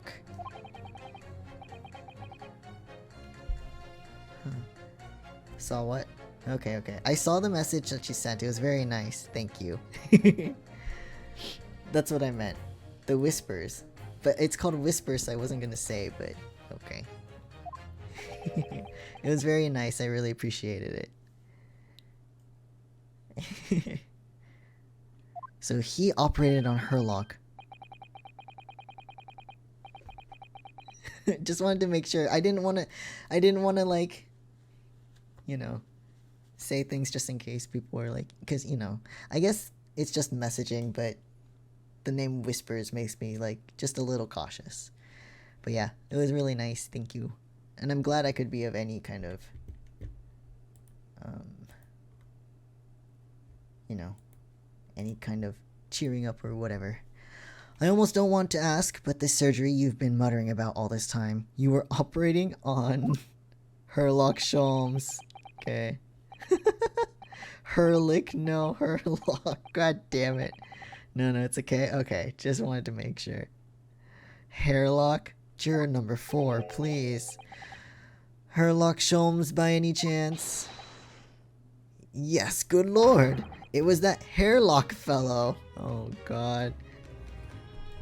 Why are you looking so angry? You're the surgeon that operated on Mr. Sholmes? That's right, using the very latest anesthesia techniques, I might add. It was a fairly major op, I can tell you. The anesthetics that wouldn't work on him until they dosed him crazy amounts. This is crazy. Let me see, the fellow was brought in not long after midnight, if I remember correctly. They said he'd been shot by some criminal or other, so I opened him up like a shot. But the funny thing is, I went over his insides with a fine-tooth comb and couldn't find the bullet anywhere. So I'm afraid I had to throw up my hands and just stitch the fellow back up. What? What?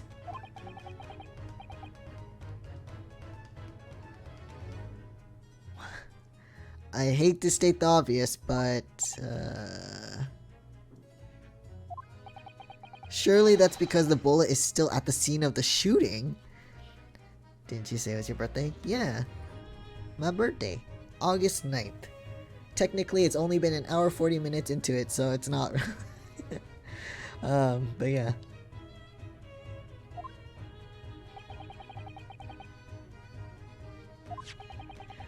As it clearly shown in this photographic print. The bullet that the Skulkin brothers fired at Mr. Sholmes hit him in the stomach region. Okay, it doesn't make sense. If he got shot in the stomach... Okay, so... If he got shot in the stomach, it wouldn't have reached up there. And... the blood test showed green for this guy. This blood here is shown... Okay, hold on. Using the special chemical indicator. So it's green, right?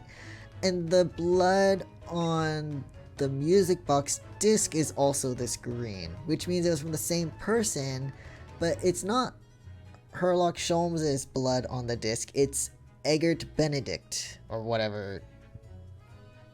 His blood. If I'm remembering correctly, I might be wrong. So I'm wondering...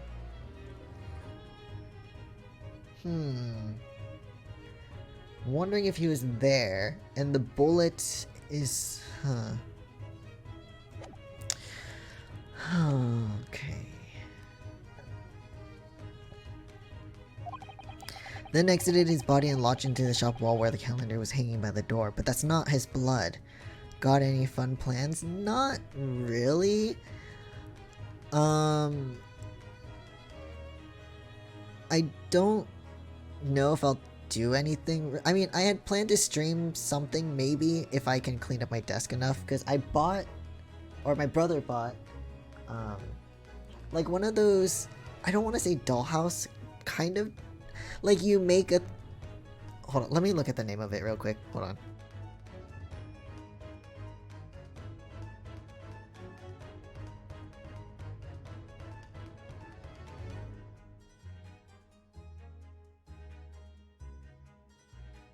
Okay, let's see. It's called... what is it? Handscraft DIY house? Whatever? What is... Anyway, it's like a cat house thing. Like a miniature dollhouse display thing. I was gonna buy a Gundam, but at the store they didn't have any Gundams left.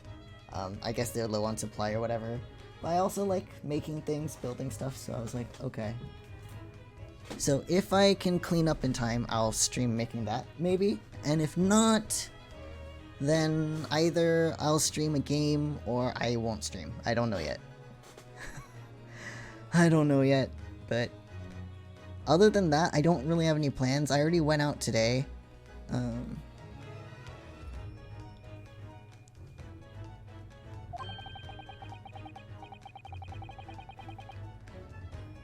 Other than that, I don't really have fun plans. I have to pick up medicine for my cat. But that's it. I think you'll find it's really quite simple if you just consider the problem three-dimensionally.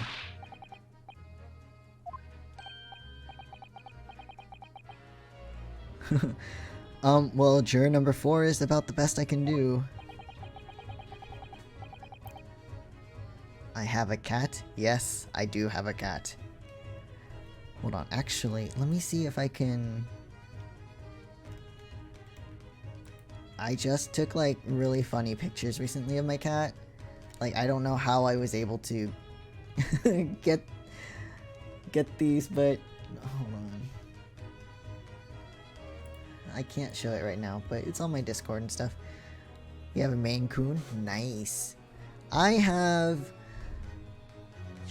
On the records it says domestic short hair, and she's a tortoiseshell. And I love her. She's my baby, even though she's 12. As soon as I saw the wound on the man's stomach, I flipped him over. Like a pancake. Are you saying that you checked his back? Yes. Of course I did, and there wasn't a trace of injury, no sign of that bullet. No sign that the bullet had left the body at all. Oh my god, okay.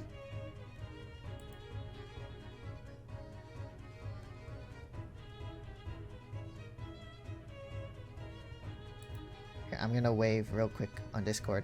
But I recently took some cat pictures of my cat on Discord, and just the moments that I was able to capture somehow were just...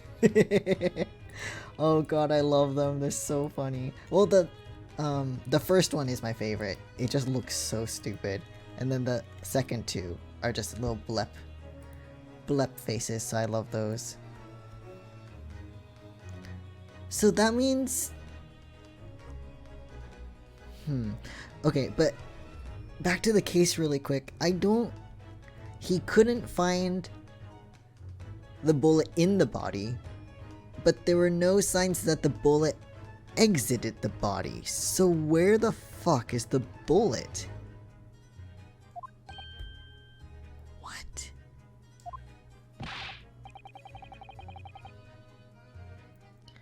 The only logical conclusion was that the bullet was still somewhere in the man's innards, which is exactly why I set about slicing him up. And I'm still none the wiser even now. How many times do I have to say it? Can somebody please explain how it happened? Dude, I want to know.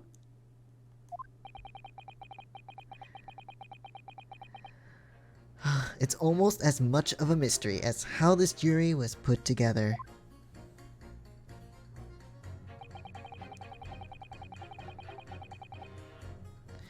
So,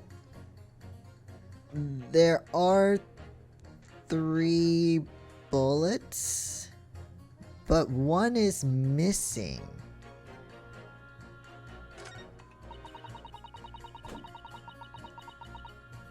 I'm gonna listen to all their testimonies first, and then, or all their explanations first, not testimony, and then we will address that bullet thing in a bit. What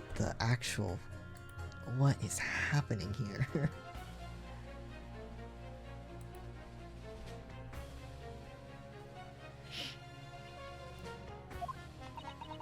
Forgot to say stop. Do excuse me, stop. I am a communications officer, stop. God, it's so annoying.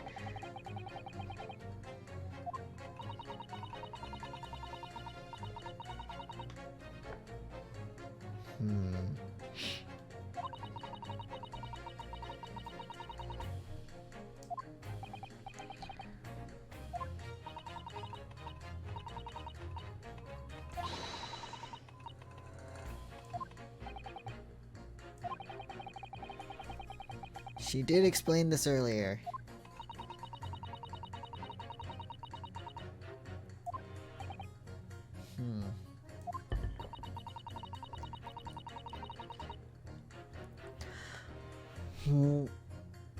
I wonder...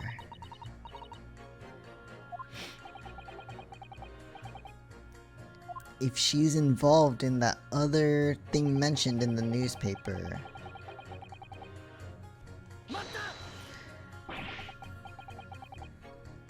I thought you were just a tourist.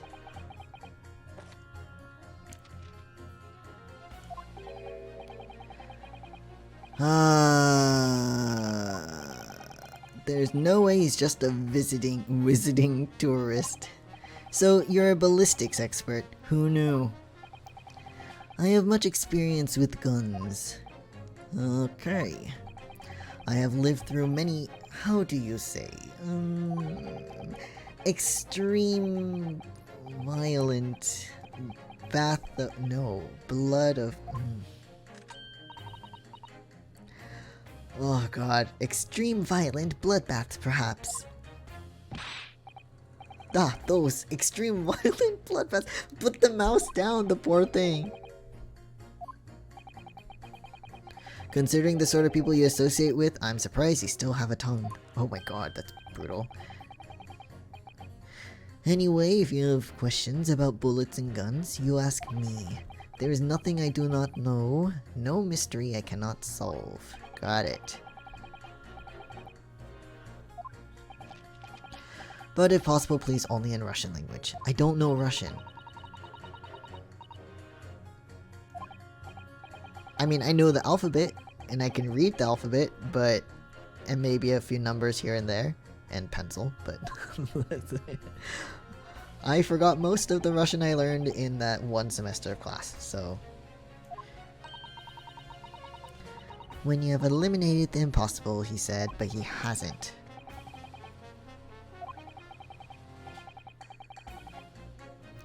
Can I pit her? Let me save really quick, but I think I might be able to pit her against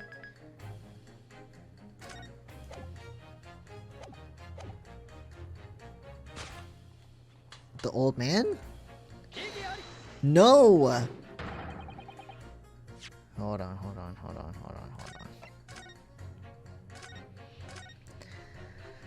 Hold on, let's see.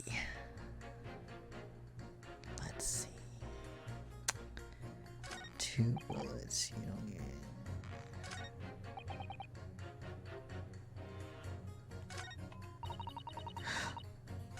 don't get. Okay.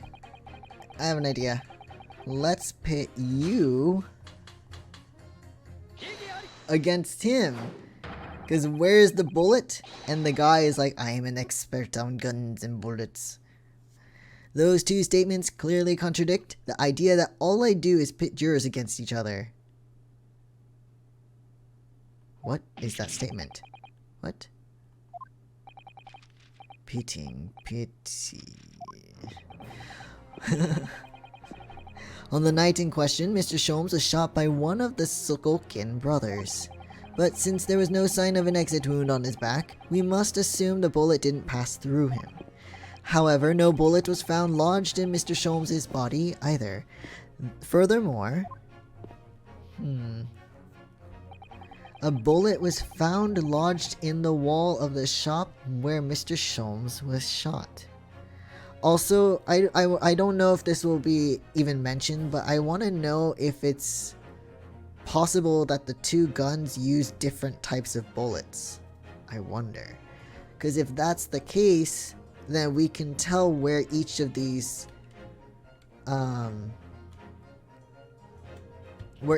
guns got shot where, you know, or which of these guns these bullets belong to, is what I meant to say. Juror number 6.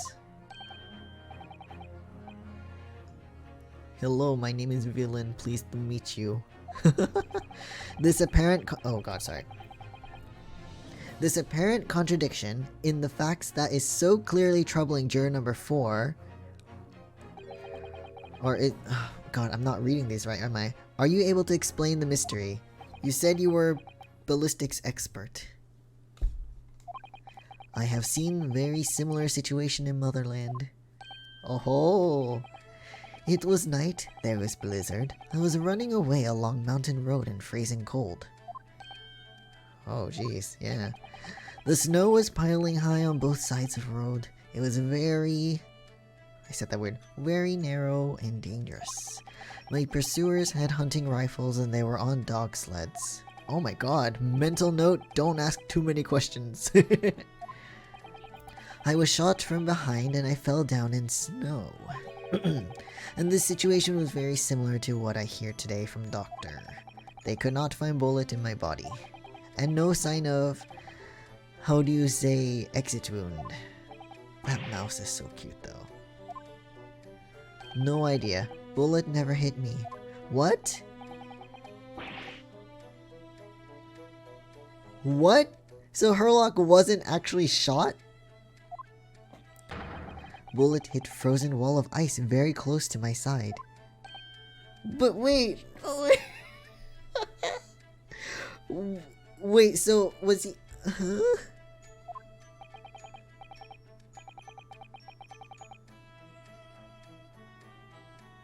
One small piece, very sharp, broke away from lump of ice and pierced my body. And then it melted. It made deep wound that looked just like bullet wound. Fucking kidding.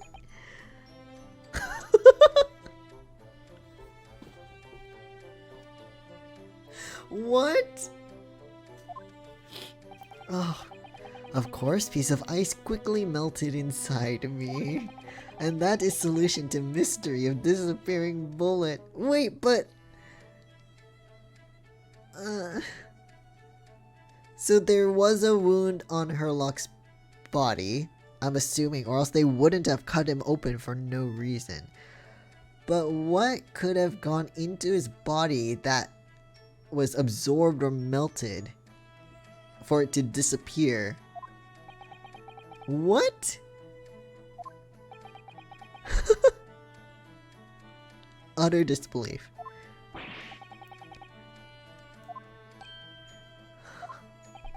The shooting happened in a pawnbroker shop.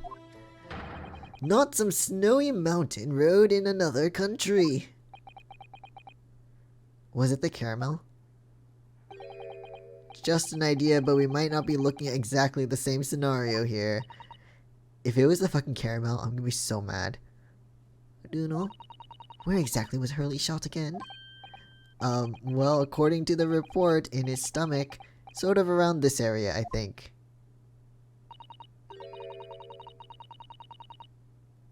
Okay, and what's in the pouch? Oh my god. Oh no, what's in it? Caramel? Yes, a pouch. It's where he keeps 3 glass vials of very dangerous chemicals that he uses in his investigations. What? Okay, so he has chemicals in his body, which is bad? Doctor, where is the pouch Mr. Sholmes was wearing?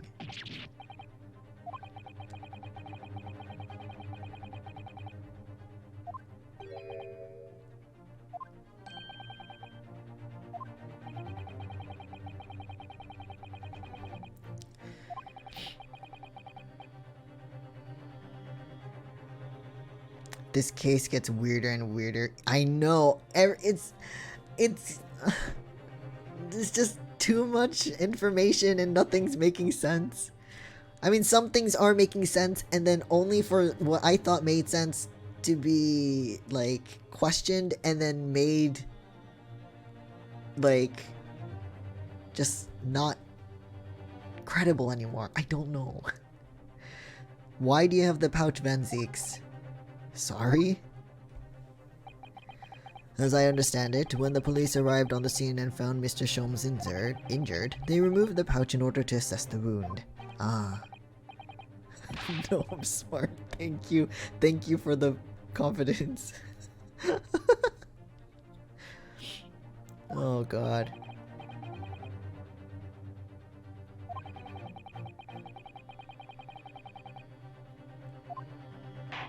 Please bring the pouch in. Again, I need to figure out how to not pop the peas on here, on this mic. Okay, I must demand the prosecution present the item.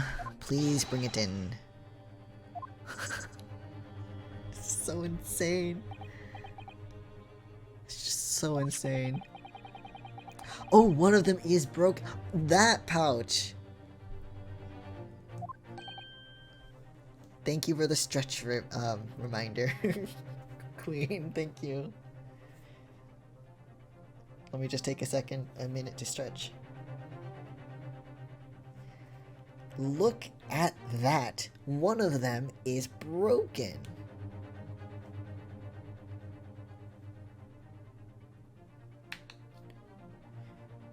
Wait, does that mean like a chemical was not lodged, but a chemical maybe caused a wound on his stomach that made it look like a bullet wound? Or did they find a different thing in his body and were just confused why there was no bullet? I wonder. One of the files is broken and the leather around it is scorched black. It's almost as if the file exploded. Okay, I've stretched a lot, I think. Ugh, okay. Thank you. So, that night, the bullet from the Skulkin brothers' gun struck Mr. Sholmes' pouch.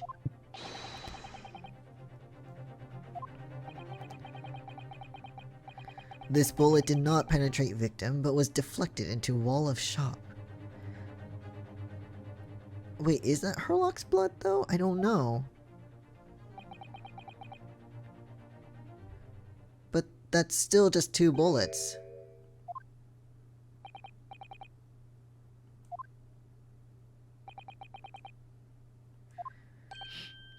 Yeah, that's still just 2. Though, I don't...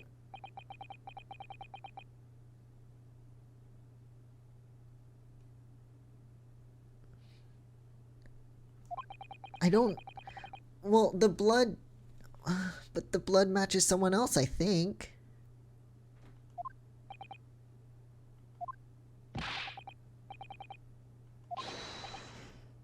Yeah, no problem. Thank you very much. No problem. Glad I could help. Oh... The pouch... Okay, but that can't deflect the bullet. It's a leather pouch. The pouch Mr. Sholmes was wearing around his waist at the time of the shooting. One of the glass files is smashed and there are scorch marks around it. How much longer do you think I'll be streaming? Tonight, I just want to finish this summation examination, and then once that's over, I'm gonna stop. Because it's 2. But I don't want to leave it here, is the problem. But I'm definitely going to be stopping after this little summation examination segment.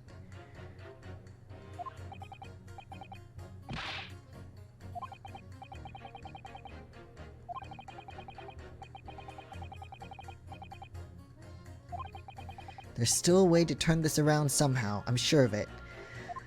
The game is called The Great Turnabout anyway. Okay, let's see.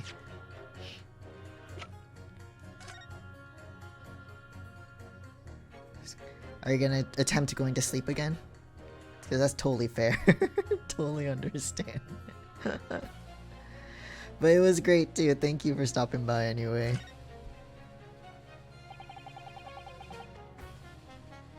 That is a cute pouch though. The strap is broken. Oh. After the stream, yes? Okay, no problem. Let me see. The bullet!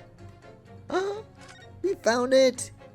I knew it! There was no way it could bounce back. It shattered glass, and the thing is probably made of leather. There's no way it bounced back that far. The rebound could not... There's no way. Behind where the broken file was, do you see it? Oh my god, yes! The bullet! What a stroke of luck that it hit his pouch. This is an amazing discovery. What this means is, there were 3 bullets fired at Windibanks that night. Oh my god, okay. The 3rd bullet.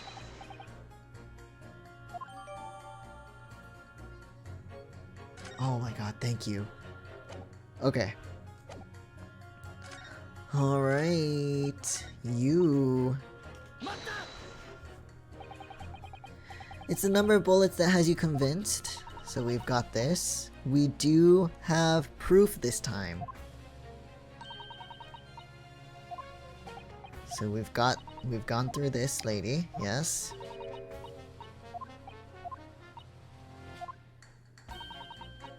There was another bullet. There was another bullet.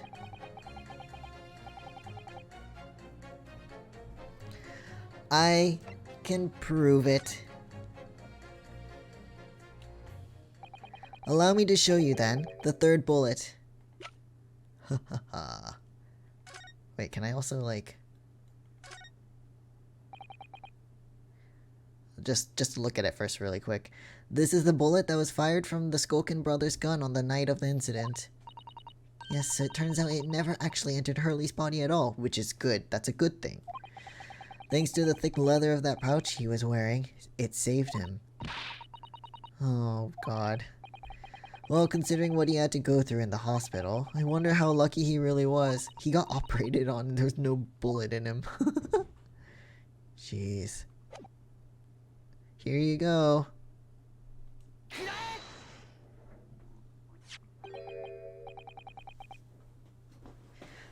I love how you just found it and you can choose an option that says it's impossible. Yeah, I know.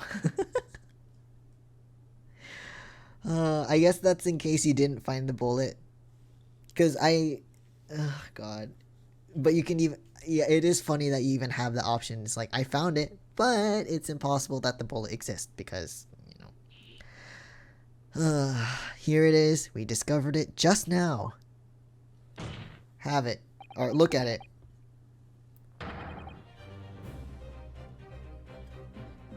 Oh, I'm running out of tea.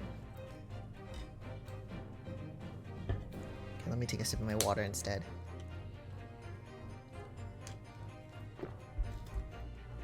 Okay.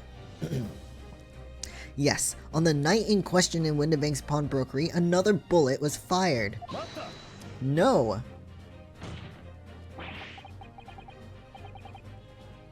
Dude, I didn't conjure anything, you butt. It was in the pouch.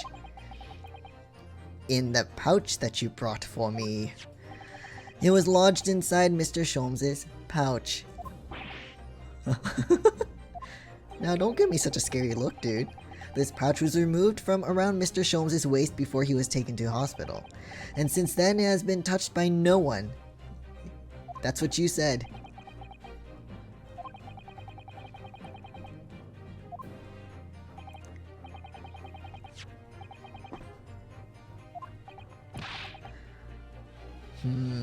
I still think it's Eggert Benedict then. If my memory is correct, then the blood on the music disc should be from that Eggert dude. And so if his blood shows green, reacts to the chemical and turns green, and the one on the calendar turns green, it must be his blood. I think. Yeah, but now it's proved that that's not the case. 2 guns from the scene have already been submitted into the court record as evidence. That of Mr. Windibank, and that belonging to the Skulkin brothers. An examination of both guns revealed that only a single bullet had been fired from each. Huh.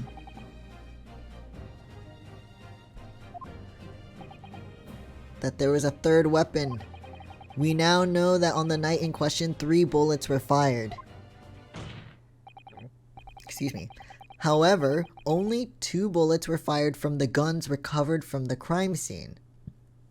Because we know Windibank's gun only had 1 bullet in it, like at all times. And only 1 bullet is missing from the Skulkin brothers' gun. So... And until that incontrovertible inconsistency, oh my god, so many big words in one sentence.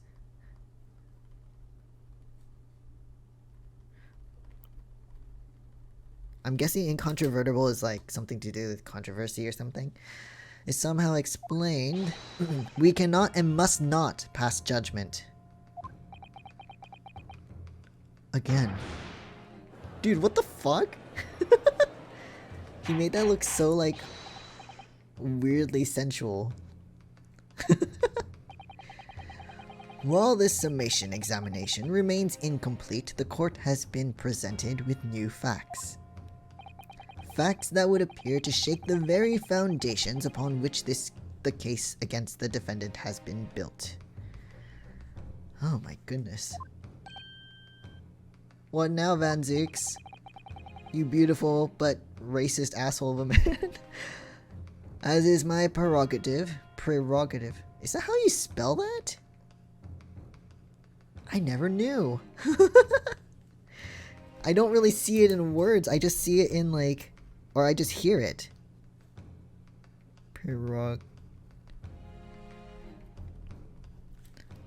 He is beautiful, exactly. Like, I love his design, but I really want character development. I will learn as I play the second game as well. We'll see. But I want to like him, but I don't know. That's how it's spelled, really. Oh my god. I hereby temporarily suspend the summation examination. By Jupiter. Oh god.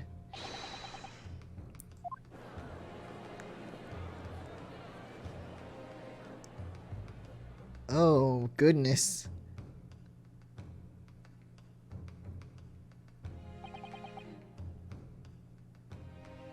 Witnesses. Oh god. Were you listening to proceedings while the defense carried out the summation examination? Okay, good. You were paying attention. Perhaps we can dispense with the tedious preamble. Simply answer this one question. A third bullet has been identified at the scene of the crime. What do you make of that?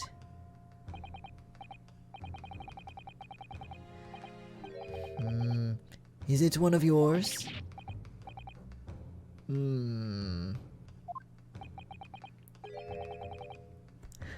There was another person, I'm sure of it. The Eggert motherfucker. In that case, did you have an accomplice? Okay, I said I was gonna finish at the summation examination, but they canceled it, so we'll get I think we're reaching a checkpoint anyway, so we'll see. No, but you guys said that he would have your hide or something like that, so there is a third person, I'm pretty sure. How soon we forget poor Sulky. Get some sleep, yeah. Only 2 of the bullets from the crime scene originated from the firearms we have in evidence. The third bullet was fired from another gun. Where is it?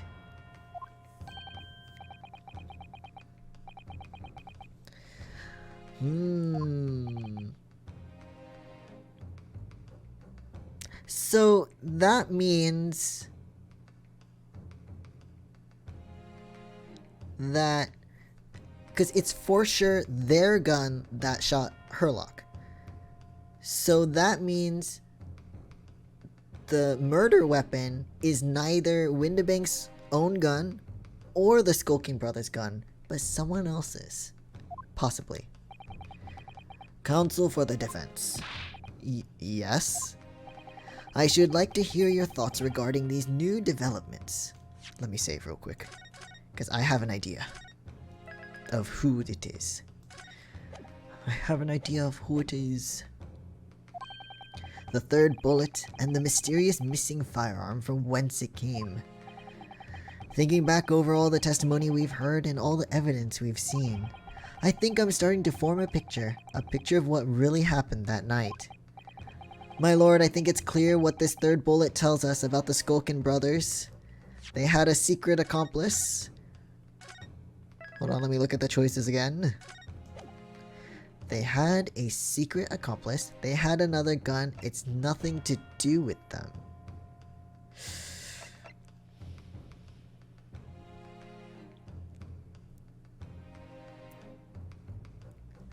I feel like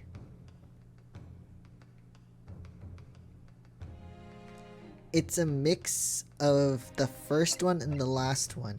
Now, I know that doesn't make sense, but maybe there was someone else there. I don't know if they were working together, if they were just there at the same time. I don't know.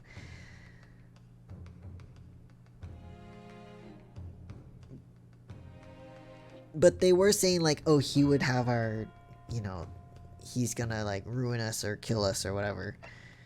So, I mean, I did just save, so I will try this one first. Because that seems like the most sense, I guess.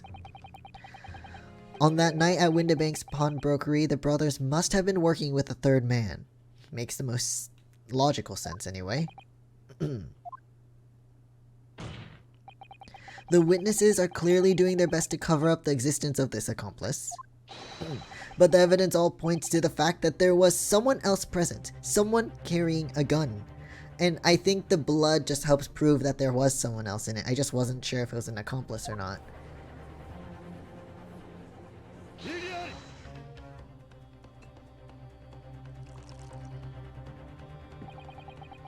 An accomplice, you say? Pig's will. Why?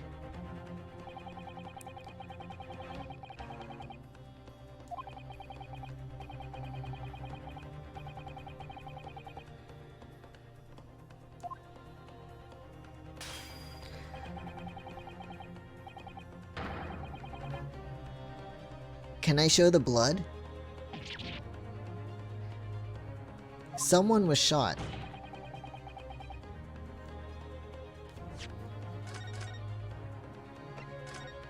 And we have samples of their blood, we just don't know 100% for sure whose blood it is, even though I have an idea of who it is.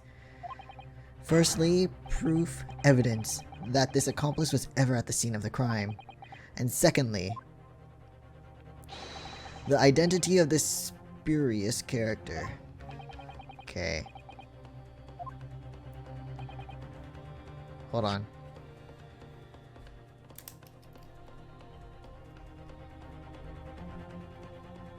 Spurious.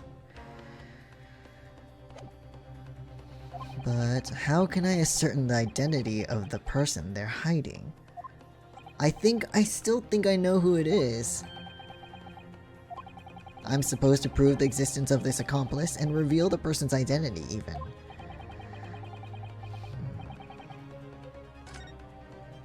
Oh wait, I misclicked. Hold on. Let me load just so I can see the answers. Or the options. I misclicked.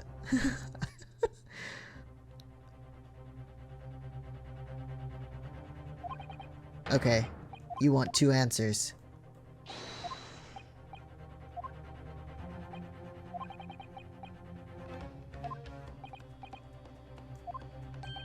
Okay, what are my options? I mean, obviously one is like, we can't prove it.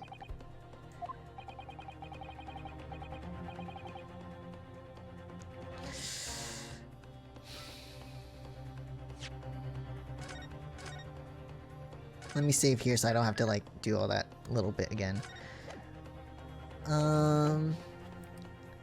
So the problem is I don't know if these will be proof enough.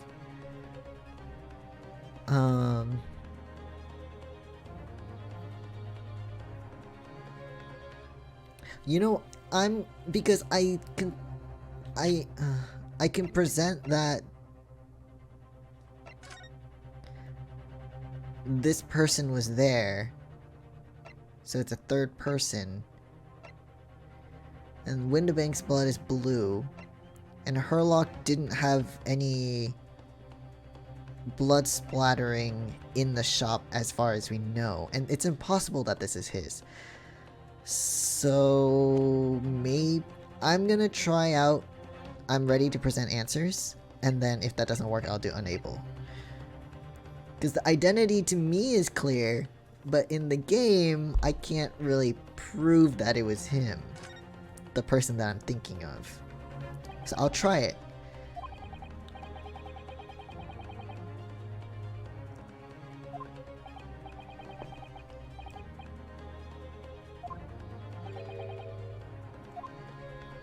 I could be wrong, but let's just give it a go. Okay. I need to use every single piece of evidence available to me if it will make a difference.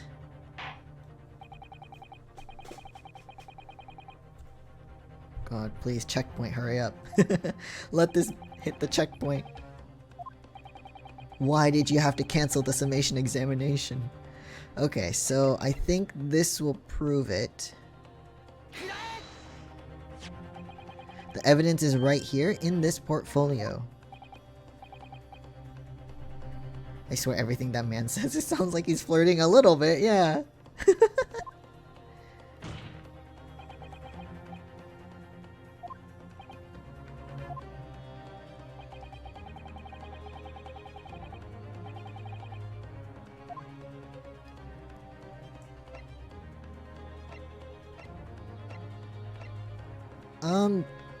This one, I think. No, it's blood, sir. That's a blood stain, my lord. It's just reacting to chemicals. No. It's something developed by Mr. Herlock Sholmes. Yes, by the great detective. It's this, you see. It doesn't have a name yet, though. This fogger sprays a chemical that reacts with the different elements in people's blood to change its color. Yes, so it can identify if they're different people's blood, I guess. That's a good explanation. Yes, everyone's blood is slightly different, you see, because it's made up of different elements. So by seeing what color it changes to, you can tell in a flash whose blood it is. Yeah. Very exciting. Stop, lady, please. As an example, this one shows the blood of the victim, Mr. Windibank. It's blue. Yes, a striking blue.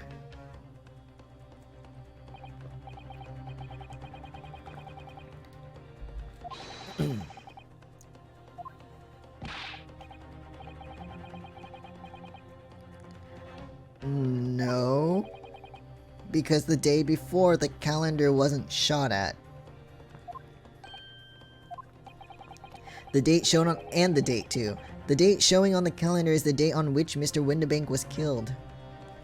Thanks for the hydrate.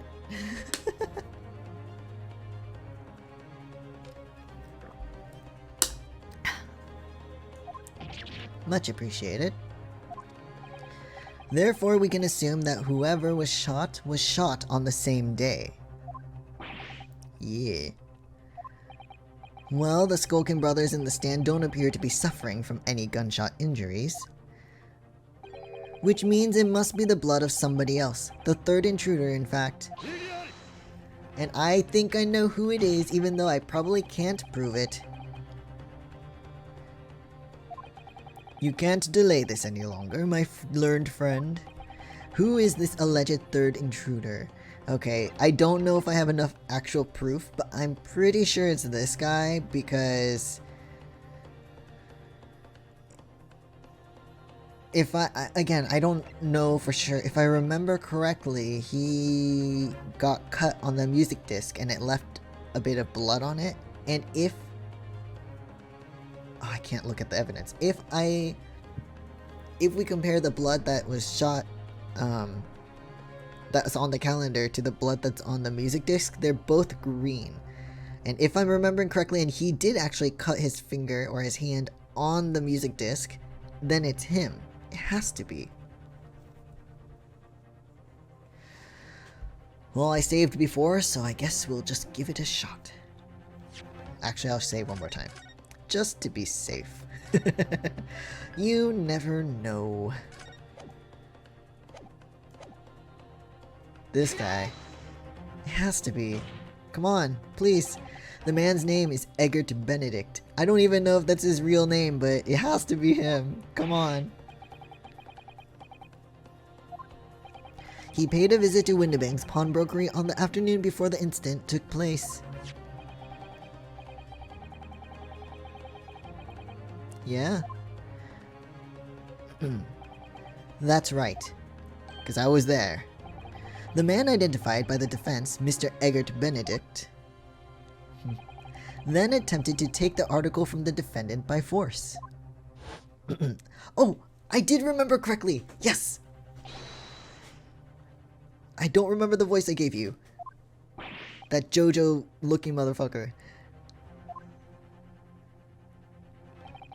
I believe this filthy pocket thief has just redeemed an article from you, no? I don't even remember what voice I gave Windobank. The article in question belongs to me. I demand for it to be returned at once. Now that's a lie. What are you trying to pull? Come on, dude. Give me back my overcoat, you wastrel, and needless to say... This is why I thought he was like a JoJo character. Any music box discs too. Okay. And then he tried to take it and cut his finger. Inspector Gregson was there at the time and can attest to what happened. In the end, it was the inspector himself who took the disc. Can you corroborate this account, Inspector?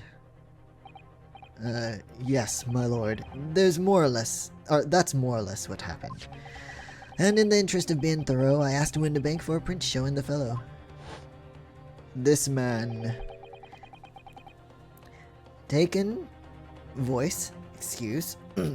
taken from one of his red-handed recorder Gubbins?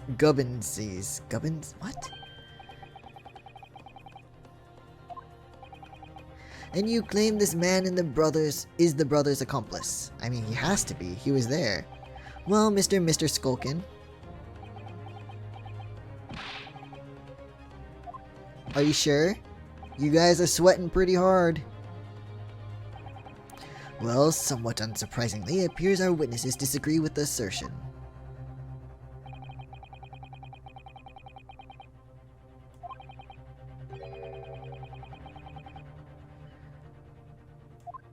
I could! The green! The green! The green! I'll show it to you! It's the green! This is the last piece of evidence. I've had a feeling that something has been missing in this trial from the very start. When do they not disagree? I know! I mean, guys, there's no point in lying. You guys are done for. The more lies you spread, the more fucked you are. But now, I'm going to drag it kicking and screaming into the courtroom. Come on. I am ready. It's the green, come on. The defense will present the evidence now. Proof that the man pictured in the photographic print was in fact the person struck by the third bullet.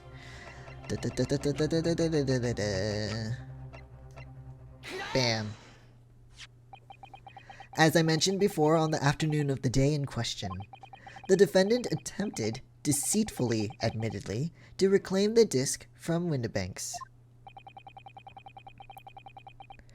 Which is when the aforementioned Egbert Benedict appeared on the scene, I believe. Yes. This man then attempted to purloin the article from the defendant's possession. No, you're not wrong. He did try to do that. That's correct, my lord. I myself was present at the time. It was following this that a minor incident occurred. He got a cut on his finger. Oh, poor man. Still, I feel so bad. But of course, sir, this is the disc for you.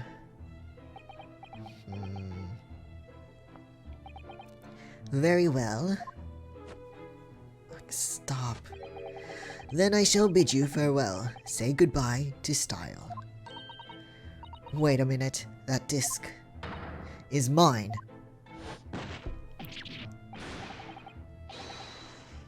Yeah, this is when he got cut. You've drawn blood, you filthy animal. Yes, and then your blood got onto the disc and it turned green from the chemicals. Being a music box disc, it has countless small but sharp metal protrusions over its surface. Those protrusions caused Mr. Benedict's finger to bleed. And the resulting smear of blood is still visible on the disc now. Yes. And it's green! My assistant and I have just analyzed the bloodstain here in this very courtroom. Okay, hold on. Using my trusty fogger gun. Yes. Oh, yes. I wasn't even reading that when I said that. Okay, yes, and we added the results to this portfolio. Look at the color. I say, it's green. Yeah, look at that. The evidence is conclusive. The man calling himself Mr. Eggert Benedict, who was in Windibanks earlier in the day, is the accomplice who was present at the scene of the crime that same night. Look at that. Oh my god, we're actually getting a trial with maybe an investigation day number 2. Maybe. My lord, it is the opinion of the defense that Mr. Eggert Benedict should be summoned to the courtroom to testify. Or maybe not. Maybe he'll just be coming into the room. It would certainly seem that we can ill afford to ignore this gentleman's apparent presence.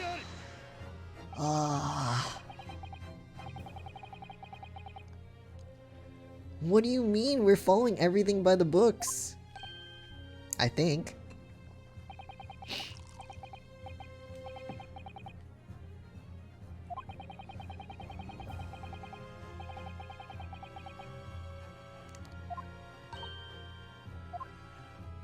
You motherfucker.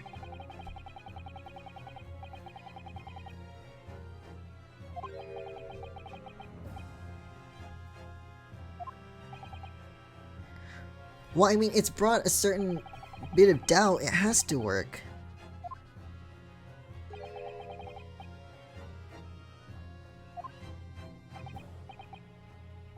God damn it. Put your foot down. Also, you're very flexible to be able to lift your foot that high first, before putting it down, by the way.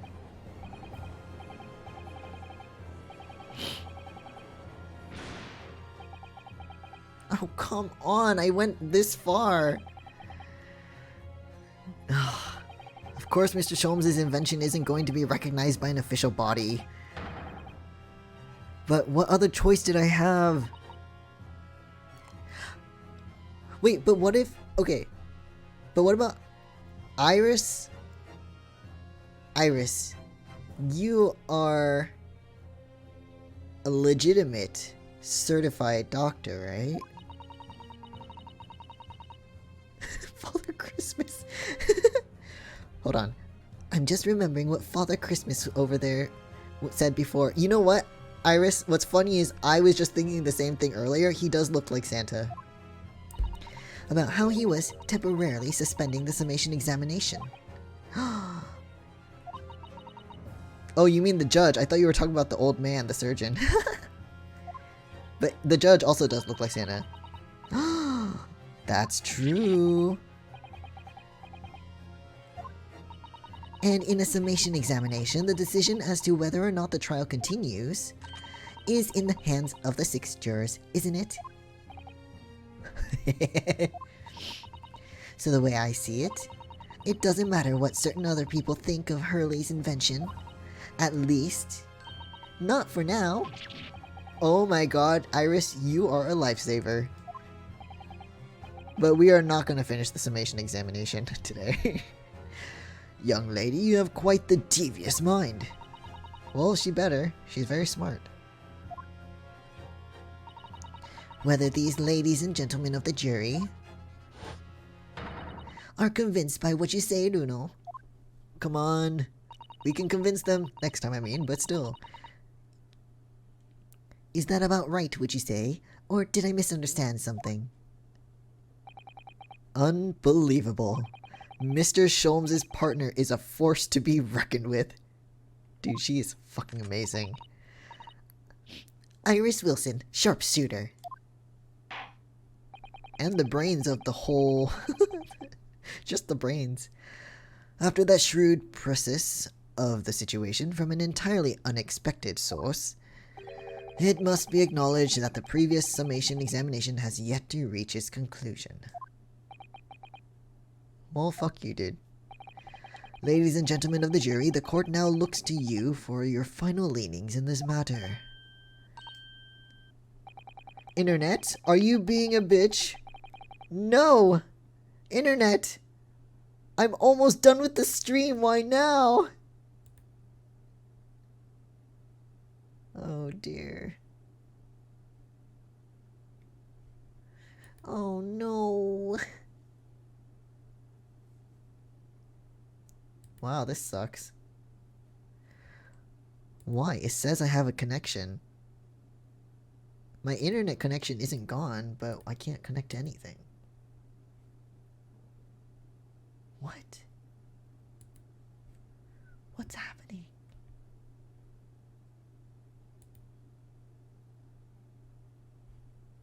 Why? Why? Internet, please reconnect.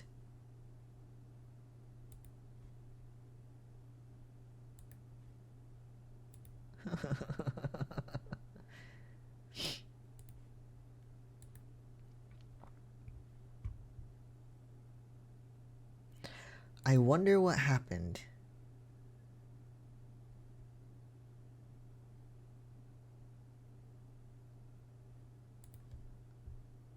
I am so sorry. I don't know what happened.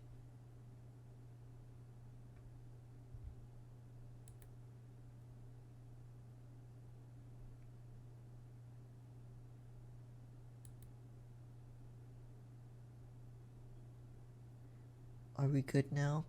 The internet's not all fucky? Oh no. I was almost done too. Okay, well, it seems stable now, even though I am almost done. God damn it. Okay. Alright, let me just continue with this and then I'll end the stream. As proud citizens of Her Majesty's Britain, I'm sure you will come to fair and just conclusions. What's on Discord?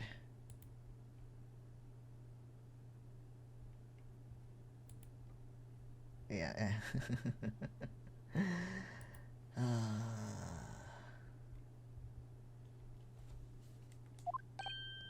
Okay, it was just a message, it's all good. Alright, so then, state your final decisions in turn, please. Not guilty, thank you, fucking Christ. We're almost done. Almost done. The internet had a little hiccup, but we're fine. So some of them are still guilty and some of them are not guilty. Okay.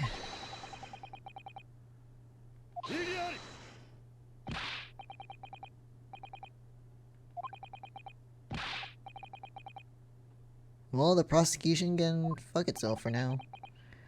On what grounds?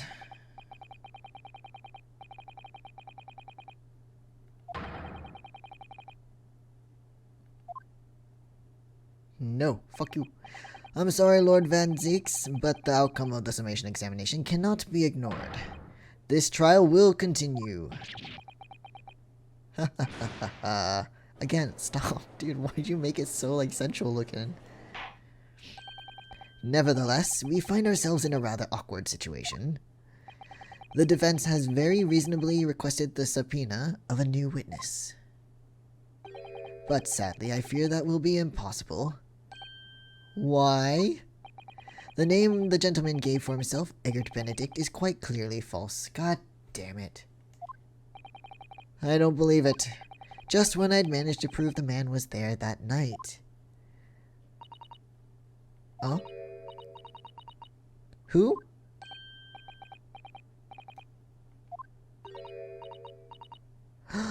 Do you know who that is?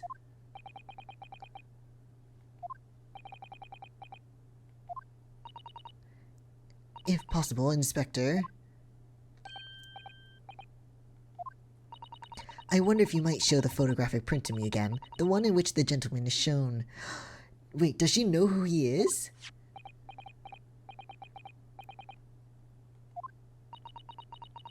Oh no, they do look similar.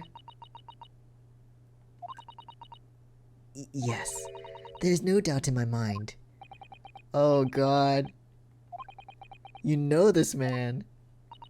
Yes, I know him.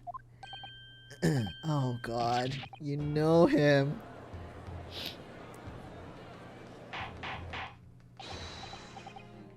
Oh my goodness.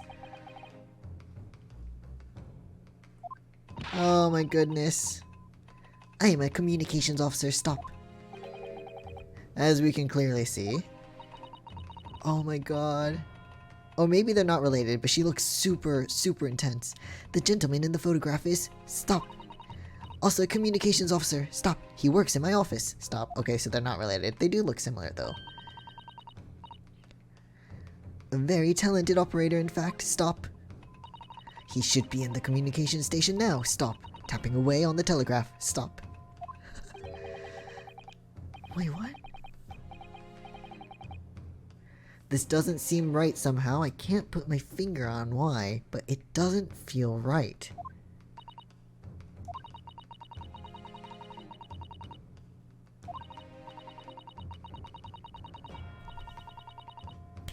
You know what? That guy is probably related to this. The morning's paper, which contains an article about government secrets being leaked to foreign agencies. He's probably related to this.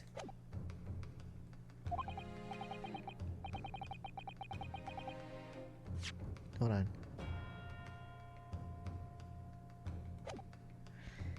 Because he's a... Oh my god. I suppose that's it. I suppose that's why I felt something was wrong. No, I think he's related to what's going on in the paper.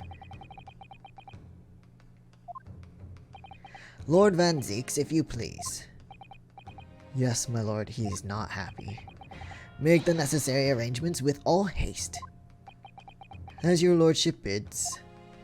Okay. I can finally end the stream after whatever happens here. Because fucking Christ. This was long.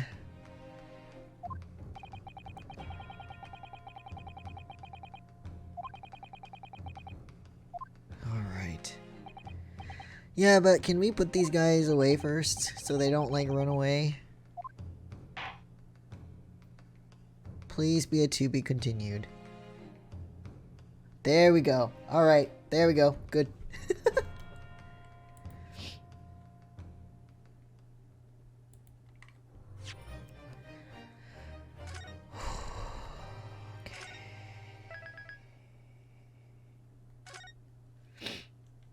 Okay, I'm only going back so I can go to the menu and return to the... Okay. No. Actually, don't save. Yeah. Alright. That was... pretty intense. It went in so many different directions. Like, holy shit. But that was very interesting and fun and frustrating and annoying. All of the different things. But yeah, thanks so much for stopping by. I really appreciate it. I appreciate all the follows, subs, whatever. Or just you being here. That's also just... yeah. I'm just grateful. But thanks so much for stopping by. I really appreciate it, you guys. I'm gonna head off. It is 2:42, way longer than I was planning to, honestly. And I've got my head's a little bit of a headache from this. So yeah. Next stream, I don't know exactly what I'm gonna do. I plan for tomorrow or today, depending on how you see it. But I don't know for sure if I will or not, depending on how I feel. But if I do, it'll either be another game or it will be a building something, making something or whatever, for a birthday or whatnot. But anyway, once again, thanks so much. I really appreciate it, guys, and I hope you have a good rest of the day, evening, night, or whatever time it may be. And yeah, stay safe, everyone, and yeah, good night, guys. Thanks a bunch.